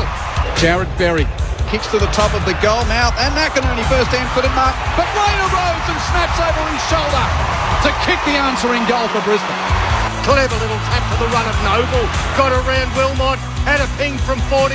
Top of the square Hill. Bobby Hill again. He's taken the mark. The Norm Smith medalist. They'll be having nightmares about him north of the border for his third goal. Pops it through. The Pies are on Easter Thursday night. Who will be, fortunately, remembered on grand final day for a couple of 50-metre penalties that he gave away. Doesn't go for goal here. Hacked out of midair inside 50 at the feet of Darcy Cameron. He gathers, he's tackled, that's holding the ball. It will be a free kick to Brisbane, 45 metres out, more or less directly in front. Cam Rayner traverses the 50. Cam Rayner puts the Lions in front at half-time by 5 points. That is a 29-point turnaround from quarter time. They have kept the Pies scoreless. Zorko, little 9-iron cut off there by Darcy Moore. Not the distance. The handball into the corridor. De Goey, Noble into the centre. Under pressure now McCreary. Now running up to half forward. From 55 McCreary. He goes through, goes all the way. Pies back in front by a point early in the third quarter. De Goey Rhodes. Hand passes to Mitchell, 55 out. Hand pass to Elliott, 45 out. Elliott shoots and scores! And the Magpies have kicked 5 goals to 1 in the third term. Bouncing ball, Hoskin Elliott first to meet it for Collingwood. Tap to his own advantage. Oh, and then from 60 curls a brilliant kick onto the chest of Elliott, who marks in the left forward pocket, 30 out. Opens up the angle, Elliott. Curls it perfectly. He's got 2 in a row. The Pies lead by 20 points. So now the questions will turn on Chris Fagan and his Lions. The beaten grand finalists are 0-3. But the Magpies, for the first time since grand final day, can sing the song at the end of a game of footy.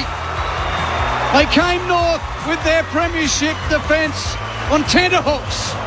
But they'll go back to Melbourne full of gusto, beating the Lions by 20 points.